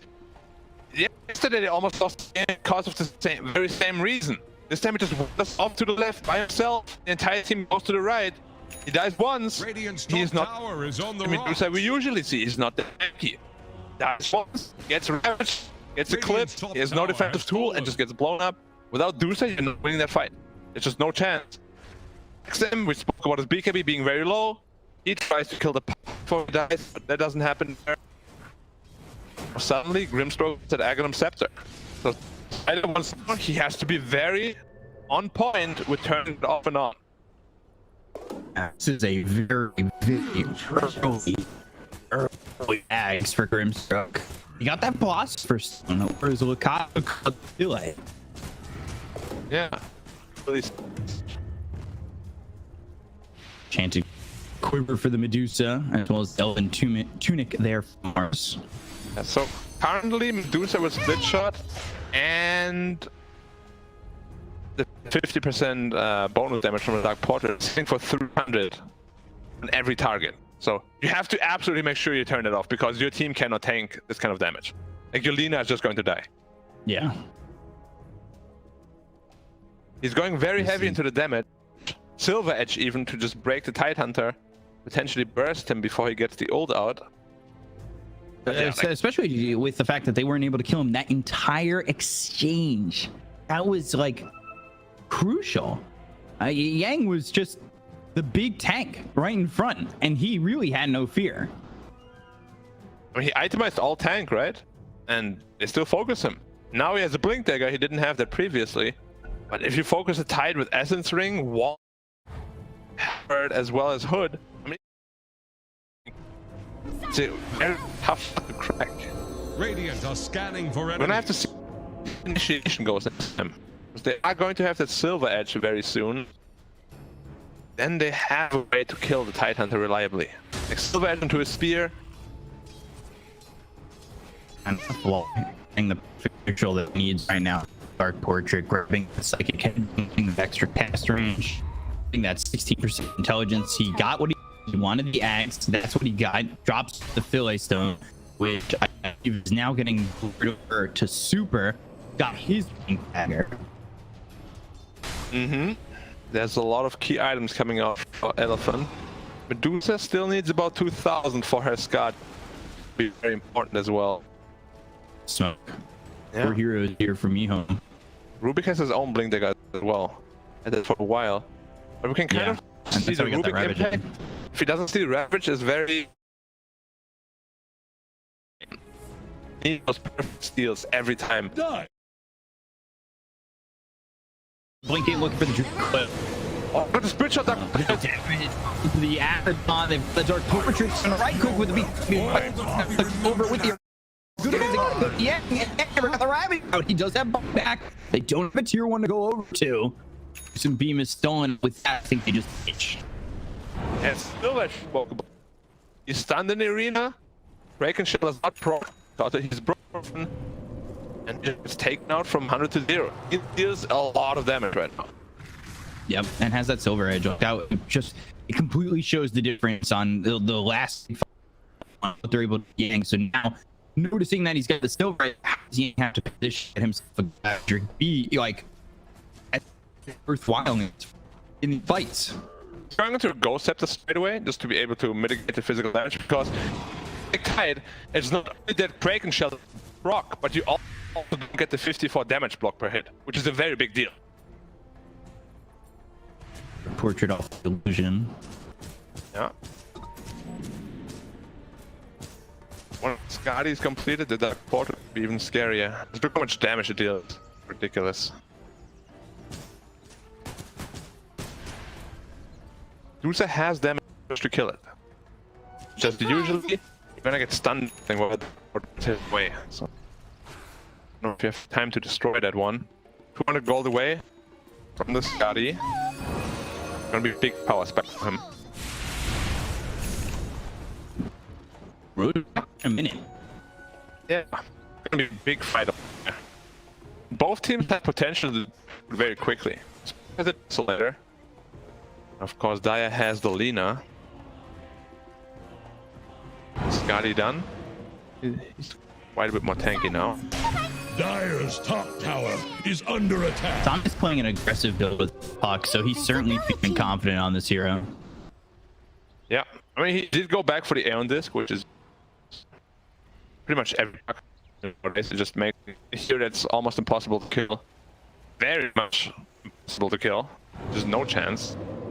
They're gonna move up and have the ink an X node, but now they put the Ravage and with the arena that he's gonna be popped by Eurus, they've got themselves clips down.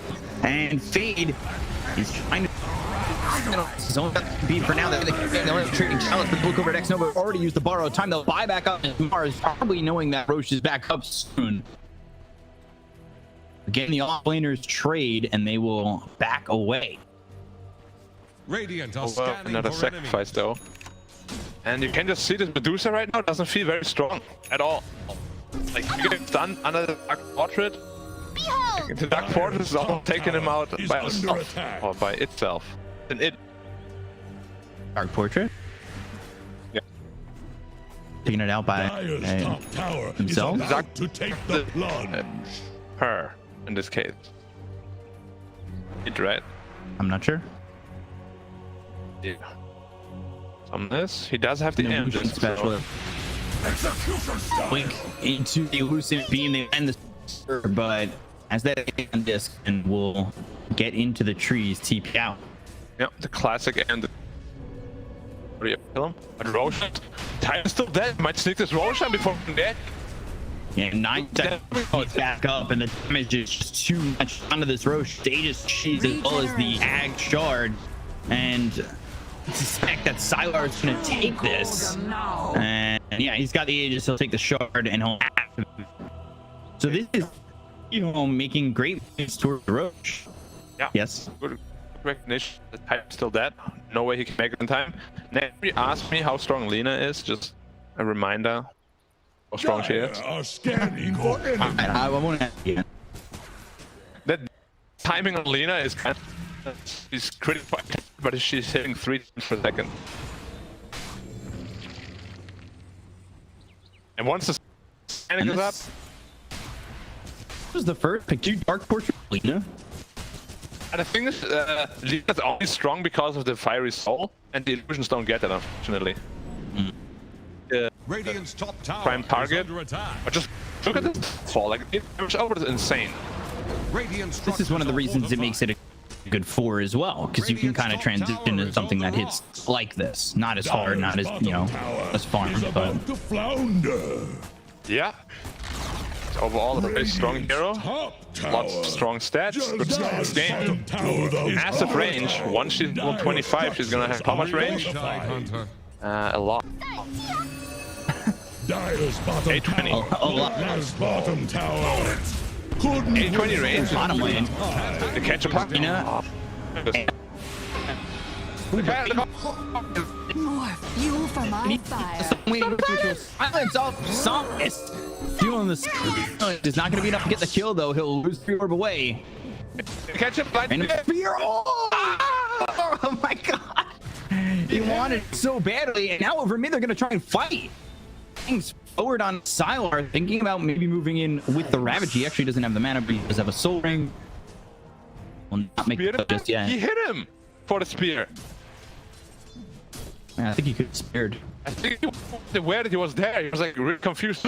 He's actually here. What do you do? What do you do? Panic, just to press every button. Yeah. He's classic. Going into the pipe, right? Some more. I think the big carry, honestly, is gonna XM. There, present himself as food, while XM is going to be dishing out all the damage from the back line. Very close to 25 now, which is 1.5 levels.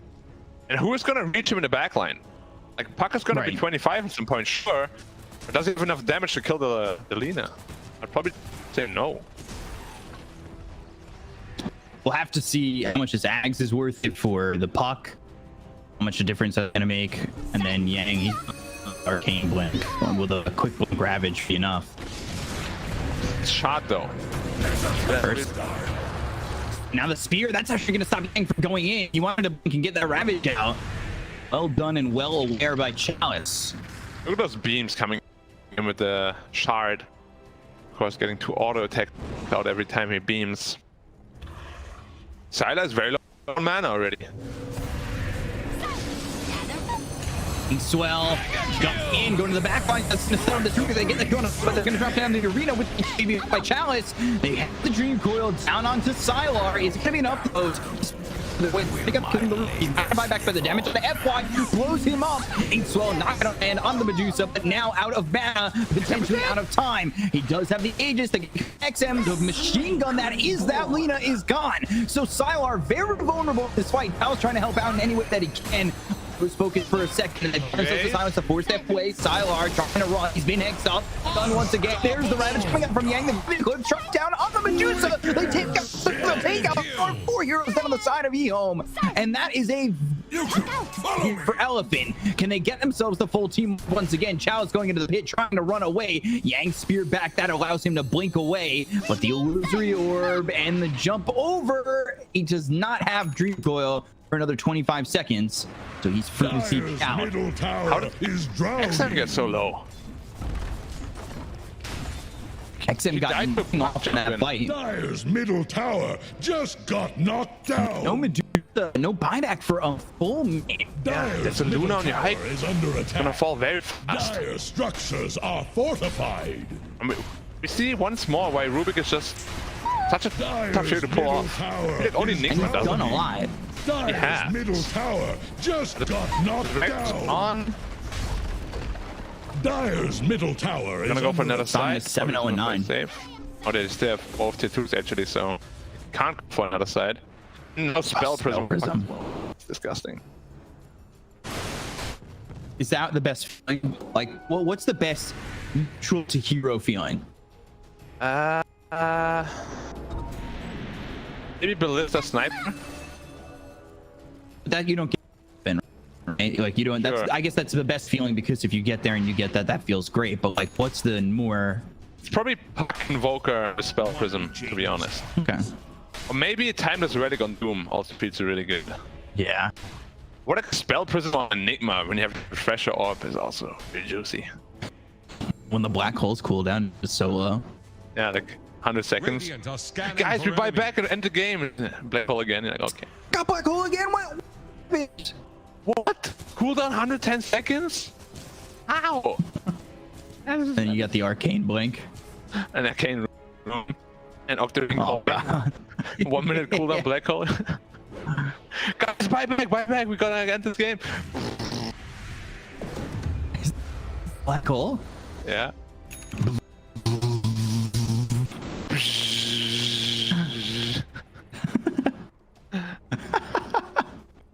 I got Sounds like my Medusa. microwave. I just. This Medusa's not looking so scary, because No, when they're able to kill XM like that, the team fight or really the fight potential of Ehome completely crumbles. XM is really strong, but very squishy too. We spoke about glass cannons in the past. I still don't know where it originated from or why people ever want to have one, but he is truly the definition of such a thing, if it ever existed. Luna about to be level 25. She's not There a it glass is. cannon. Going to the 30% lifesteal. Yeah. Together with Satanic, that is more than 30% lifesteal.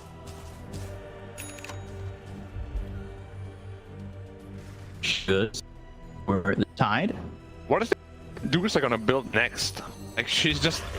It feels like he has no impact in any of these fights. He needs like a BKB. Radiant's middle tower can't handle this deluge. Like, if you don't have Sanj Yasha on Medusa, and you don't want to itemize into BKB, like, games can look like this, where you just don't do anything. You're just permanently disabled, or halberded, or hexed, or ba. There's too many things to come out. Ooh, Somnus getting deep behind enemy lines, and let's see Can't if kill we can find it. Illusory Orb now looking over at Chalice potentially, but they've got the telekinesis. They have the stun coming through out on Somnus.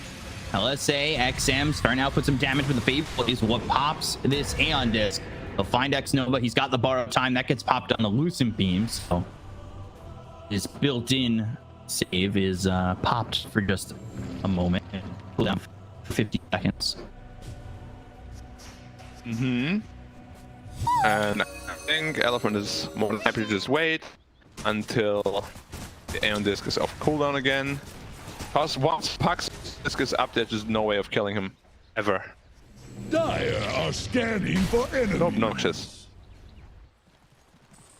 It's a smoke though, and Aeon Disc is still down if they catch him. Down for 44. And He Roche has no is up buyback in mid either. 50. Are scanning He for would be dead enemies. for 100 seconds. That would be a massive kill. What did he buy out on? Daedalus recipe, which I don't think it's worth. Yang caught telekinesis coming through. They've got some storage, but there's the soul. They'll come in and they'll get the kill on a Yang. But are they going to look for this super hex from a distance? That's going to be the hex. The Abaddon. They've got themselves the eclipse coming through from Eurus, and now Medusa in a lot of trouble. They're over to the side. Use that stone gaze. They turn. Sonics the stone. Oh, he gets the kill. Able to survive the kill. Next up, though, finally takes Sword. For the Sun doesn't have buyback. He's there for 99 seconds. They'll drop down the arena with the BKB to run down. He's running through. Oh, the spear. It pushes over to Fate as well. Eurus, he's gone. 3 big kills. They pop back on Super. F5 trying to run. He's got Ink Swelling. Maybe even looking over at Chalice. That's going to pop with the 2 players by coming up Super. 4 staff away. But now, let's see what he can do. Spear out. Doesn't hit Super over to the tree, but they've got themselves the Hex out onto Chalice. Chalice for Chase. This would be a big team wipe for Ehome. And there's the Earth Spike. They've got the Yules into the air. LSA, a couple of right clicks, and XM gets the kill. It's a massive fight for Ehome to turn this one in their favor. Holy shit. That's exactly what would happen though. Silas presenting himself. Maybe he knows at this point he's just worthless, to be honest, compared to his XM Lina. Making a lot of good space in the team fight for Lina to just right click like mad. Fade, steals Eclipse, steals a lot of really good spells. Massive impact in that fight. And we said it, Somnus can't die with Aeon Disc, but he gets caught with it on cooldown. That might honestly just be bottom set. It's gonna be 2 sides at least. Not Meg because they have the mid tower still, but I don't know if it's 2 sides just because they have to top from bottom. yeah, true. They still have 20 seconds, but it's not a whole lot of time. Roshan is up, so maybe they're just gonna go Roshan and secure themselves that, which has to refresh the shot. But that could have been really dangerous for Yang. Because if he gets caught, he's silver edged and dead. They're gonna go Roche. They're going straight Roche. There's no way for Elephant to stop this. And that 3 for 3 for Ehome on Roche. Is about to take the plunge. Again from Lina. She Roche is so fast. He didn't catch him. Radiant are scanning for enemies. Like, Radiant is aware. They might even smoke up, but they're too slow. It's already gone. There's no way for them to get close enough, and there's going to be the Aegis into the hands of XM, and I think that's the proper choice. I think that would have been the proper choice in the previous one as well. Solar picked up the Aegis, but like Lina's the one outputting the damage, level 26, and you've got your talents. You're getting into both sides of the talent tree, and it's just going to be stronger and stronger from here. Sylar finally finished his BK, so he's going to be able to output a whole lot more damage. They need to make sure they... Because last fight, again, it was a split shot Dark Portrait that caused a lot of problems in the backline, especially for XM and Fade. So they're going to focus that down no matter what. Refresh a shot on Rubik, actually. Maybe looking for a good Eclipse. Ravage. Or Ravage, yeah. I'm hoping he's gonna go for Agon Scepter next on Rubik. He's gonna come on the high ground. But now Sonic's going in deep. He's got the Sonic to a couple of these heroes. They'll drop down the Doom Coil. It's gonna be well, Rubik in a pretty bad. He gets low, but he's not. They get the Ravage off just before Yang ends up going down, and they look over at Europe. The Eclipse, but the telekinesis comes in. They're going to Europe. They'll only be able to take out Fade. The arena through, as well as the spear that lands on the FY. The Andisc will be procced. But 3 heroes dead on the side of Elephant, and that is not a good fight for Elephant, and half 6k lead for Ehome.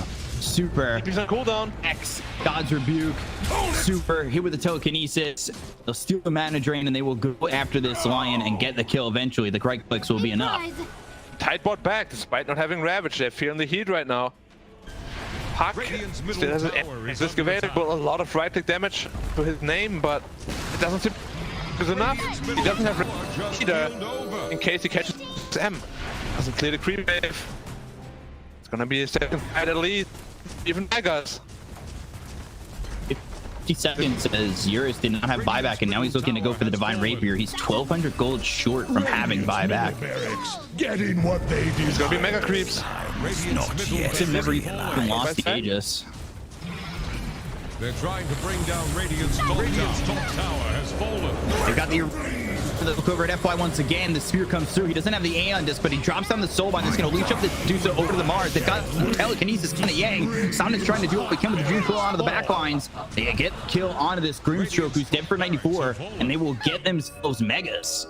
Ooh, I say that. No. All right, we're good. They backed up for a second. Yang, he's very he's still gonna look for him still. And now Chalice has the spear. He's just caught in bad position. And the LSA, they've got the damage to get this kill. I don't think he gets out this one, but the right click coming out from XM, and yeah, Yang will be dead for 2 minutes. That's giving up something that you really can't afford to do so. I've got the telekinesis on it. Here's the on. He didn't have buyback. That's a game. Ehome have just taken this one from Elephant. Oh my. Wow. 10-1 at 9, but ultimately he can't do it all by himself. Ehome outplays Elephant as a whole.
The Dire get a ban.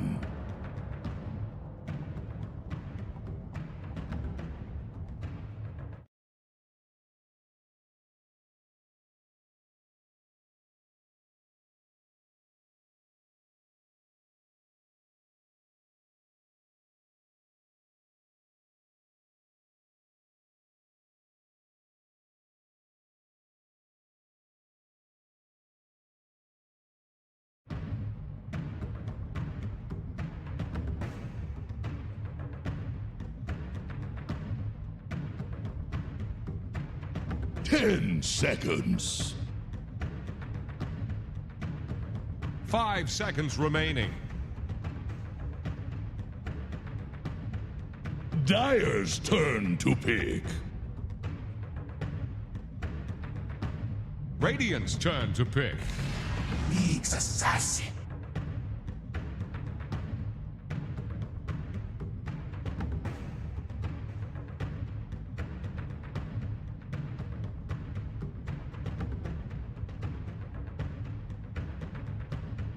Ten seconds.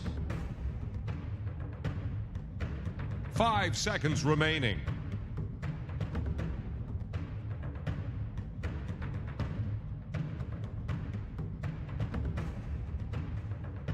Radiant's turn to pick. Lion.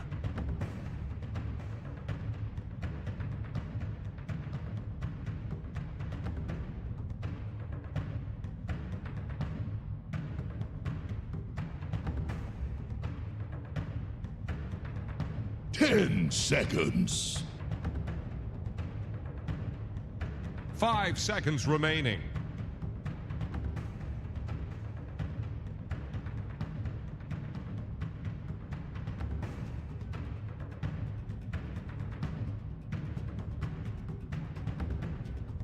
Dire's turn to pick.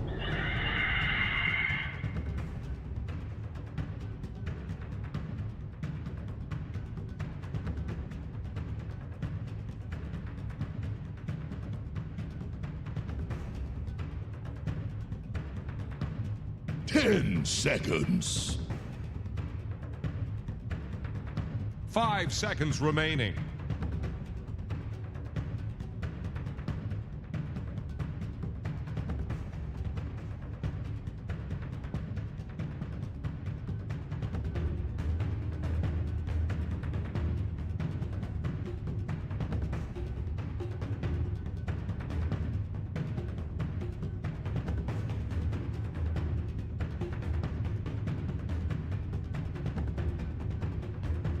Dire's ban now. Terror Blade.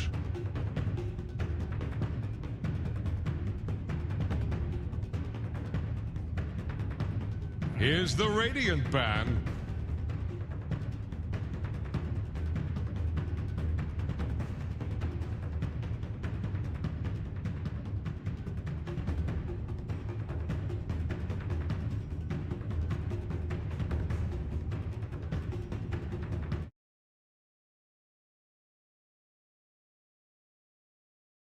Five seconds remaining.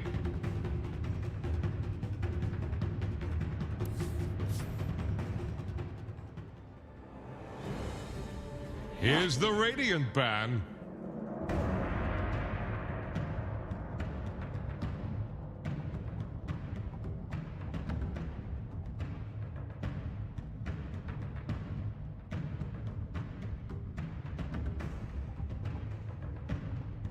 Ten seconds. 5 seconds remaining.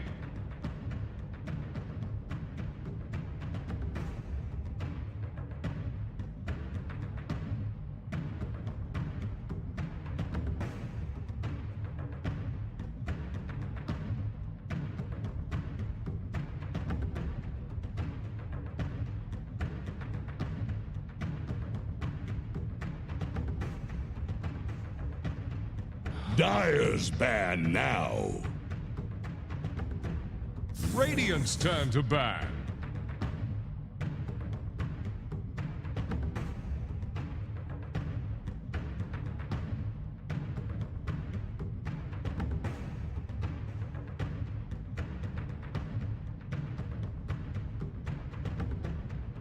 10 seconds.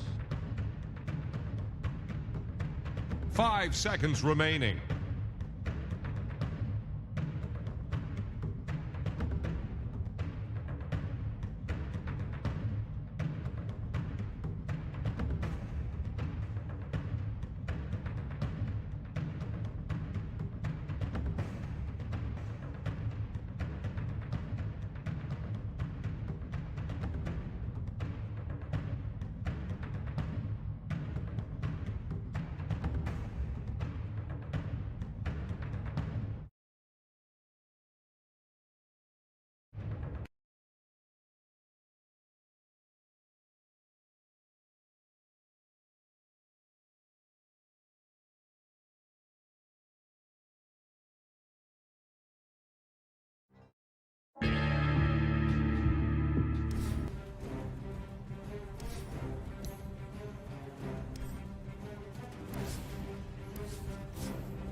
Radiant's turn to pick.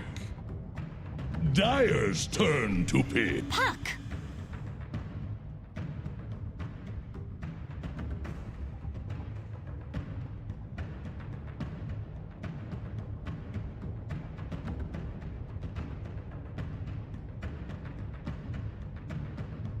Ten seconds.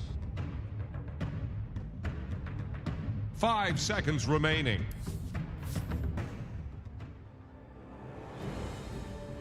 Dire's turn to pick.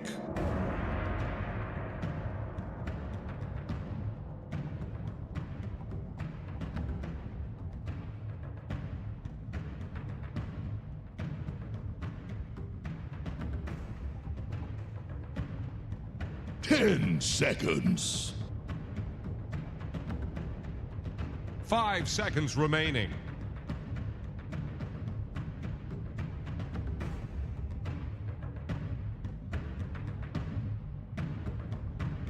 Radiant's turn to pick. Tide Hunter.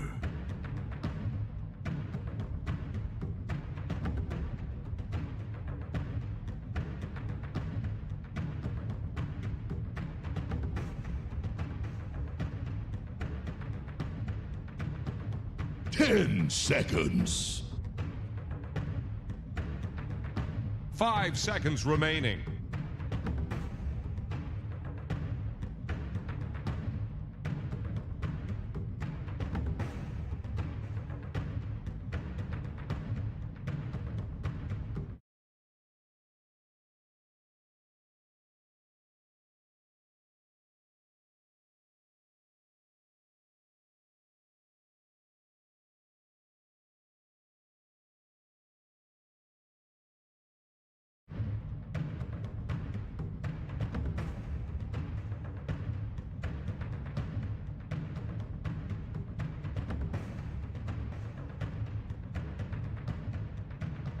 Ten seconds. 5 seconds remaining. Here's the Radiant ban.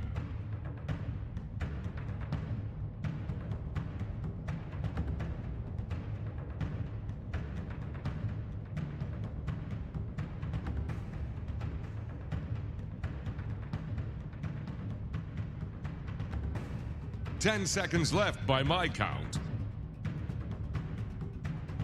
5 seconds remaining. The Dire get a ban.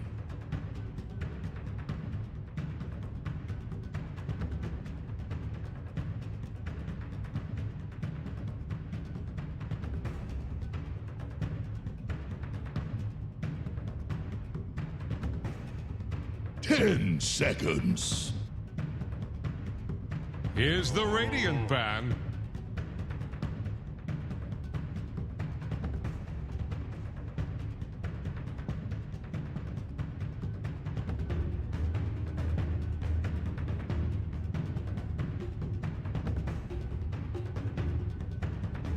Ten seconds. 5 seconds remaining. Dire's turn to pick.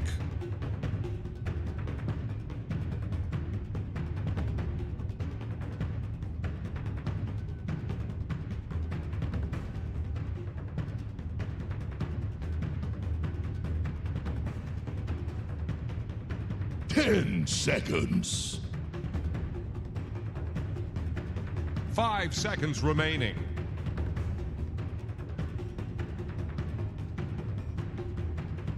Radiant's turn to pick. Mirana.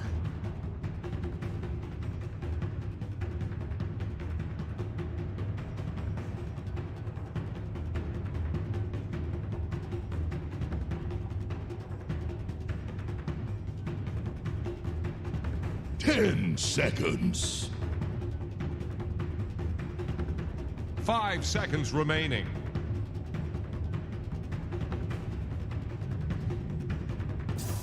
Medusa. Don't you dare pick Tidehunter. Ha ha ha! What? Conga!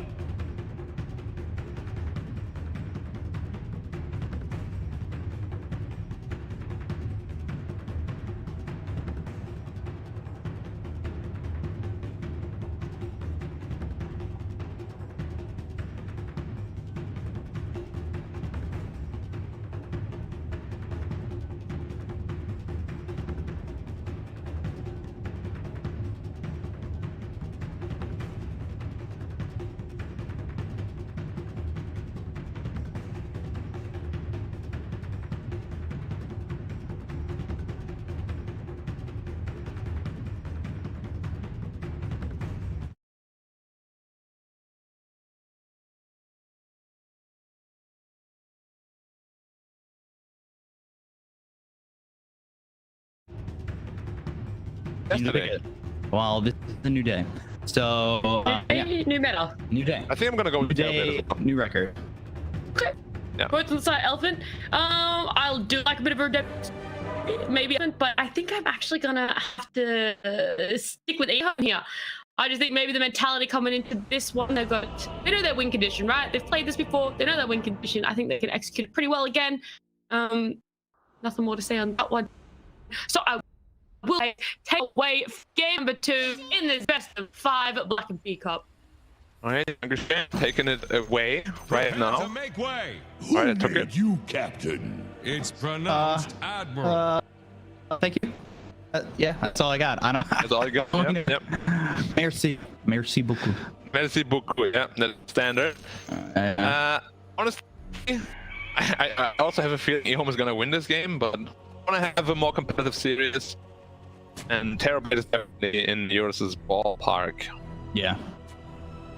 I think we're gonna feel a little bit more presence from Eurus this game, and you kind of alluded to FY not like putting more of a comfort hero in this BO5, and I think that's like due to the fact because they're a game down, right? Like if they were a game up, I think he maybe try something a little bit more out of his wheelhouse. I agree. That is just Mirana can be so miss, especially if you don't really have a setup, which they don't until like Ravage. It's a very easy game to fall out of Elephant's grasp.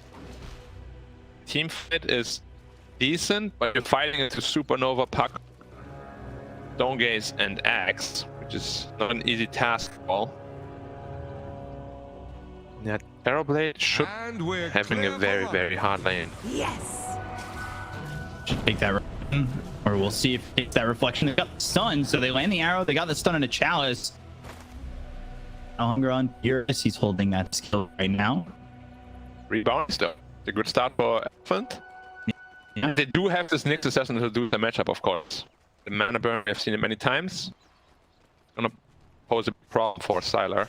He's gotta go into an earlier BKB this game.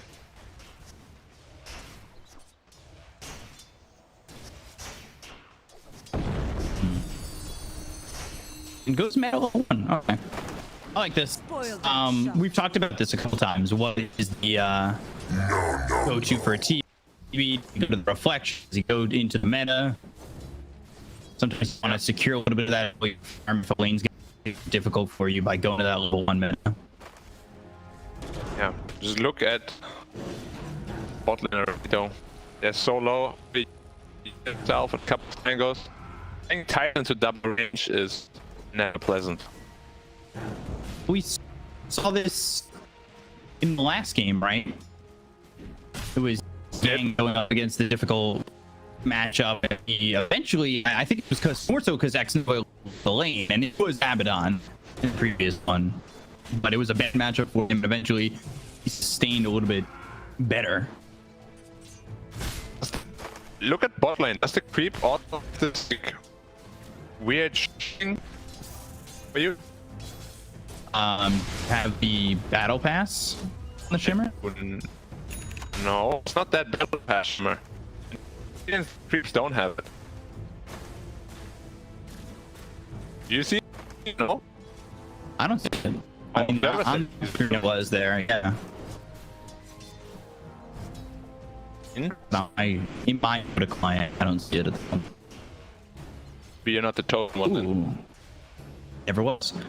Fly leaps away and avoids that first spy kill, take away that sentry, and then he'll deny the sentry that he can unblock this camp. Then X-Nova puts down another sentry. This is usually how it goes. Yeah, he's kind of ready to go. There's that fly. And at the moment, does he have one coming out again? No, he just has. Yeah. So just reap that. It's gonna be pretty annoying for FY.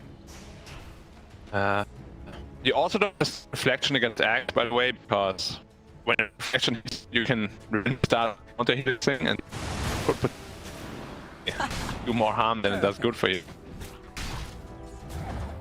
If it attacks a bit, of course. Yeah. Yeah. So do you think he skips it altogether, or does he just at any point? Probably just gonna go full blue meta. Yep. Jungle a bit earlier too. Because pressure should be mounting relatively soon. He's actually away with quite a bit already. I thought he would. Level There's 2. the meta. Careful. It's the battle hunger on, but that'll be taken off quickly after it put on him. Axe is grateful. Taking a lot of damage. He's not into the ring of health just yet. He's nothing coming over on the courier. He's just setting up to get that ring of health. Radiant's courier just drowned in a pool of blood. I was staying down here. This max charges, but My Is gratitude it going to be enough? He'll pop the salve, or X-Nova will pass over a salve to him. Gut will stop it. Looking forward. Sylar getting chased because the arrow lands. Running out of mana, but there's like Yang now under the tower. Needs to be careful. The creep do get cleared out completely. Silence. it's to decide who he is there. But XM also get it, no problem.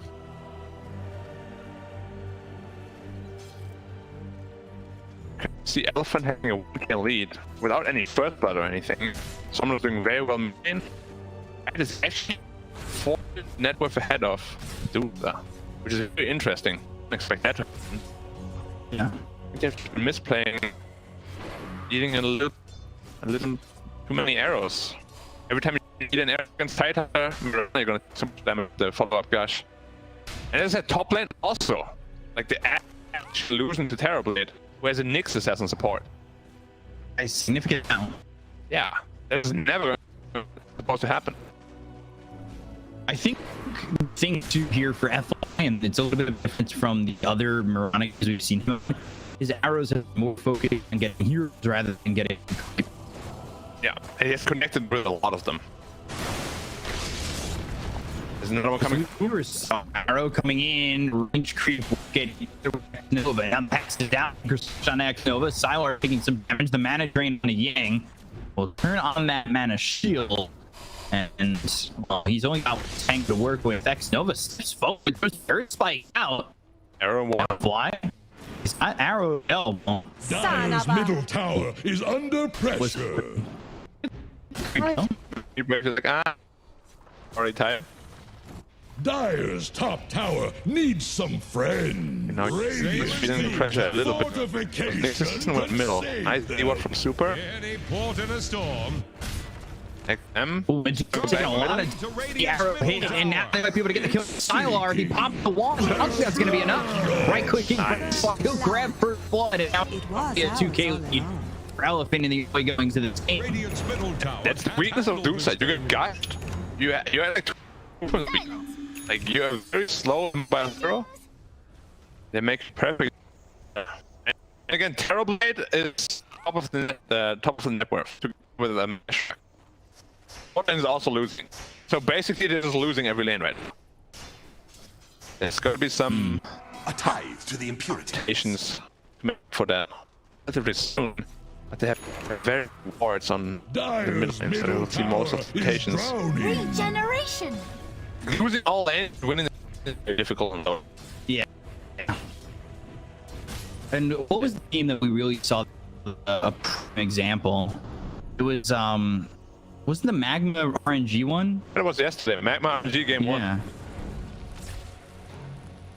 It's not quite as bad, of course. It was rotating in Euros. The Euro spot again. Can he get this under off? No, that's there. That's enough. Getting ripped out the silence, they'll get the kill in the Eurus. Tower is under attack. He went into the strength fit, but too late. Could have potentially got under, but arrow challenge. Oh boy. Alice on the run and Dyer's top chasing. tower is Be okay. about to take the Not enough plunge. damage. The tower took most of the edict, luckily for Palace, but well, they still secure towers, so they're not happy for sure. Somnus is top of the net worth, and I think this is an Money last changes. game. Confidence was boosted. I know they lost the game 1, but Somnus played well enough to the level in BO5 that confidence should be there. Bottom lane, Sylar, Savage, Gush comes in, they land this, they're not even gonna need it. Arrow flies through, it's not in time because he's already dead. Somnus will take out Sylar, and they might even just take this tower and put the pressure on. I think that Somnus is looking Dyer's way middle better than tower yesterday. is under attack. even today this year, man, it's that good. Radiant's So what bottom did tower Park faces a RTK did? stiff win. Must have been scary. Dyer's middle tower is If you don't perform drowning. this time. Radiant's bottom tower is under attack. Have the spyglass at hand. Is that the scary thing? Eating someone else's hot pot? Radiant fortified This their hot pot. structures Someone is a hot pot Radiant's lover. bottom The tower heroes. is staggering. like a drunk sailor. Yeah, you don't mess with the hot pot apparently. Radiant's Get bottom tower prospect. faces a stiff win. Dyer's top tower is Let's under get hot pot. attack. What's this? Me too. Dire Gonna fortified stop their talking about it. structures. If you Dyer's top tower I'll try is to take about to it take the Radiant's plunge. anyone bottom trying to tower defend is you under is attack. super- Radiant's bottom I tower won't be able to do has anything. lost bell. stand. Dyer's top tower Hope he is doesn't die. gone. Silent very poor this time around. Last time it was top of the network. So just crushing it. He was right with yeah, last game, and then that stack was taken by that worth. Sorry, some trouble. Silent can be dead. Silence comes over. F1 with help. That's why he's got the $2,000 amount because he is Dyer's this top promise to well. tower is about to take the A little bit of a plunge. mistake from Silent too though. No match he activated him. Not entirely sure why, but they came in. And that's Mirano. Are they gonna want Shadow to try and play aggressive again? Yeah, they've got the stun, the arrow fell, no way to get out of this one, and they've got another kill. FY, he's sitting here 2-1, and his net worth is a hail of stars. Like, that's how well this game is going for the side of Elephant. And at 201 as well. He's in the top of the network right now. As well.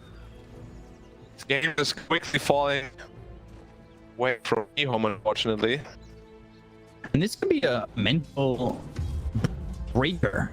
You win a game, like, let's get a close game with good performances from the losing team. I think a really good performance from Ehome. Hopefully, if this game does start out of control, it's like and it doesn't break Ehome confidence, because I think Ehome really won game one, and I'd move to see a 5-game series. Yeah. Snapping the coil. Perfect. All right. That's all. Exit. And they're gonna get killed. Dire structures Committing are 4 fortified. those damage, and that is 2 more kills here for Elephant. Wow. I get the perfect arrow. Yeah, everyone will go to T. Oh, the arrow! And on the floor, summon's here, and get the stuff. Dire's middle tower is under pressure. My FY. What a... It's a lot of arrows. Love you. He's a Giga Chad right now. Oh, thank you. I'll take that. Level as FY. Dire's top tower is You say the under word attack. Giga Chad. An easy shot. No. I am a geek, Chad. That, bro. What is Radiant's courier has been killed. Are you? Thank you. I believe you. But, Well, you know, I was forced into saying it. No. I was covered. you shouldn't say that. Silence. Did you take our axe? Almost this time. Ooh, they'll come over. No, wait, didn't come. I don't. Now they're coming in from super. They've got stun from some. It's and I don't kill on a chalice, but they do end up losing the track. I don't think that really is all for Elf, considering Chris is still continuing to farm the purpose being by Elf. Yeah, it's a good kill nonetheless. The Leshrac, so maybe Lesh could live, but it was a good play until the actually, which has never happened. Radiant's middle But yeah, tower you're is just- under attack. Very rich. Not so much. No, he's not. He is right there with. Yeah. Dive, spike parry, sends the Starstorm down in the arrow, Your and fly another one. 3-0-5. The 9 kills that Elephant have. Yep. Imagine a Benedict Dire's middle One tower hero. is under attack. hero. Smoke. Imagine a Veterano. Fools. And they have this. They're gonna look at this. Oh, the other way. Just walked up the hill. He would have been dead. Would have known. And man, it is unfortunate. Things going right in the game, man. It's a lot of pressure, and I think it's kind of making them crumble a bit. Well, yeah, just stealing the ancients away from himself. Oh, that's gonna hurt as well. They're not giving them anything. It's down by Yang and Summonners.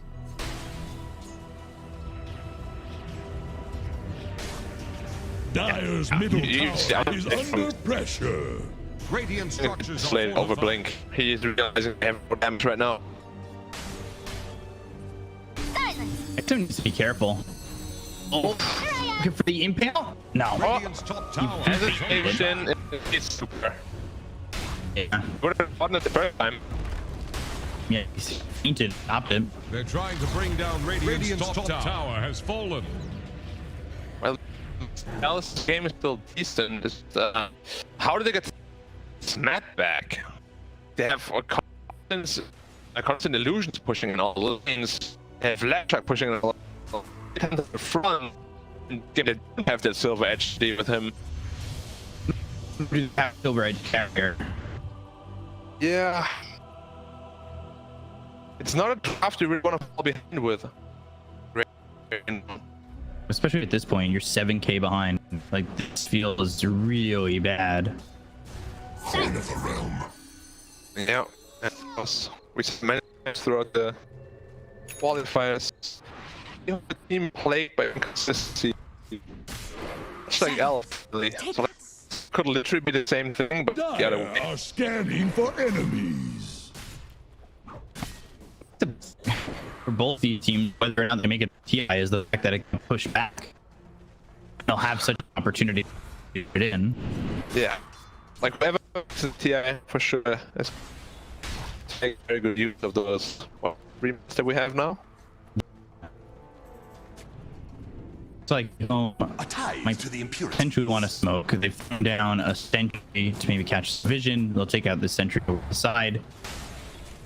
We'll see if that's the way to go out. So I think if they want to smoke, it's going to be with Chaps and XM. But air call that's up too well done. Why he'll put the dream coil down. It won't be enough to Eurus just yet. Radiant structures are fortified. Get the kill. Blade comes in. Eurus sends it's over. Making off by Yang.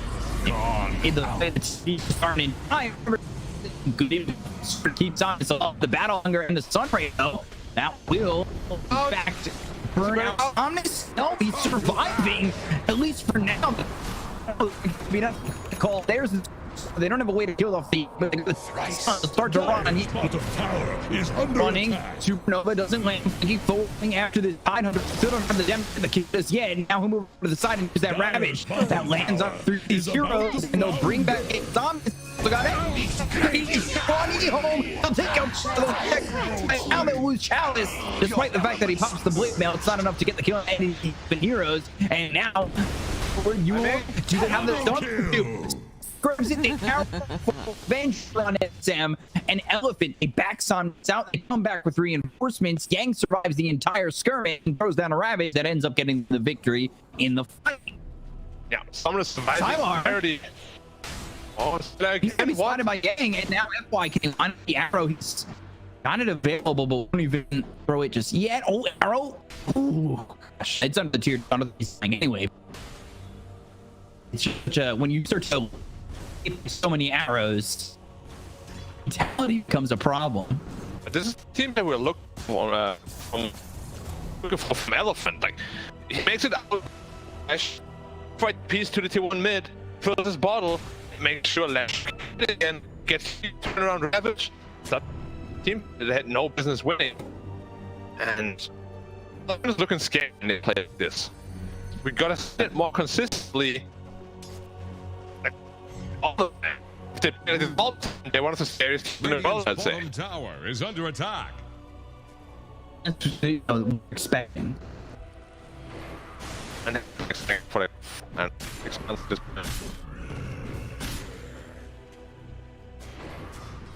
Allies disappear. Arrow. And Just want to highlight again how good it's done from Lesher was in the pack. Like, it was perfect timing. Perfect. Here I am. afraid. Using echo. We're gonna go for double damage to go for this first just. It's also power bottle though. I think bottle is gonna get worse. Power can only restore, not to. 50%. They're gonna get the Dominus. The power uses it. Yours like as well. This terrible. These things will die. They figured the ages down to the Shrek. Now they focus their attention on the Siler who pop the mantle, but they've got this as well as get the boost and when they did kill on the TV, they didn't get the ages out of the hands of Shrek. Of giving it to Lash, another terrible tower is about to I take fight the very blow. defensively. TB doesn't have Lash, just said. And generally, a TB agent is able to farm up that next power item, which would be a Scotty. But still come ahead in the team fight, get a lot of good kills. Just, you know, he's gonna have to suck it up. I'm mad, but it's okay. I go to my agents. Don't worry. I'm not angry. That's what I always say. Angry. Don't worry, I'm not angry. Behold! Oh, you were angry at me that one time. It's, I say it's always, sometimes. It's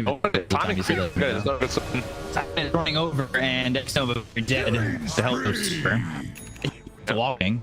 Your fort returns from its I move. No.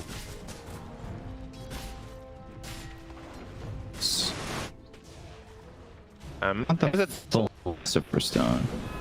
Who has the Philosopher's Stone?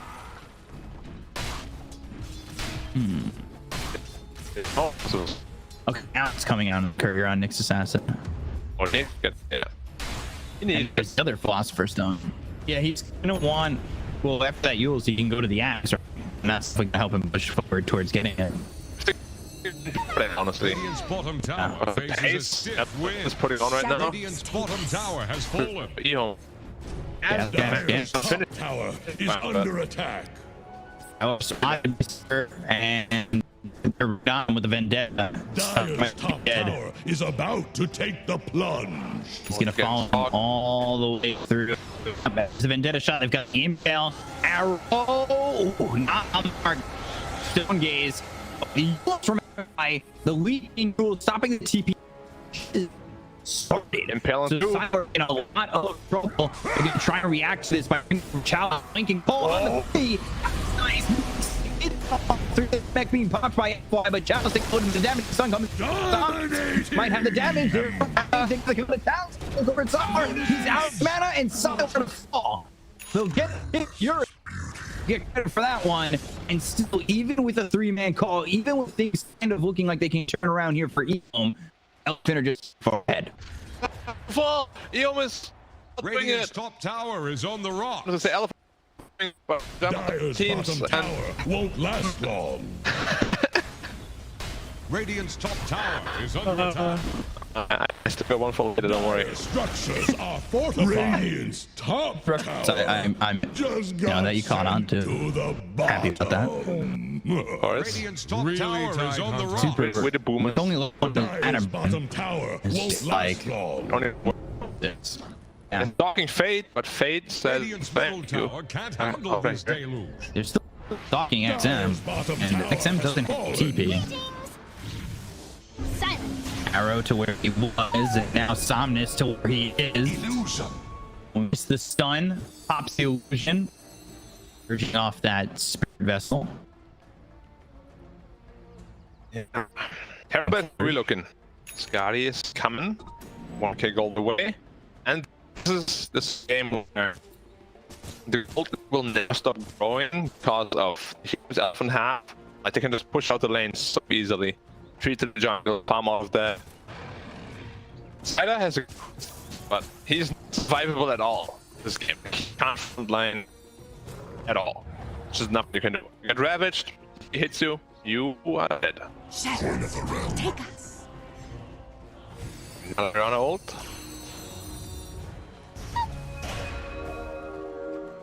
Chouse is over in the wing. He's going to make the jump in. They've got three that just ran out, and now they've got another sentry, so they spot this Moonlight Shadow. Now, who can at this point? Tide? No. Some it's pretty difficult. Nick's around, probably. Aegis is out, but it's still very survivable.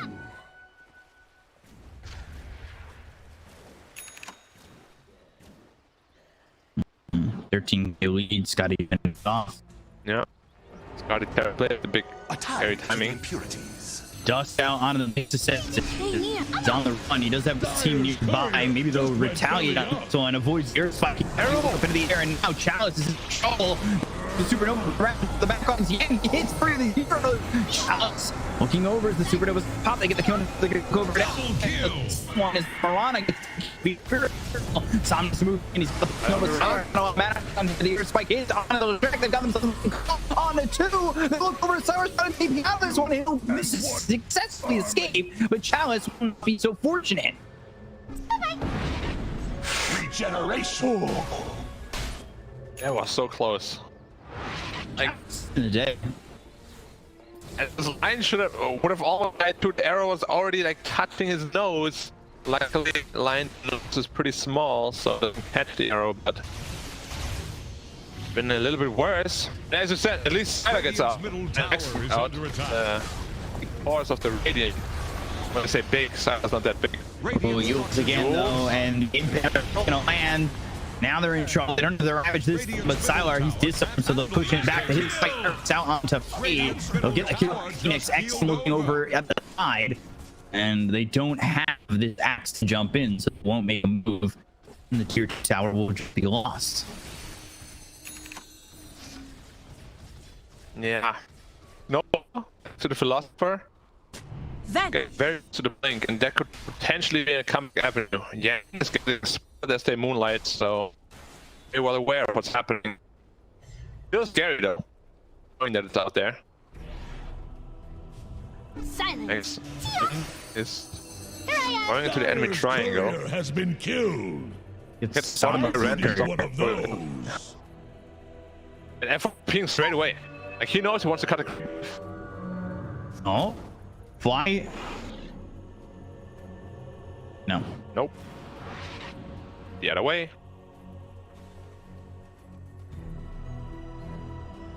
Ravage up to 30. Standing next. Once that's up, it should be pretty much unkillable. And the top.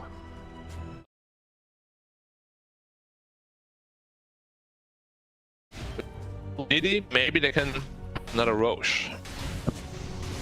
Waiting for him right on the rune. What do you think about my post change? 1 minute instead of 2 minutes? Or they could XM, but the hex out. Yang has this rat ready to go, so if he can kick them, it'll be a fight. And now they'll look over to the spirit vessel, the battle around him as well. And Ehome are kind of forced to just sit top of the stats. Oh, what do you think about my proposed change? Which change? 2 minutes, all runes in the bottle. It would definitely force you. Yeah, it would force you to use them pretty quickly. Yeah, like it's just way too good to be able to keep it for 2 minutes. I think. I don't know if we would cut it in half to start, maybe a minute 30, and see. It's mostly because I hate power. I hate double damage runes in late game, to be honest. If you have the bottle. Over to the side. Oh my god, yeah! Man, Ravage! He's ready for that one!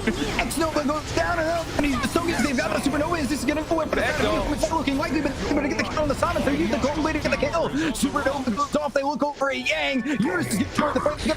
Round of the Medusa, Icarus dive away. FY is gonna lose the Medusa. Cyber did the right to the screen already, and FY leaping towards the other side of the fight. They've got the right coming to the chalice. They get the kill into the axe. And FY can soon move forward. He's got the move shadow looking for a fade. Can he get this kill? He does have the Yules. He's got to time it right. He's all by himself, so yeah, he has no help to go for this, and it looks like he won't even make the attempt. And over mid, they're losing their tier 3. The tier 3 goes down, and going after the set of racks. Yang winking in and getting heroes right into them as they were setting up with that smoke. I'm actually surprised at the fight when quote so poorly, because Ash died right after. It was just because they weren't quite ready. It was a massive ravage, but they weren't ready to converge right away. It was still a massive setup, and Blade still cleared, but at the end they do get rid of it. Very well played by Yang. There was undervision, right? I believe that the dire ward that was up on the cliff thought that, and he knew exactly where they were going to be. Yeah, absolutely massive. The timing, the fact that they set up like that. Yeah. How do you stop this guy? Every time we see a farm Terrorblade, this same question: how do you stop him? Wow. Because super on the sentry, but makes it just in time. This game is very rough now for Ehome. They're gonna have to sit on high ground, hope that Elephant overcommit, but Roshan is up. They want to do that. Also, don't forget neutral item tokens. Yeah. That's the most important one, I think. That You just have to post it to Reddit, and then you'll be okay. You'll get the support that you need. 60k people watching, I'm sure can do it for me. More nice link outs. Arrow coming in. Who's this gonna land on? It's on to Fade. No Ravage. They're gonna go into the Moonlight Shadow and potentially set up again. Yang has Ravage available.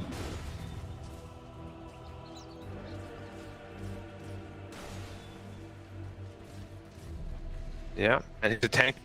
Move that by mail. Evans held a pipe and Cloak of Flames. This is Ravage up. Right?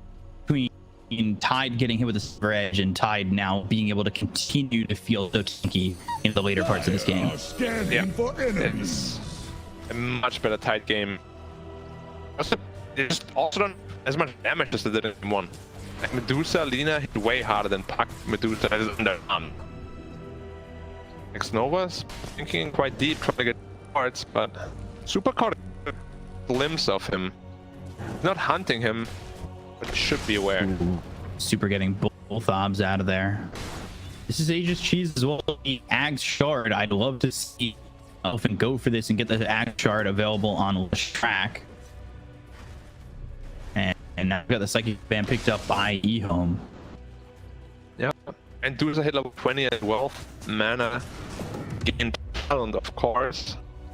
Why is that this being so hesitant with the Roshan? I think there's any way they can move the fight right now.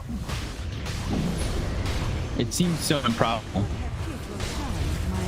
But now they're going for it. Probably also like, yeah, why are we so scared? Let's go. Haste. Excellent with some jungle next to them. He probably knows that what is happening too.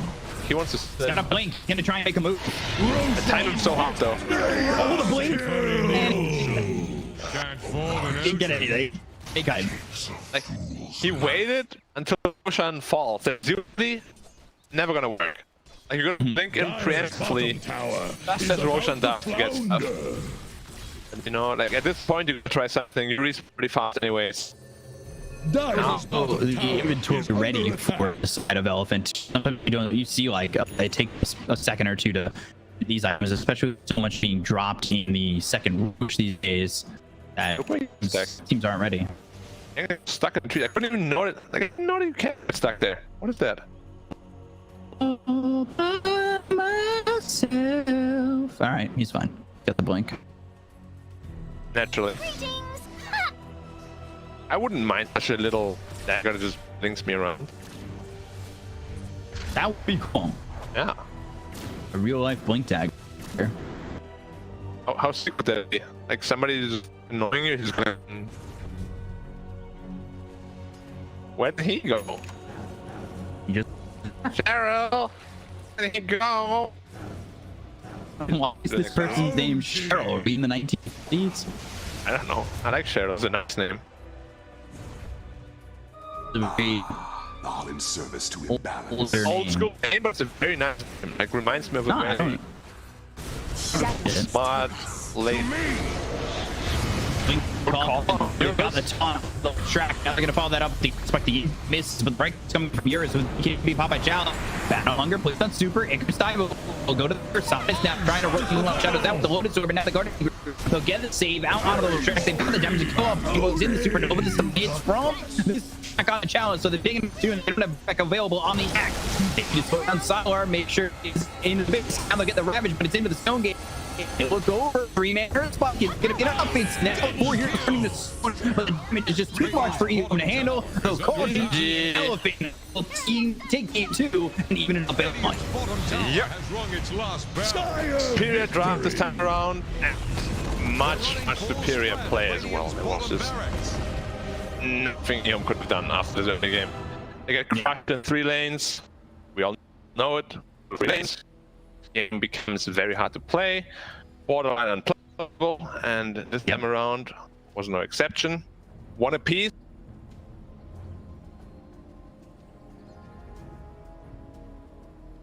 This is the elephant that we fear, but in game 1 they didn't look anything like this. Are we gonna get this elephant again, or are we gonna get game 1 elephant? Same with the Ehome. Look very timid this game. Yeah. We've already seen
Dire's ban now.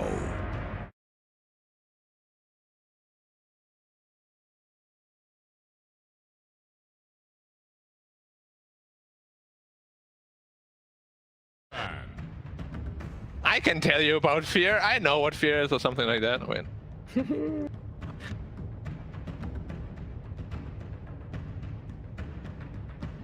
Here. Yeah. Someone once told me I needed to face fear to get over it, and I thought, well, why not take this a step further and cut my fear into little pieces, then set my fear on fire, then throw the hot ash of my fear into a lake, and then poison the lake. Simple. No. That is pretty intense. 10 seconds. 5 seconds remaining. Well, it's when you Turn to ban. pick him, right? Dire's turn. I to declare pick. from the gas theory. Oh no. With That's what happens Artisan. when I rush. Radiant. Dire's turn to pick. Terror. Templar Assassin. Retha. Mirana. Bounty. Luna.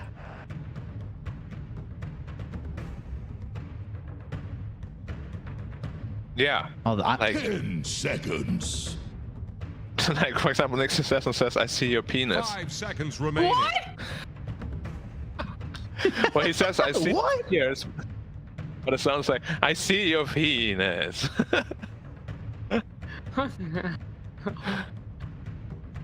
Oh. That's a good one. That might be my go-to line on this one. What about Darkseer? Is also so stupid when you pick him. Darkseer.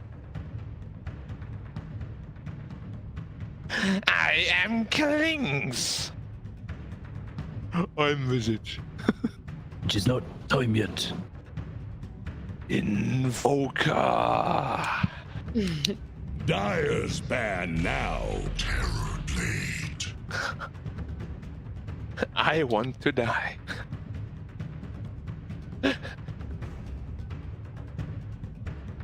Viper is also when he dies ejecting. Like 10 when you seconds. roll, relax.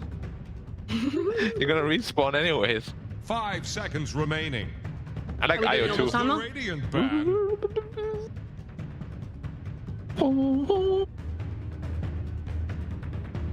The Dire get a ban.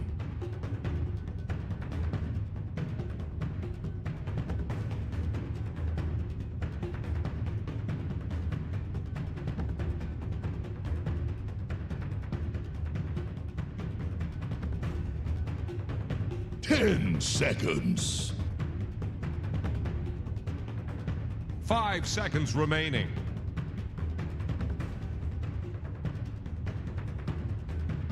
Is the Radiant ban.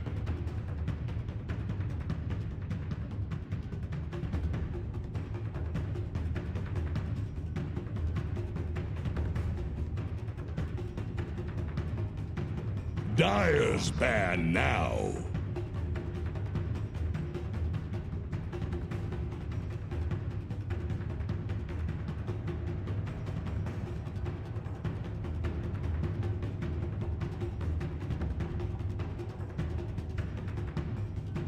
Ten seconds. We'll work our way backwards. We're gonna be 5 seconds remaining. Ooh, all right. I'll do the Beastmaster bounty rune. I think that one's gonna be the easiest one for me to get Can done. anyone get a headset? Wait. Go. Yeah, get goes. I need you to hear this one. Oh.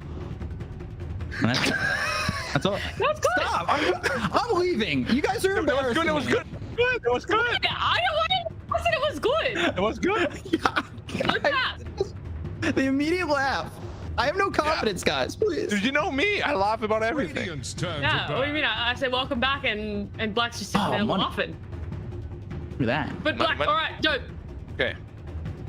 I'll do Bristleback. You want some of this, son? You want it? I think I heard that line during the DPC maybe like every day, 500 times every day. Just you and Lacoste constantly repeating that line throughout the day. That is so good. I loved that one. I don't even know if I want to participate now, man. You just kind of blew that one away. Now the pressure. You're the one who's last. All right. I should have gone first at this round. I'm gonna do Witch Doctor. Yeah. Ooh. Oh yeah. Oh, Look at okay. it go. That was good. That was good. All right, you got it. All right. Thank you. Yeah. Better than. 5 seconds Sorry, remaining. sorry.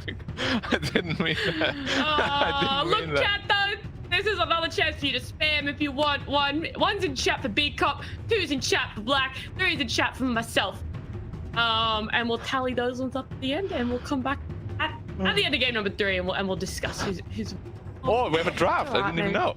Terribly. Yeah, it's alright. Wipe those tears away with the light of the fact that there is a draft now. And I gotta do a Spider-Man.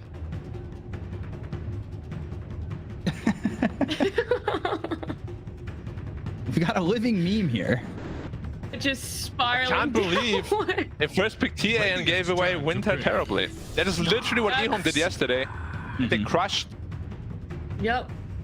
I mean, they got crushed by Elephant. So Elephant, that's the same thing. They're like, yeah, Ehome is not going to beat us with this. So if Elephant wins this game, the series is over, basically. Mental damage. Yeah, that's what you keep saying. You keep saying if they win this one, it's over. But that is right. The first, it's a must-win. 5 seconds remaining. Elephant are going to pick up the Kepler Assassin and the Hoodwink in the first phase, whilst Ehome are picking up the Winter Wyvern and the Terror Blade. Because I guess they're, as you said, poison of choice to let through were those two, and instead they decided to ban that Nyx Assassin, the Dragon Knight. That Elephant don't really know. Well, I guess Elephant know how to play the Nyx too well. Ehome don't really know how to play up against it too much. And then Elephant not letting them have the Leaner again because that one was way too powered for them to be able to handle in game number 1.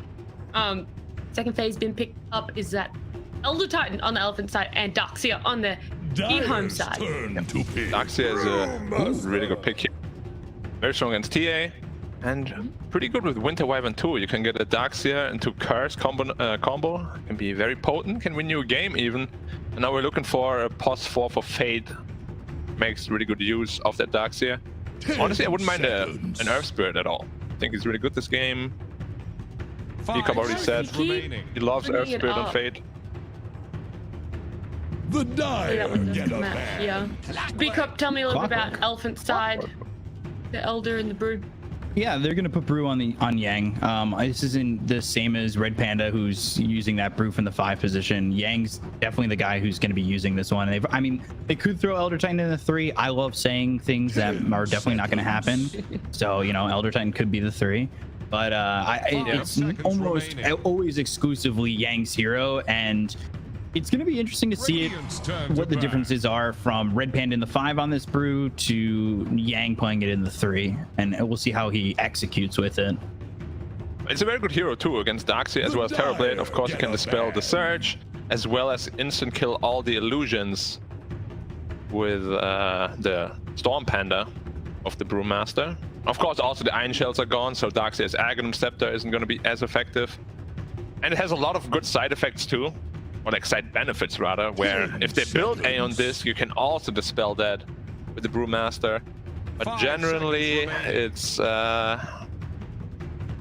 the best laner, but against the Terrorblade Wyvern, it should be pretty decent. Get it with Hoodwink. Yell ban. Yeah. We haven't really touched on that Clockwork either coming out from Ehome. Yep. Pairings might be going with. Daxia Clock is classic, one of the strongest.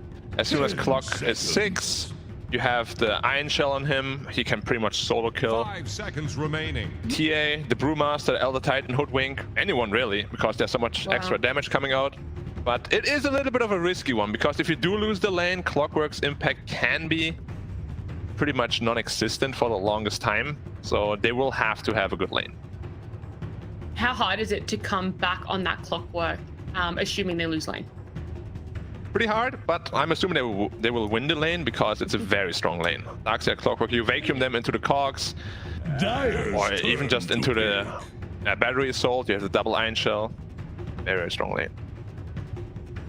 Do you think that it's going to end up being X Nova on the Clockwork and he just goes into the offlane, or do you think we see Fade on the Clockwork and it's a 4th clock?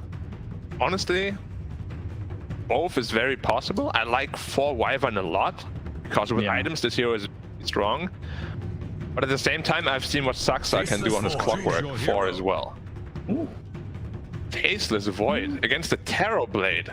That is rough. Like, if Void loses this lane, he has 0 combat mechanics into this game, and Tarot Blade, of course, will outfarm him massively. And you didn't really answer the Tarot Blade almost at all. Only the Brewmaster did. Kind of a rough draft. There's something that I do want to ask about. Like, do you think that they have done enough to nullify, I guess, just how strong Ehome can look on this Tarot Blade? Or is this another case for you guys where you're going to go with Ehome because that Tarot Blade can just farm and outscale almost anyone? Well, B-Cup and I think I can speak for you as well. We're going to go with Tarot Blade until it loses. So, sure. Okay. That's our analysis. Yeah. We're done. Still, okay. Thank you for that great insight, guys. I really appreciate it. I did so well. Big up. Are you going to go with that Ehome Tarot Blade pick? Yeah, I think it's like a probably 65-35 matchup right now for Ehome's favor. I think the TV is just too strong. The control from the Winter Wyvern is going to be massive. We'll see what FY does. I think he's had a lot of impact on the thing, enough to maybe gain a couple percent points in terms of how well I think it's going to go for Elephant. But it's tough. I'm also wondering what this Void build is going to be, because if it goes Battle Fury, I don't know if that's going to be fast enough to even keep, like, Tarot Blade's just going to be ahead, I think. Well, I might have to join you guys on that side of picking Tarot Blade until it loses. Hopefully no Caster Curse happens here. But Black and B-Cup, please stay away. Merci beaucoup. Thank you.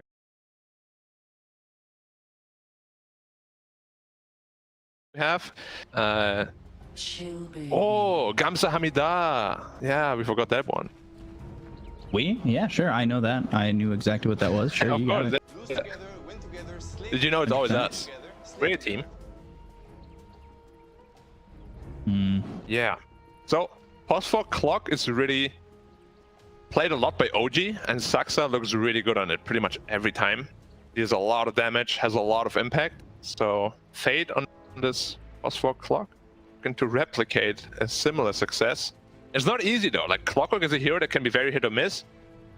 If you miss some of those early kills, early hook shots, your mid game might not be as strong as other Phosphors. Yeah, but I will say the last time we saw X Nova on this Winter Wyvern, it was a very impressive performance, and I think he had one, questionable Winter's Curse, but other than that, I think he was quite strong overall. I did one curse, almost lost on a game. I remember that one. Yep. Gotta be so careful on who you curse and how you get that done. They're gonna give a rune to a piece. But yeah, this Void can work if it wins lane. But we've seen so many times where Void just gets pressured too much, loses lane, and he's just a non-factor. I think even in this qualifier we saw where he had like 900 damage done. We're not gonna see this game, but yours has already taken a lot of damage. Gotta be careful. What's the build for this Void? Probably Maelstrom, Mom Maelstrom, or just Maelstrom, or just Mom. But you want to have one of the two. Like, you definitely don't go Battle Fury. If you go Battle Fury, I feel like you're just destined to fail. That's what I was thinking too, because we've seen a couple of these carries go Battle Fury on a timer, and it's just like, well, it always seems to be against the Terrorblade, right? Where they go this Battle Fury. But people are really scared of playing against Terrorblade, honestly, because if you reach that late game, Terrorblade is such a scary hero to play against. And you can't blame him. Like, Terrorblade's win rate in this qualifier is super high, I think. I think Terrorblade Mirana is perfect. That duo is still perfect throughout all regions. Yeah, it's... I don't know, it's hard to answer. Might be dead. Yeah, super control. He's fast enough with the Spirit though. But you can already see the pressure is mounting. Korea will have to bring on a lot of region. Yeah. Interesting that he went just like that. I'm very interested to see mid lane too. Like, can Somnus continue to do very well against XM or not? Well, considering that it's, you know, that first pick TA that's been countered, I'm wondering, not only can Somnus do well in his lane, can Somnus do well in this game? True. Like, it's gonna be tough. There's 3. Honestly, the entire lineup is pretty much tailored to counter TA. Someone has to be careful. Oh, has to TP out. Good recognition there. Yeah, the tier 1. Right. Like, Darkseer is also a hard counter to TA. Yang? He has no fairy quite fire. low. Fly doesn't have anything to help him. I'll just throw that Darkseer salve over. Clock are also designed to counter TA in this draft. Like, TA is just countered by all 5 heroes, basically. So now that's the thing. You can't really rely, I would say, on TA having this breakout performance. So it's on your Void, and now the Void's build we have to look into and see what he's going to go for. He can make things happen if he drops down, I would say, a perfect Chronosphere, but then the damage into it, you've got Earth Splitter. Maybe you've got Sharpshooter that's going to land into the Chrono and help you out, but things can definitely be a struggle even if you do land a Chrono that is on multiple heroes. My worry is they just don't have enough magic damage, cause Winter Wyvern is also considered a Void counter. Like, you just cold embrace someone in there, Void won't be able to kill that guy. They picked that into it, which is why I was so surprised by the Void pick. I don't know if... Well, was the Void really the best pick that was available to them? It's tough. Like I told you, Naga Siren this game would have been so good. Against Razor, against Terrorblade, would have been perfect. But nobody wants to play it. And Naga TA is very scary for sure, but that is the trap you put yourself into when you first pick that TA. First overall pick TA. We saw it win once.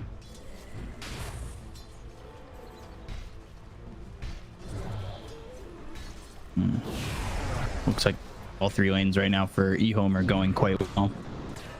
Yeah. Void though, he's doing pretty good for himself. Oh, super. In some trouble. And might go down here. He'll be first for the Chalice. They could potentially even get Urus. Surge, Iron Shell, Bash. Won't do anything for him. It's the power of Clockwork plus Iron Shell. Said how potent it is. And they're coming off to a perfect start. This is exactly what this Clockwork wants.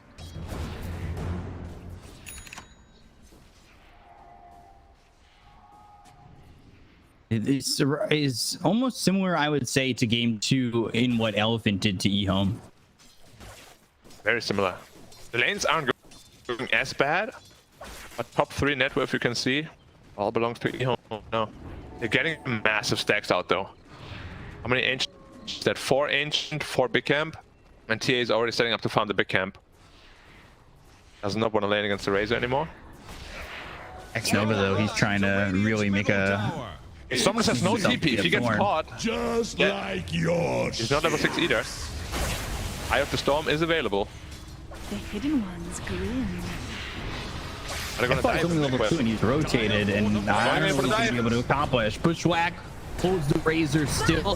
They've got the cogs and they look for the sweep. It lands on a 3, but there's just no follow-up to this. And Somnus has to be careful. Stepped up for a moment and, oh my god, almost ends up like killing himself by stepping forward. And Ehome are aware of these stats. They've got this great ward right by the steps too. The pressure that's being put on by Ehome is such a deterrent for Somnus to go and take those stacks. Try to get anything done. Yeah. It's not an easy one. They don't have a deep-ish ward, but doesn't really see the stacks, so once you expect him XM. Razor taking a lot of damage. XM getting low, has the static link, but it's not going to matter. Somnus gets the kill. That's a big one for them to finally get. Yeah, the refraction. Trooper ends up dying as well, but it's a very good trade for the TA. He needed to get that one. Terrorblade? They're having a good time top though. Yang is very close to 6. When he's 6, Terrorblade has to be scared.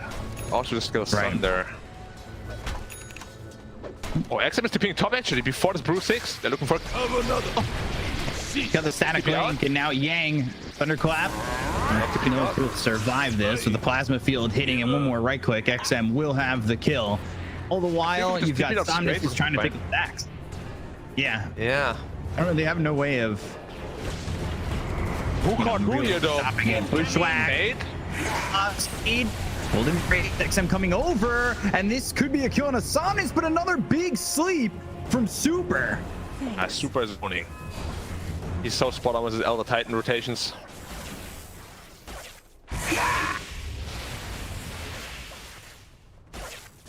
Can XM even attempt this stack?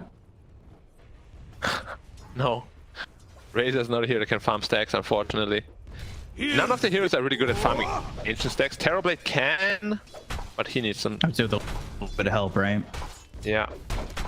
Yang might be looking for a kill on Terrorblade soon. Look at those wards they have on the Dire. What's proximity, all three of them. Let's see if one sentry gets both.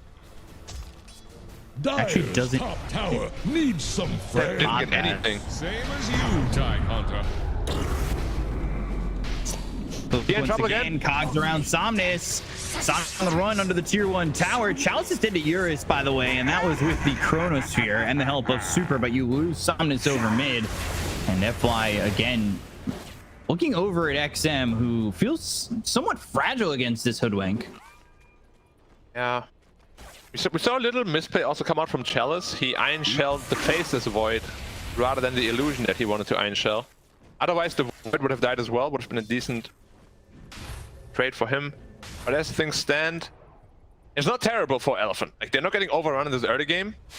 TA, sure, she's not at the net where she wants to be, but it could be a lot worse.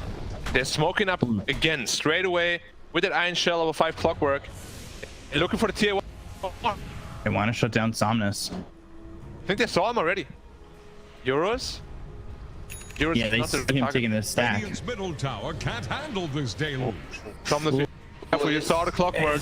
You saw the clockwork. Yeah, and he's shot. They've got the primal split. They're gonna go after these heroes. They'll throw the stun over on XM, and now who do they use this Cyclone on? It'll be out onto the dark sphere. They hit the sweep. They look to get the kill onto XM. Yang will get credit for that one, and now they'll focus their attention on the Chalice. They'll drop down the trap, and the right clicks in. Somnus with a kill of his own. They don't get much from the stack as Ehome tried to take it for a second, but backing away from the primal split, they end up losing 2.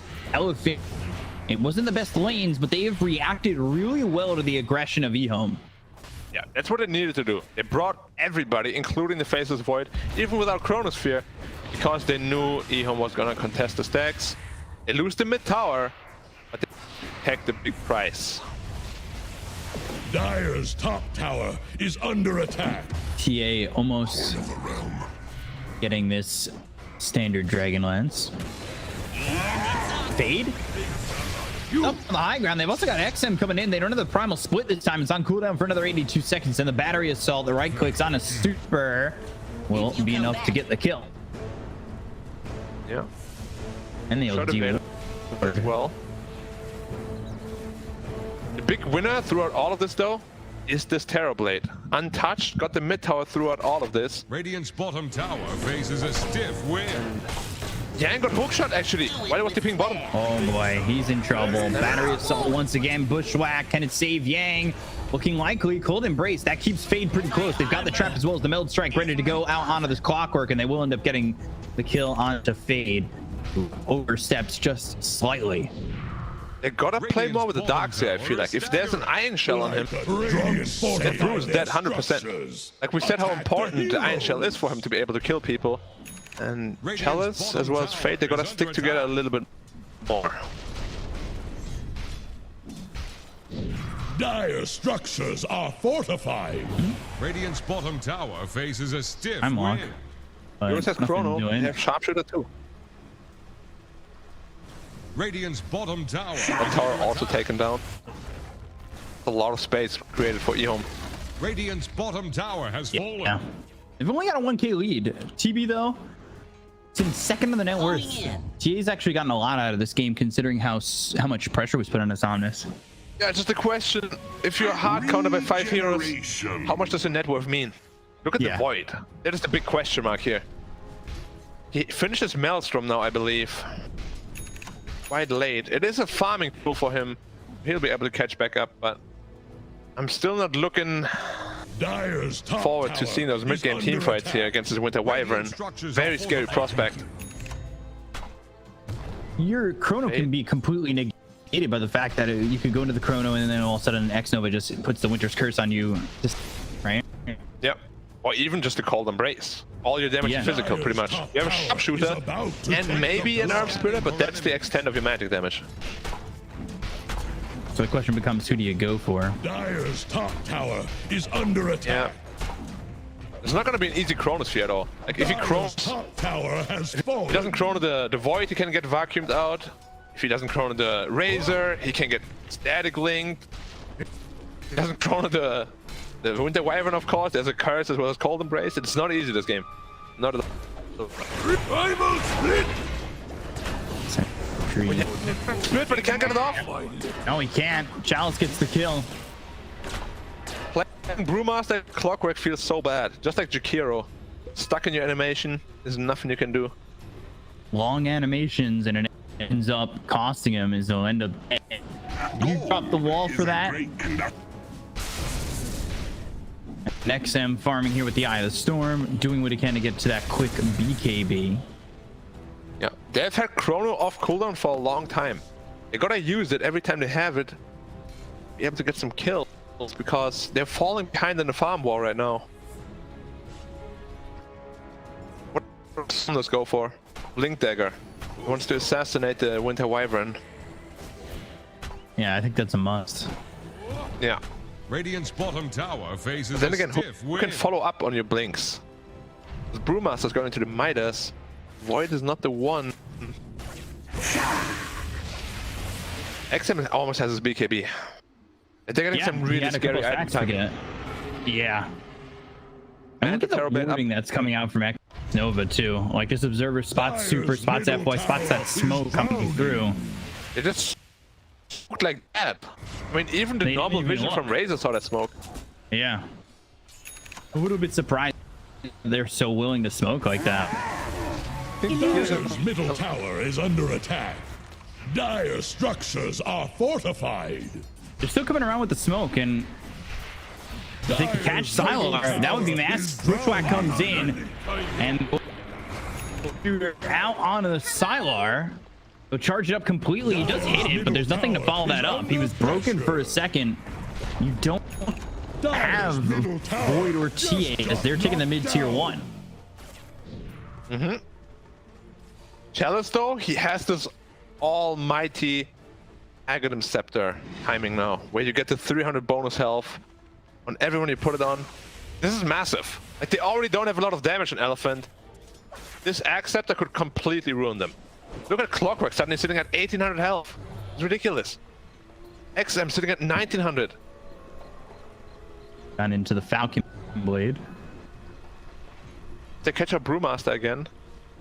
Bad news for Yang. So far he's staying safe, but they have a rocket flare to scout him. Really. TP in, Bottom already. FY, Yang, both here. There's a rocket flare behind the tower. Yeah, and that's gonna see FY, and now they're gonna look for the hook shot. It actually misses. FY's gonna lose his career. Radiant's bottom tower is under attack. But it's not gonna do anything, and now you need to be careful. And Corona comes out on it too. Do they have the damage? The wall's in, the static link, it's out into Eurus, and this isn't looking good. Eurus is gonna come through and get the kill on the fade. Chalice getting low, he'll fall 2 years down on the side of Ehome, but they are gonna get Eurus. They'll sunder, they'll look over at Yang, who's trying to take out X Nova as a +1, potentially even XM. Blink forward, goes for it, XM gone, X Nova might be next. Sylar left on his own, the sweep lanes again from Super, and Somnus, he's Double kill! double more quick! Yes, he does! And Sylar back away from Somnus! Trapped down, conjure image, and now Somnus just needs to blink right on him with the meld strike, and it will be a full team wipe for Elephant, but that is a back and forth fight that only slightly goes in the favor of this Elephant side. But that's a big window. Oh, Oh, they got No! On the Somnus, Chalice coming in, the metal struck, the right clicks out on a feed. Is it going to be enough? Vacuum, and they'll hold him still. They'll hold him dead and hold him down. Fade getting the kill on a Somnus. It's a team wipe for a team wipe. Yeah, that ended up being not bad for him after the TA kill. If only he had gotten out of there, it would have been so good for them. But you can see how that fight started. The missed hook shot is a big opportunity for Elephant to exploit. They went really aggro after the hookshot missed, and suddenly you're completely out of position on his Ehome side.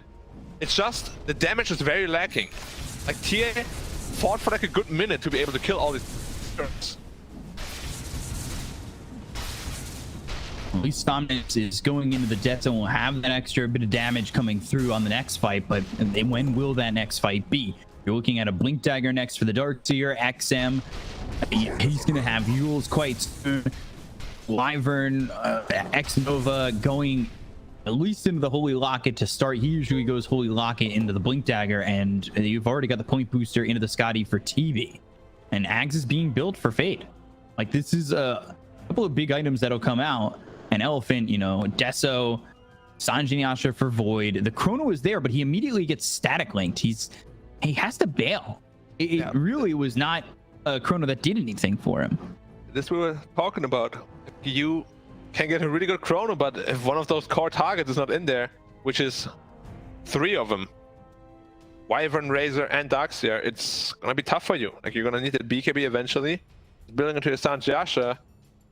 But who is really building into damage? They have damage amplification from Elder Titan. That's it. TA is trying to, but not having a BKB on TA also is gonna feel really bad. Those upcoming team fights against the Darkseer. Yeah. It's a very tough draft to execute. And Elephant, honestly, I'm surprised they haven't lost more than they have so far. Good job by them. But the game is only going to get harder. Totally agree. You know, you're going up against that TB, which we've talked about as the problem as the game goes on. So you now have to wonder yourself, do they have enough to counter this TB? He's not as formed to the TA. You talked about that as well. The effective net worth of the Templar Assassin, the fact that you're countered by so much, does Somnus really work well with this net worth? And right now he has. But you said the BKB needs to come out. That's going to be a while unless he changes his idea of what he wants to get from this Deso to BKB. You need that Deso. Yeah. Like, you don't have enough damage as is, so... It's tough. It's a tough spot to be in. And then I think right now your effective net worth is all of your net worth for Somnus. But as time goes on, it's not going to feel like that net worth number is as strong as it should be. Yeah. Especially once items come out on the Wyvern, who is pretty poor so far, which is very good news for Elephant. Like, if this Wyvern had an Ether Lens or a Blink Dagger, I would say this game is almost impossible to play. Which is usually the build for X. But he goes into the Holy Locket and then he picks himself up that Blink Dagger, and we've seen what X-Nova can do with the Blink. But just look at his item build. Like, he's maxing Cold Embrace. Doesn't even have max Splinter Blast, which is what we usually see. All about the saving. They're lagging, apparently. Yeah. Are they? Not a good time to lag. The double equals means lag, right? No, double equal means wait. Oh. It's always like that. They pause and double equals Kale, or just Ka. Yeah, and you know, they're lagging. But we've also seen in late game, right? Even if TA gets really obesely farmed, we have seen what Razor can do to a TA with that refresher orb, with the Shiva's guard. We double link him, suddenly he's like minus, I don't know, 100 damage. Tickle me, heal me. That was the scariest part, was the refresher on that last Razor we saw, which was on XM. Yeah. They're still holding a gold lead. That's the problem, though. Like, I'm favoring Elephant, maybe not ever in this game. Like, Ehome has better scale in the lineup. They have a better mid game. When is this Elephant lineup ever going to be ahead? Like, they need to heavily outplay in order to win this game throughout all stages of the game. It feels like a true underdog situation. Game. Like you're never gonna scale as good as TB and Razor, right? Same as Void. Maybe if you get 6 slotted and same farm as TB, but how is that ever gonna happen? Zeros have right now. Going Sanj, almost has the Yasha. Yeah, has the Sanj Yasha, but he needs that BKB as well against the Darkseer. Then you go BKB, you still have Winter's just to worry about as well as the Statical Link. It's a lot of questions to be answered by all of them. Which means you need a lot of time to build up those items to have those answers. But again, playing the late game, being on a timer up against this TB is always tough. Yeah. I think Elder Titan is rich into the middle game. It's a winning condition, like if he gets an Aghanim's or something. It will allow him to run close to the TB and Razor and negate all their armor for this TA and the Void to really start dealing the damage. Middle tower is under attack. Maybe you can even chrono the Elder Titan in melee range to the TB just so the aura is applied, you know? That's maybe another little thing they could do to amplify the damage. TA is farming there. They're actually smoked up there. No Iron Shell though on Clockwork right now. Give it to him, Chalice. Yeah. There's him up. And they find Yang. Yeah, Yang will be spotted, and he's 800 gold away from getting this Ag, so he really wants to get this and have this gold. Primal Split to avoid the hook shot. Will send the Earthman and away from this Ehome lineup. I gotta say though, Fade is he seems very uncomfortable with just hooking. Like he saw him for quite a while. He didn't. They could have hooked him at the creep camp. Then he walks a bit closer, gets unsmoked, and top tower is sure it's a Bruce Split used, but he's getting close to his axe. And that's why he desperately needed to keep that gold. He doesn't want to be set back. He wants his axe as much as possible because we saw how much the Primal Split was doing for them. Have 2 charges on that, and it's going to be a massive upgrade for him. Obviously, it's a massive upgrade when you get 2 charges, but I'm just saying, overall, with what seems to be the most effective part of their team fight at the moment, having 2 charges is a big boost for the Alpha lineup. Yeah, I'd agree 100%. They're looking to up tower here. They don't have the Skadi timing yet. Oh, potentially. Razor's not there either. They gotta be careful. They don't want to fight on Elephant's terms. Rock it on! Or do they? Pierce needs to be careful about how much he's just standing there. Hey, how you going? Bushwhack coming through. Do you want to follow? Know that Darkseer is right here. Thought about it, but there's a Winter right behind. You gotta assume that everybody's. Yeah, you gotta assume that everybody's here, except for the reason that's showing the.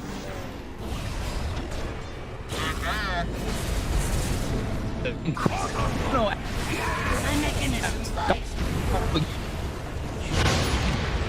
Coming through the sweep on a 2, that's going to land on the Chalice as well as XM. So now FY maybe moving forward with the rest of his team as Bushwhack on the TB. Acorn. And now he doesn't have Chrono. They really don't have that lockdown to make anything happen, but it's enough of a deterrent to push Ehome away. It's a decent Chronosphere, but it's a Chrono for Clockwork. Like, that's just how you know how little damage they have. That one Cold Embrace on Darkseer, Void was like, alright, I'm out. Can't do anything. They're gonna smoke. They want to go again. Which is a little bit surprising, but they do have the Ags on the brew. And like I said, that feels like the most prominent part of their team fight. Now XM gets up on the high ground. Yura's gonna time walk forward. The Winter's Curse, X-Nova in a perfect position. That's gonna be out on the Yang to use. Not with the never touch the stuff. That, my friends, is my middle. All that net worth, all that team fight ability is already gone. They're gonna look over as they've got the Iron Shot on a Sylar. He'll chase down Urus, who has the time walk. Slowing down this TB. Urus, he's got some space. He'll up while XM focuses his attention on the Urus for a second, but won't commit. Game is closer than I thought it would be.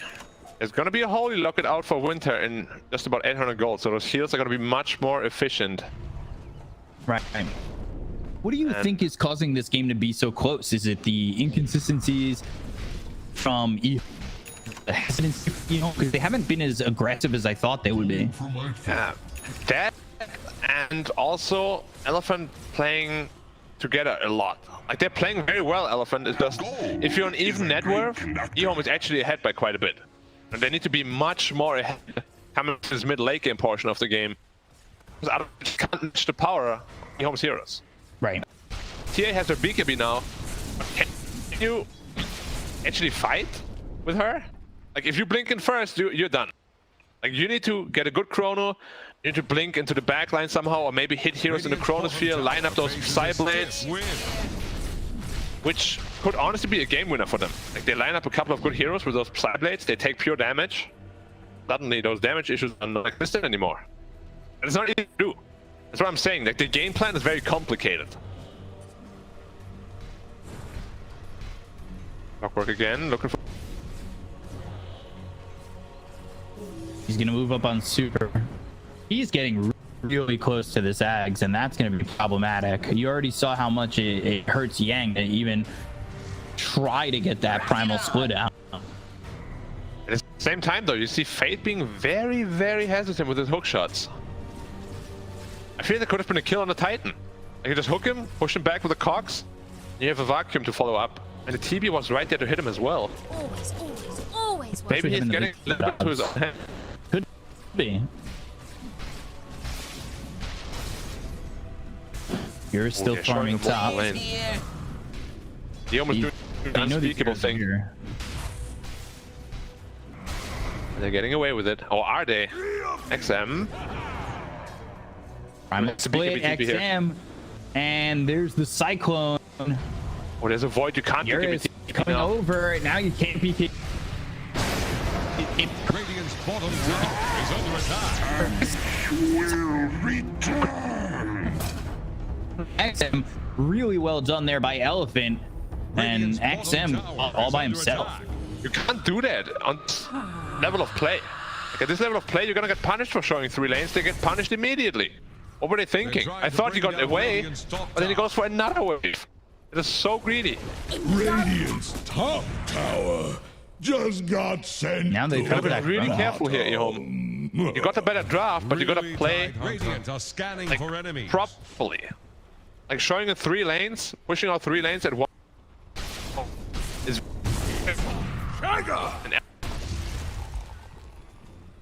And Roshan is up now. Smoking again, looking for a big fight with the Chronosphere. Without the Razor up for 20 seconds, he might even be feeling like he's forced to buy back if there's a fight. Just Curse gets forced out, but now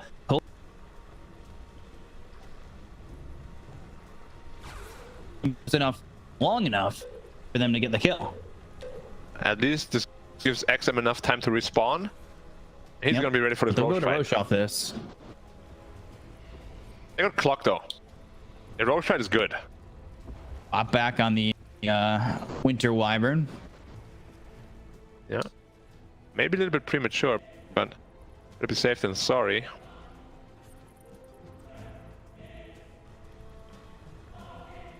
Master, highest priority. They're doing Roche again. Rocket is coming. Rocket Flare spotted. Euros is just standing there.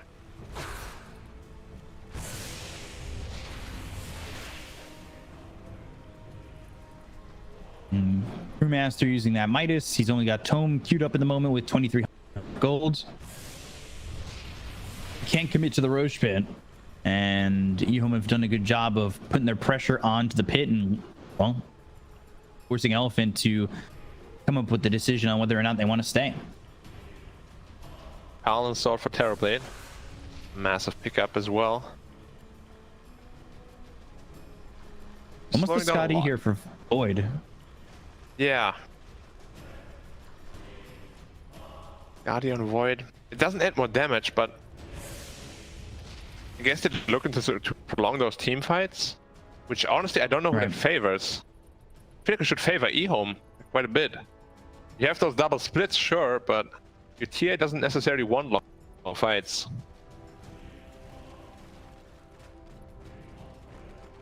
Shiva's got done on the Razor. Big pickup for him. A refresher next. Yeah. Standard pickup. Axia going into the Greaves. Just to give the team more armor. Enchanted Quiver for Somnus. Classic. I also got the Psychic Headband. We'll see if anybody takes that. Right now, at least for Brewmaster, he's holding on to the Cloak of Flames. He's going for a refresher as well, as that Midas off cooldown. And we'll use it. So he's getting close.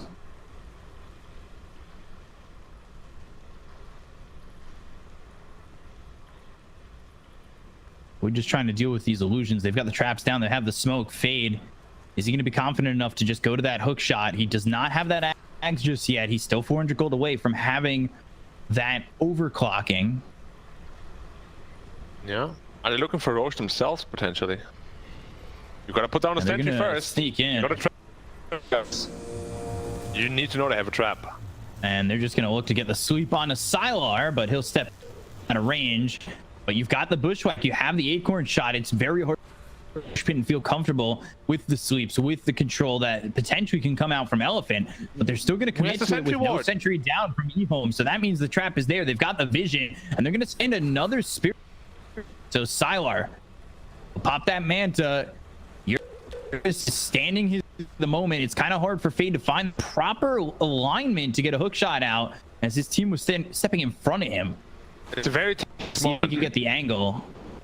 Fight makes or breaks the game for both teams. Yang is just sitting back. He's got the Ags, and he wants to just use both primal splits. 3k health on the Roshan. It can die in an instant for both teams, pretty much. They're both just staring each other down. Cinderbrew thrown in the shot.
5 seconds remaining. Dire's ban now.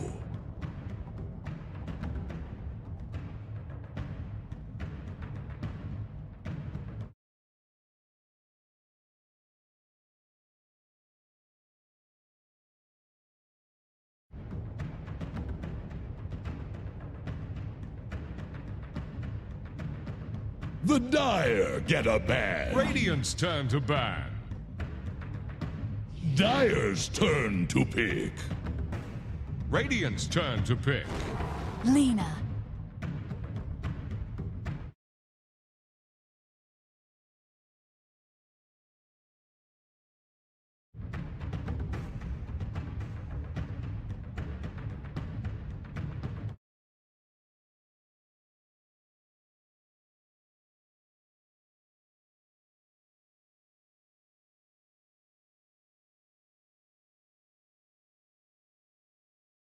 To pick. Ripper.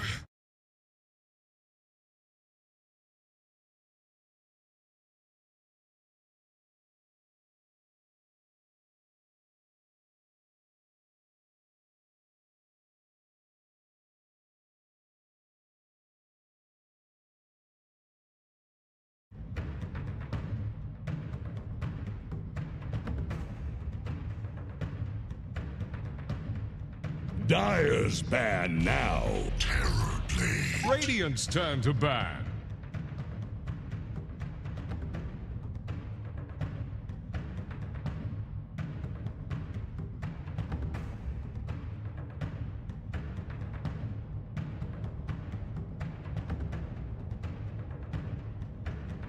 Ten seconds. 5 seconds remaining. The Dire get a ban.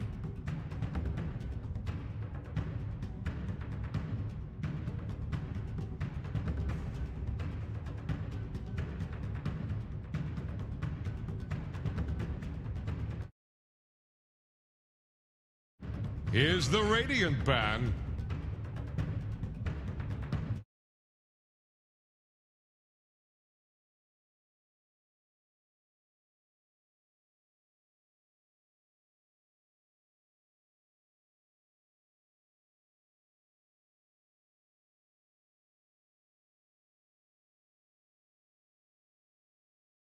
Five seconds remaining. The Dire get a ban.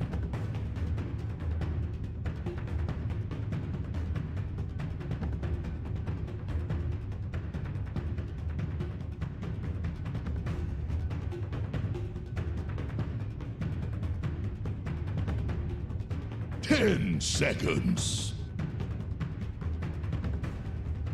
5 seconds. What'll it be?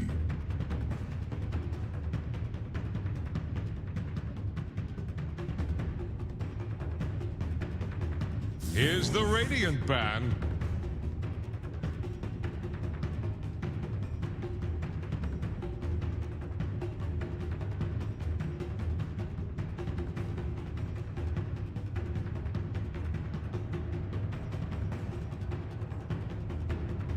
Ten seconds.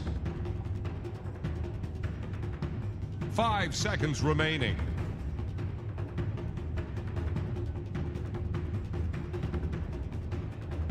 Radiant's turn to pick. Dire's turn to pick. Brewmaster. Radiant's turn to pick. Clockwork.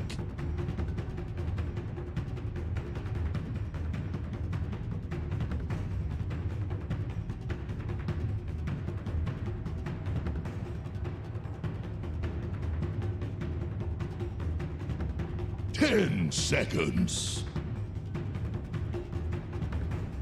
5 seconds remaining.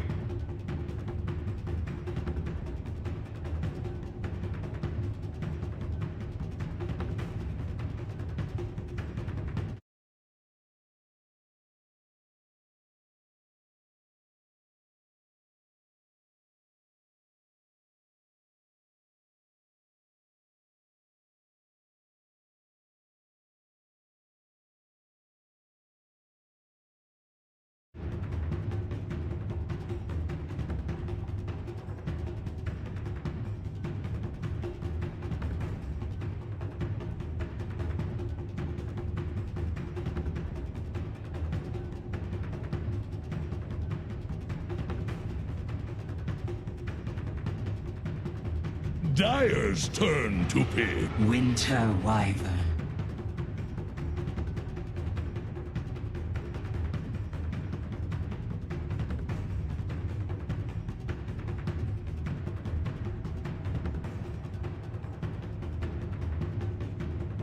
Ten seconds. 5 seconds remaining.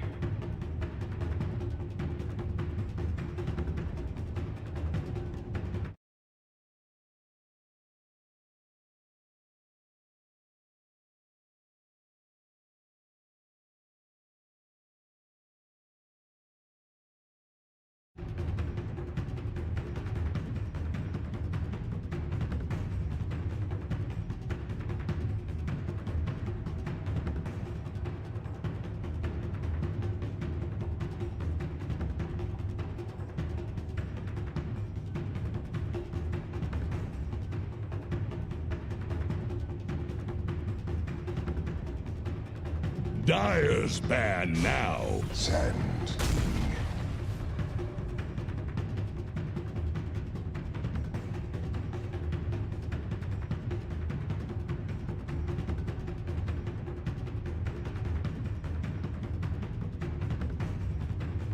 10 seconds.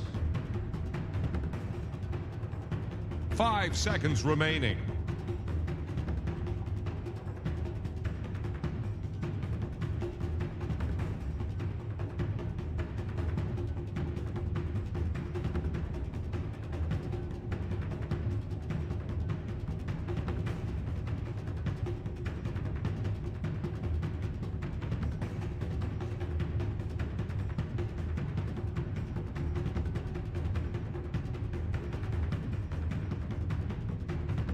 Radiant's turn to ban.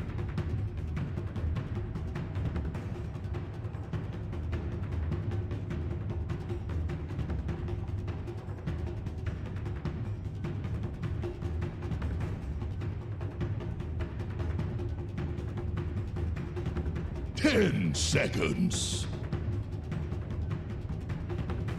5 seconds remaining.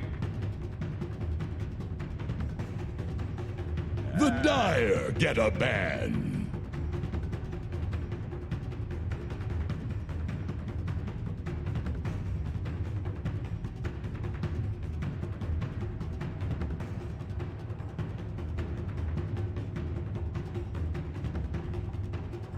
Ten seconds. 5 seconds remaining.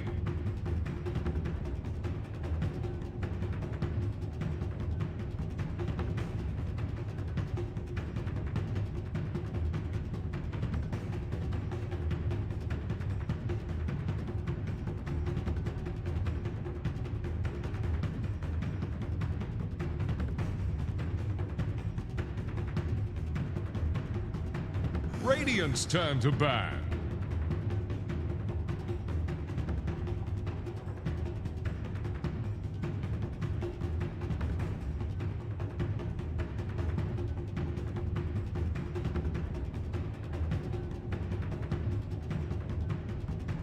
Ten seconds. 5 seconds remaining.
Dire's turn Radiant's to pick. turn to pick.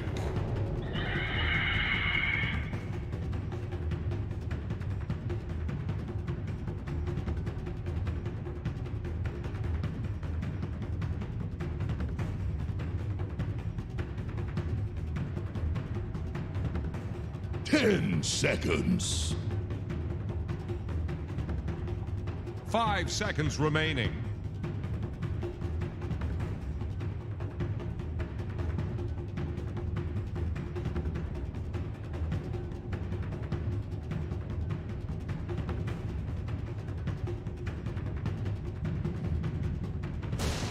Zeus, choose your hero.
Prepare to make way. Who made you captain? It's pronounced Admiral.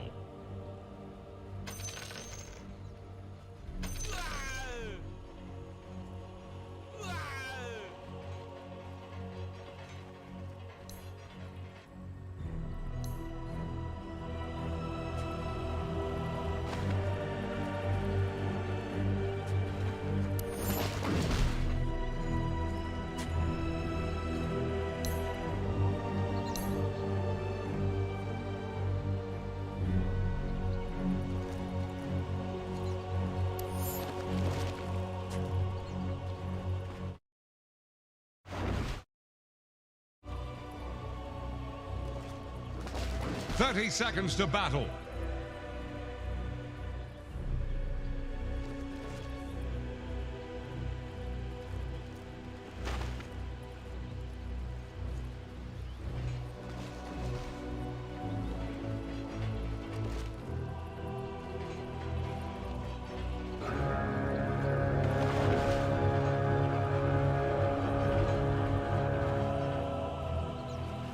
At last, the battle begins!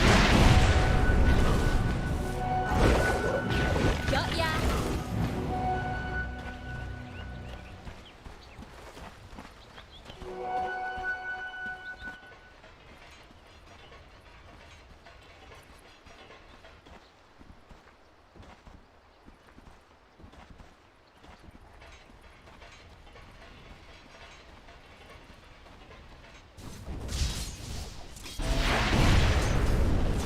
Deny.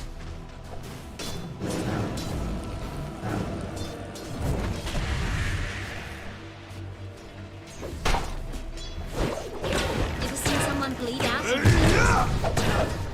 Let's get started.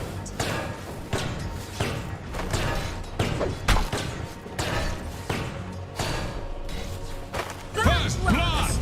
First and foremost.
No, you don't.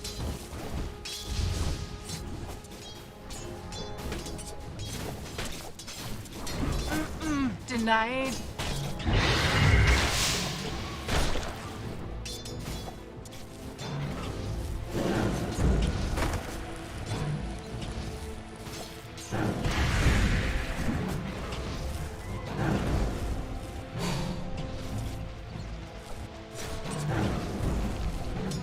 Dire's middle tower is under pressure.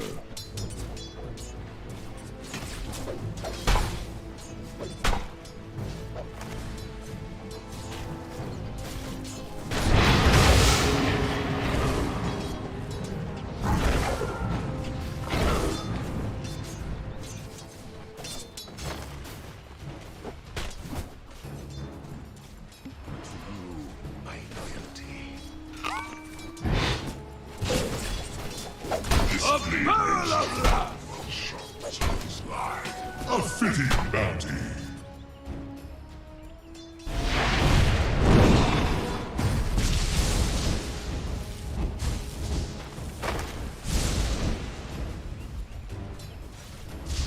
Denied.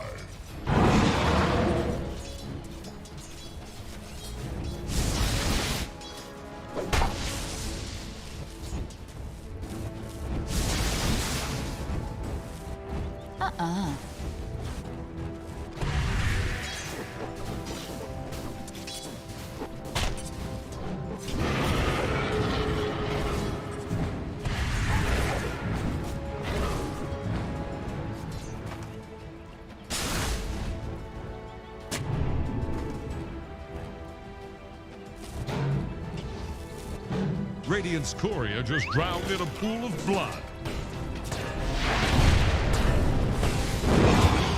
Do you get Got a light.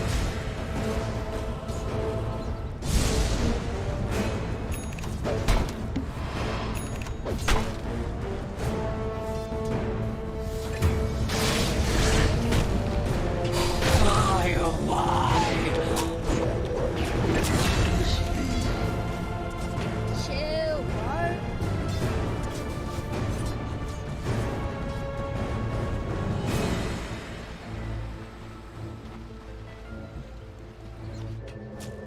Money to burn.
More fuel for my fire. Dire's middle tower is drowning.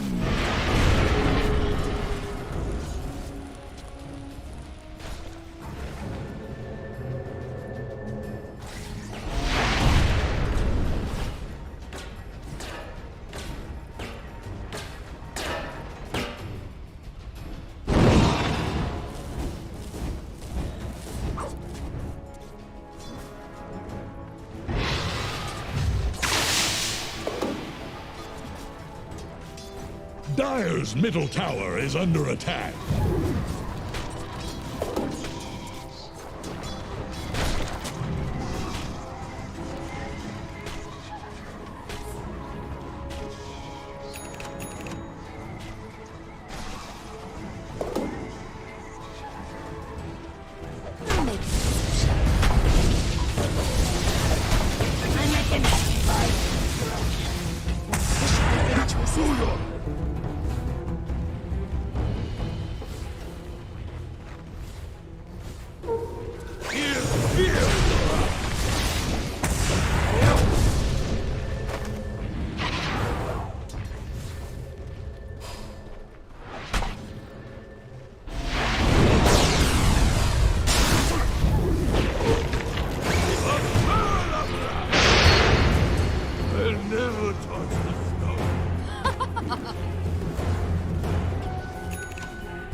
Dire's bottom tower is under attack.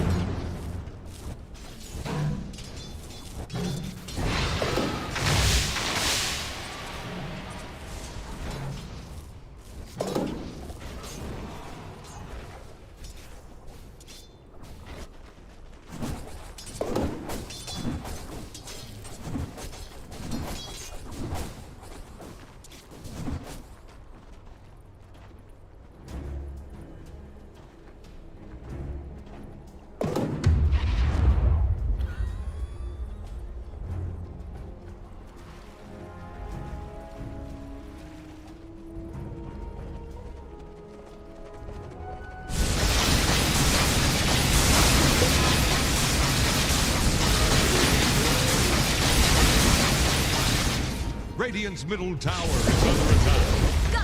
Radiant's courier has been killed. Dire have the spyglass at hand. Mortal.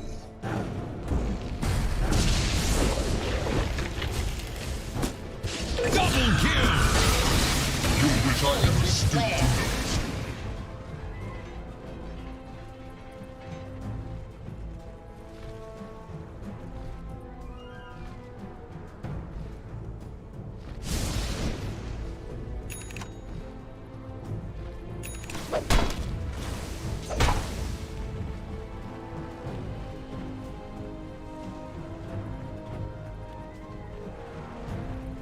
Dire's middle tower is under attack. Players here.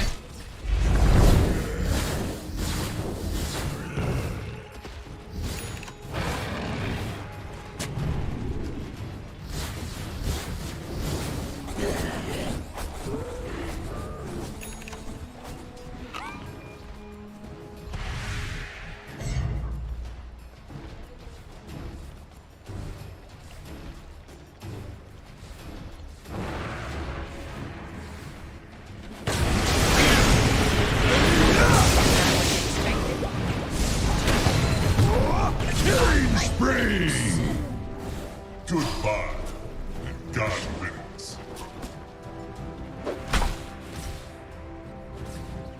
Radiant's top tower is under attack. Radiant structures are fortified. Dire structures are fortified. Radiant's top tower is on the rocks. Dire's bottom tower is about to flounder. They're trying to bring down Radiant's top tower. Radiant's top tower has fallen. Dire's bottom tower couldn't withstand the tide.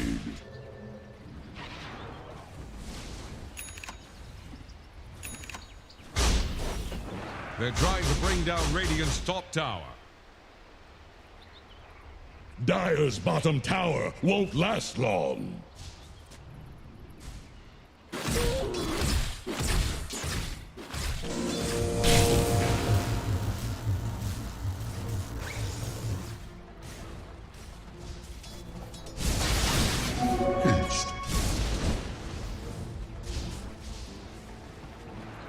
Bounty.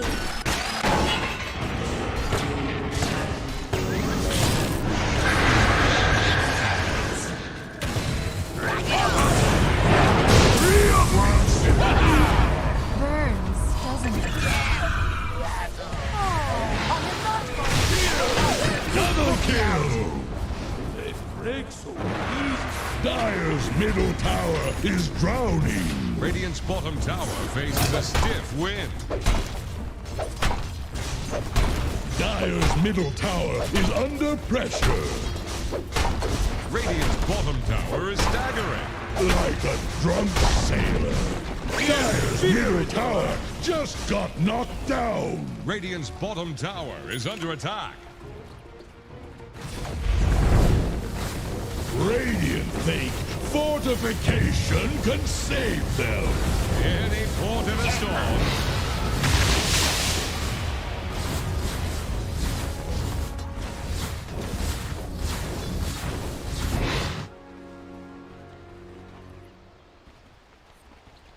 Radiant's bottom tower is under attack. Radiant's bottom tower has rung its last bell.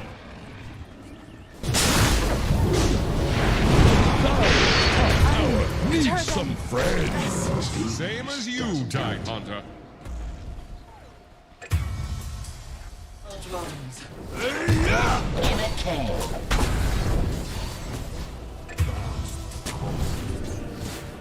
Throw a line. Killing spree. Double kill. Just like yours. Attack the heroes.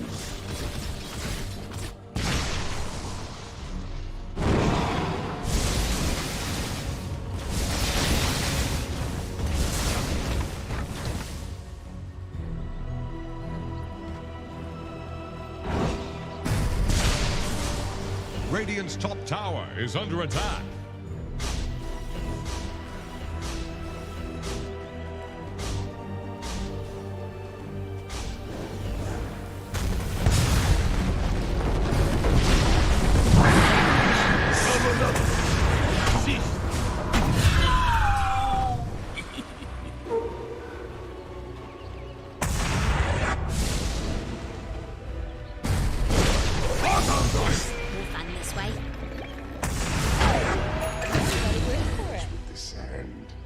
Head to leave.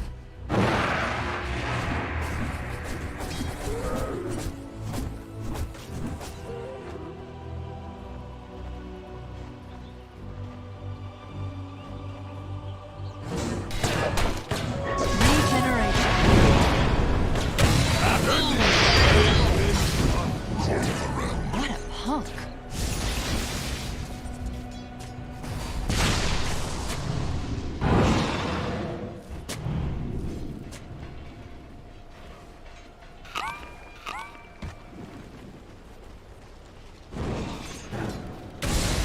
Radiant's middle tower can't handle this deluge.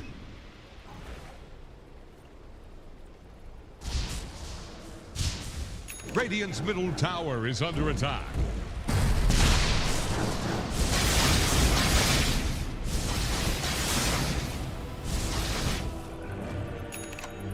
Radiant's middle tower can't handle this deluge.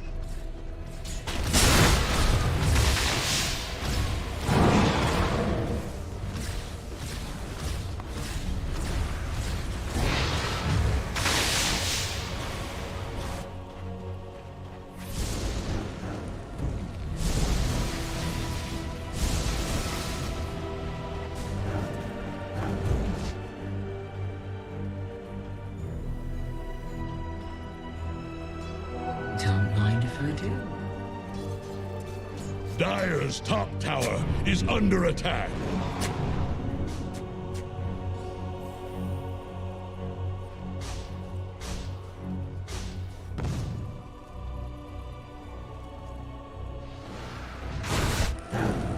Dire's top tower is about to take the plunge. Radiant's bottom tower faces a stiff wind. And it's off. Radiant's bottom tower is under attack.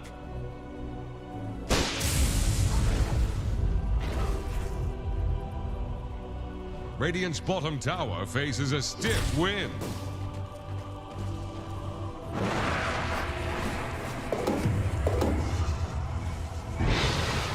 Radiant's middle tower can't handle this deluge. The fight!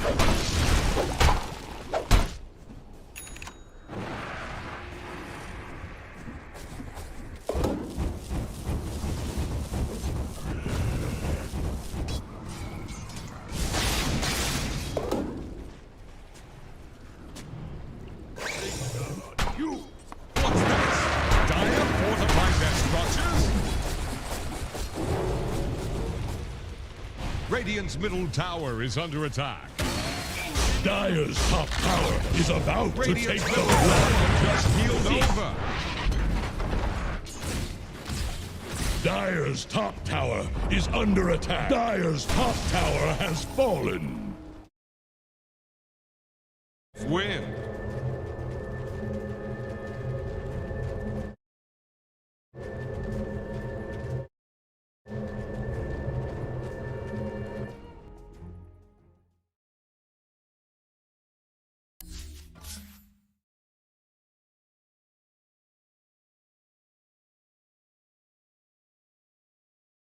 Blessings upon a loyal warrior.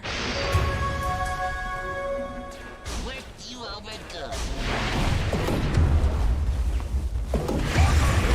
Dire structures are fortified.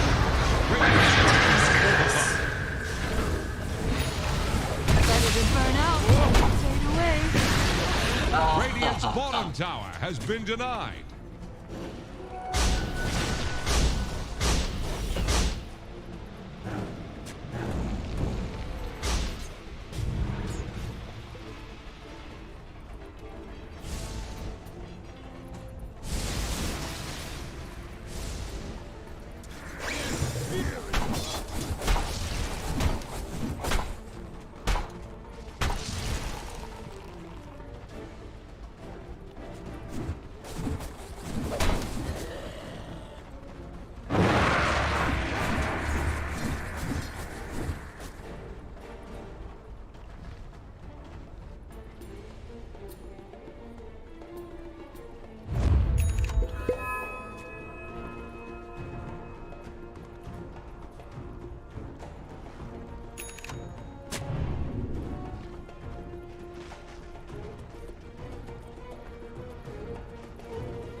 Like Kunka will!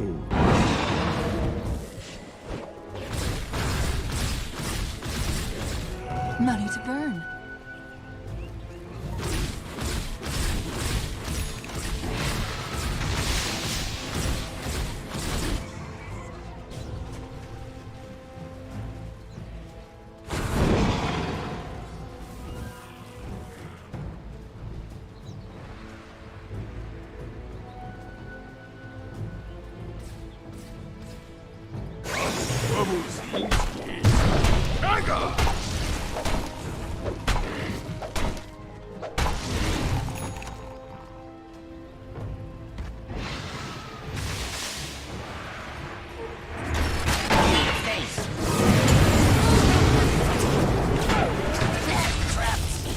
What's wrong?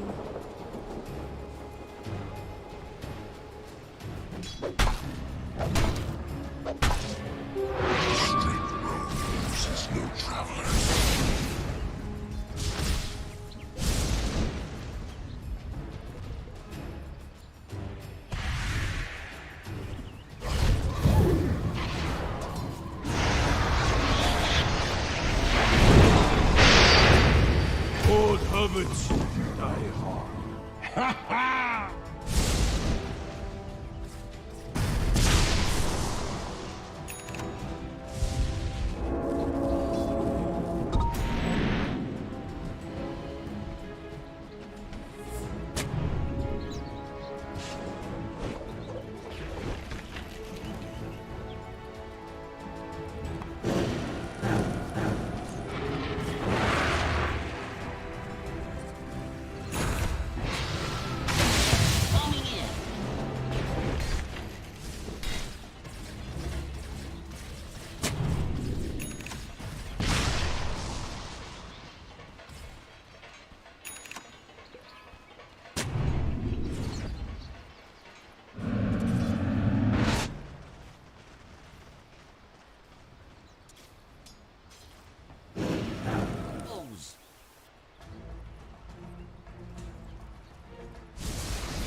damage should.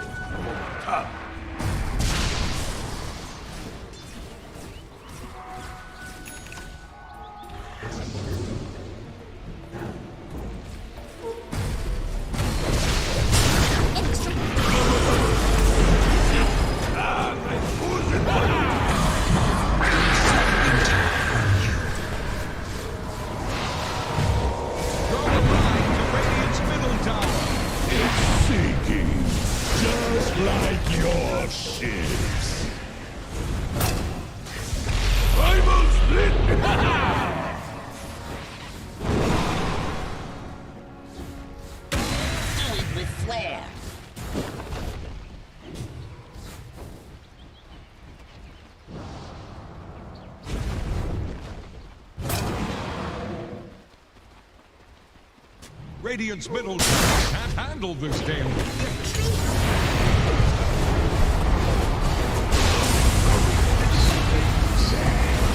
Radiant's middle tower is under attack.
Invisibility.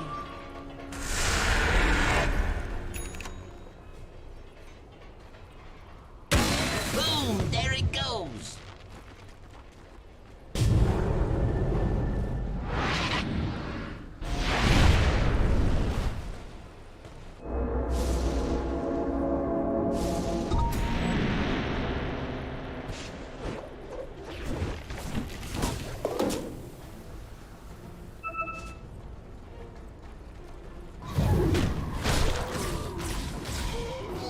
I'll take your tribute.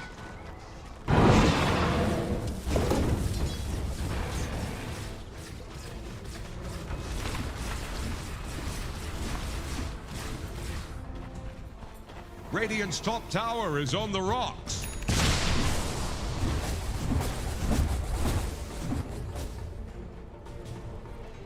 Radiant's top tower is under attack.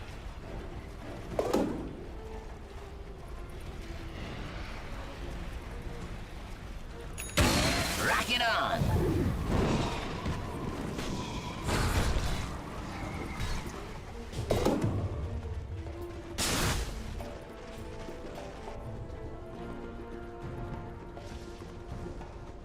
Radiant's middle tower is under attack.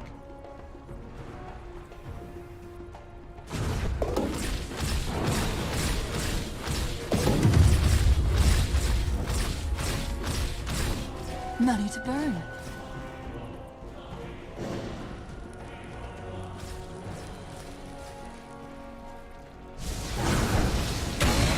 Blaze here.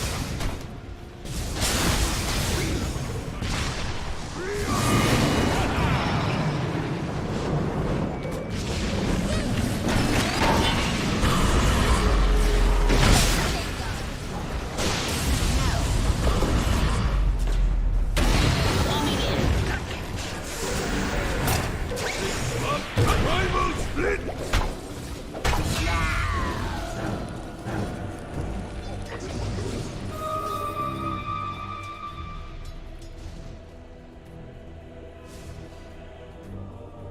Dire's top tower needs some friends. Same as you, Tidehawker.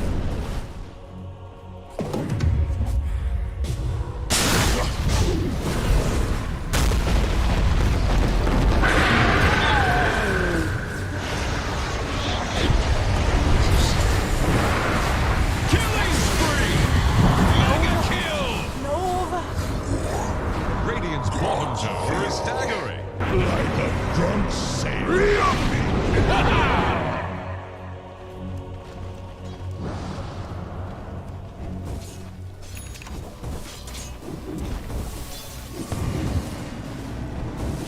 Jackpot.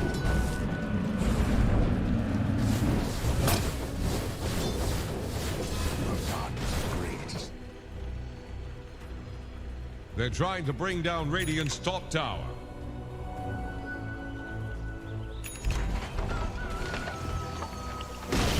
Radiant's top tower is on the rocks.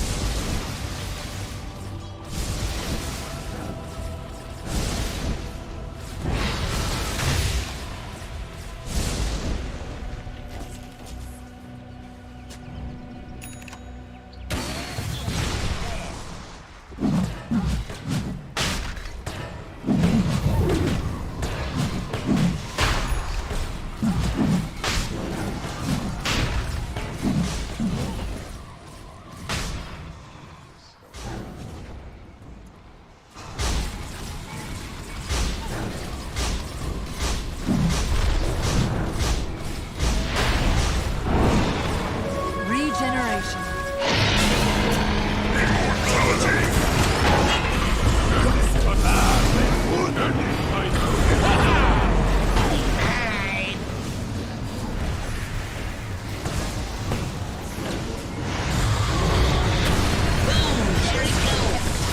You're expecting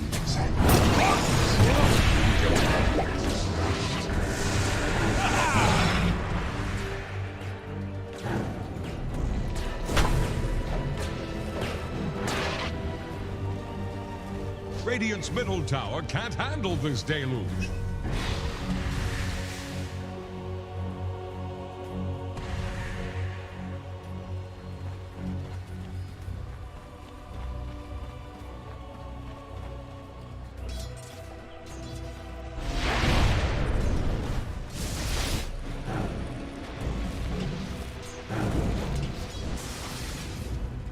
Dire are scanning for enemies.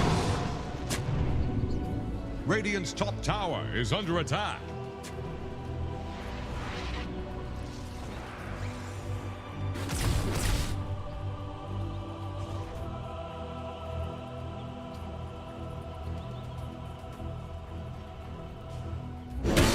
Coming in.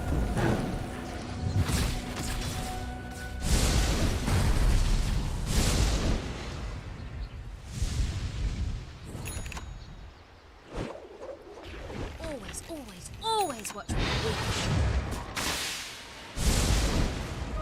More fuel for my fire.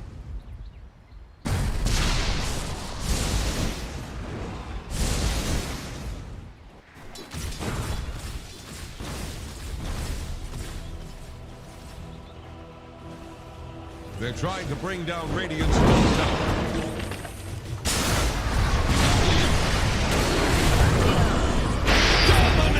Radiant's top tower is on the rocks. Radiant's top tower just got sent to the bottom. Really nice. Killing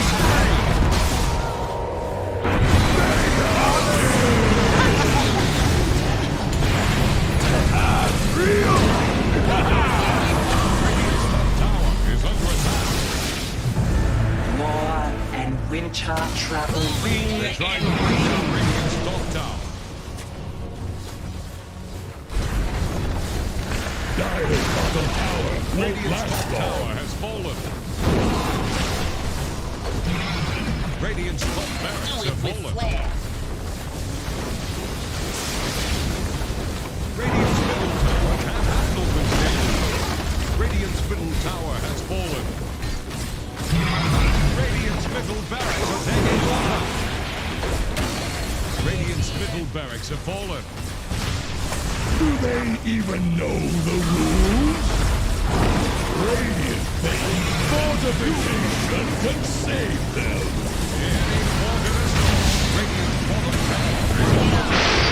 Unstoppable!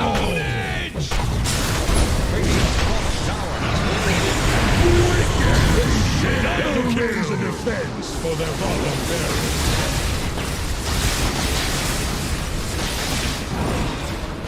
Radiant's bottom barracks are under attack.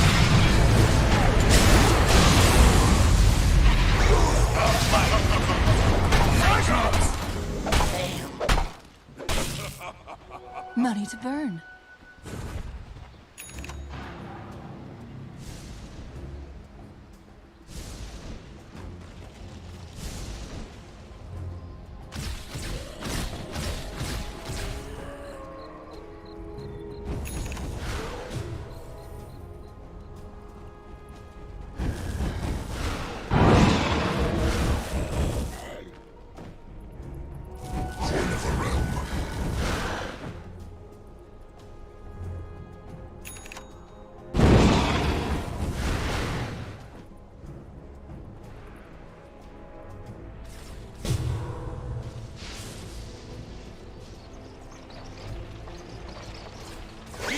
Fear in your eye.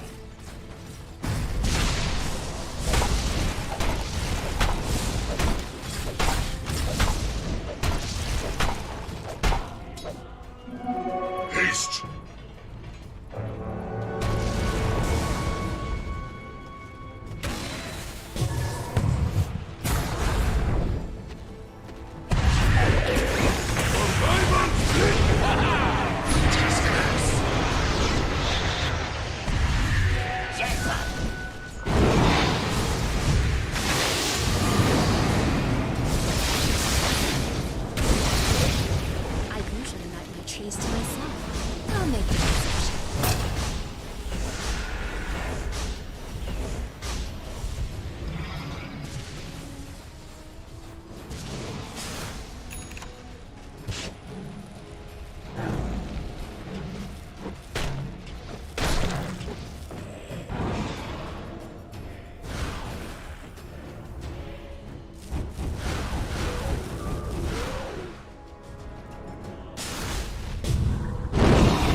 Take your tribute.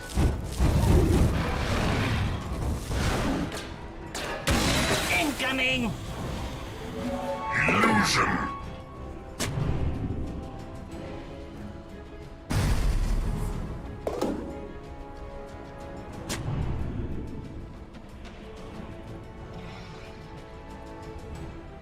Radiant are scanning for enemies.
Dire have the spyglass at hand.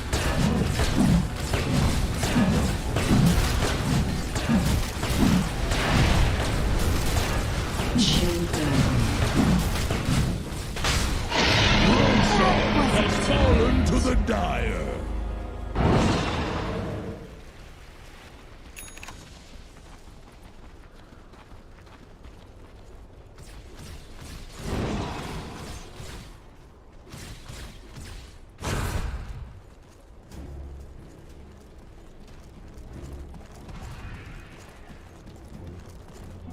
Can't outrun a wildfire.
The Radiant Ancient is dead in the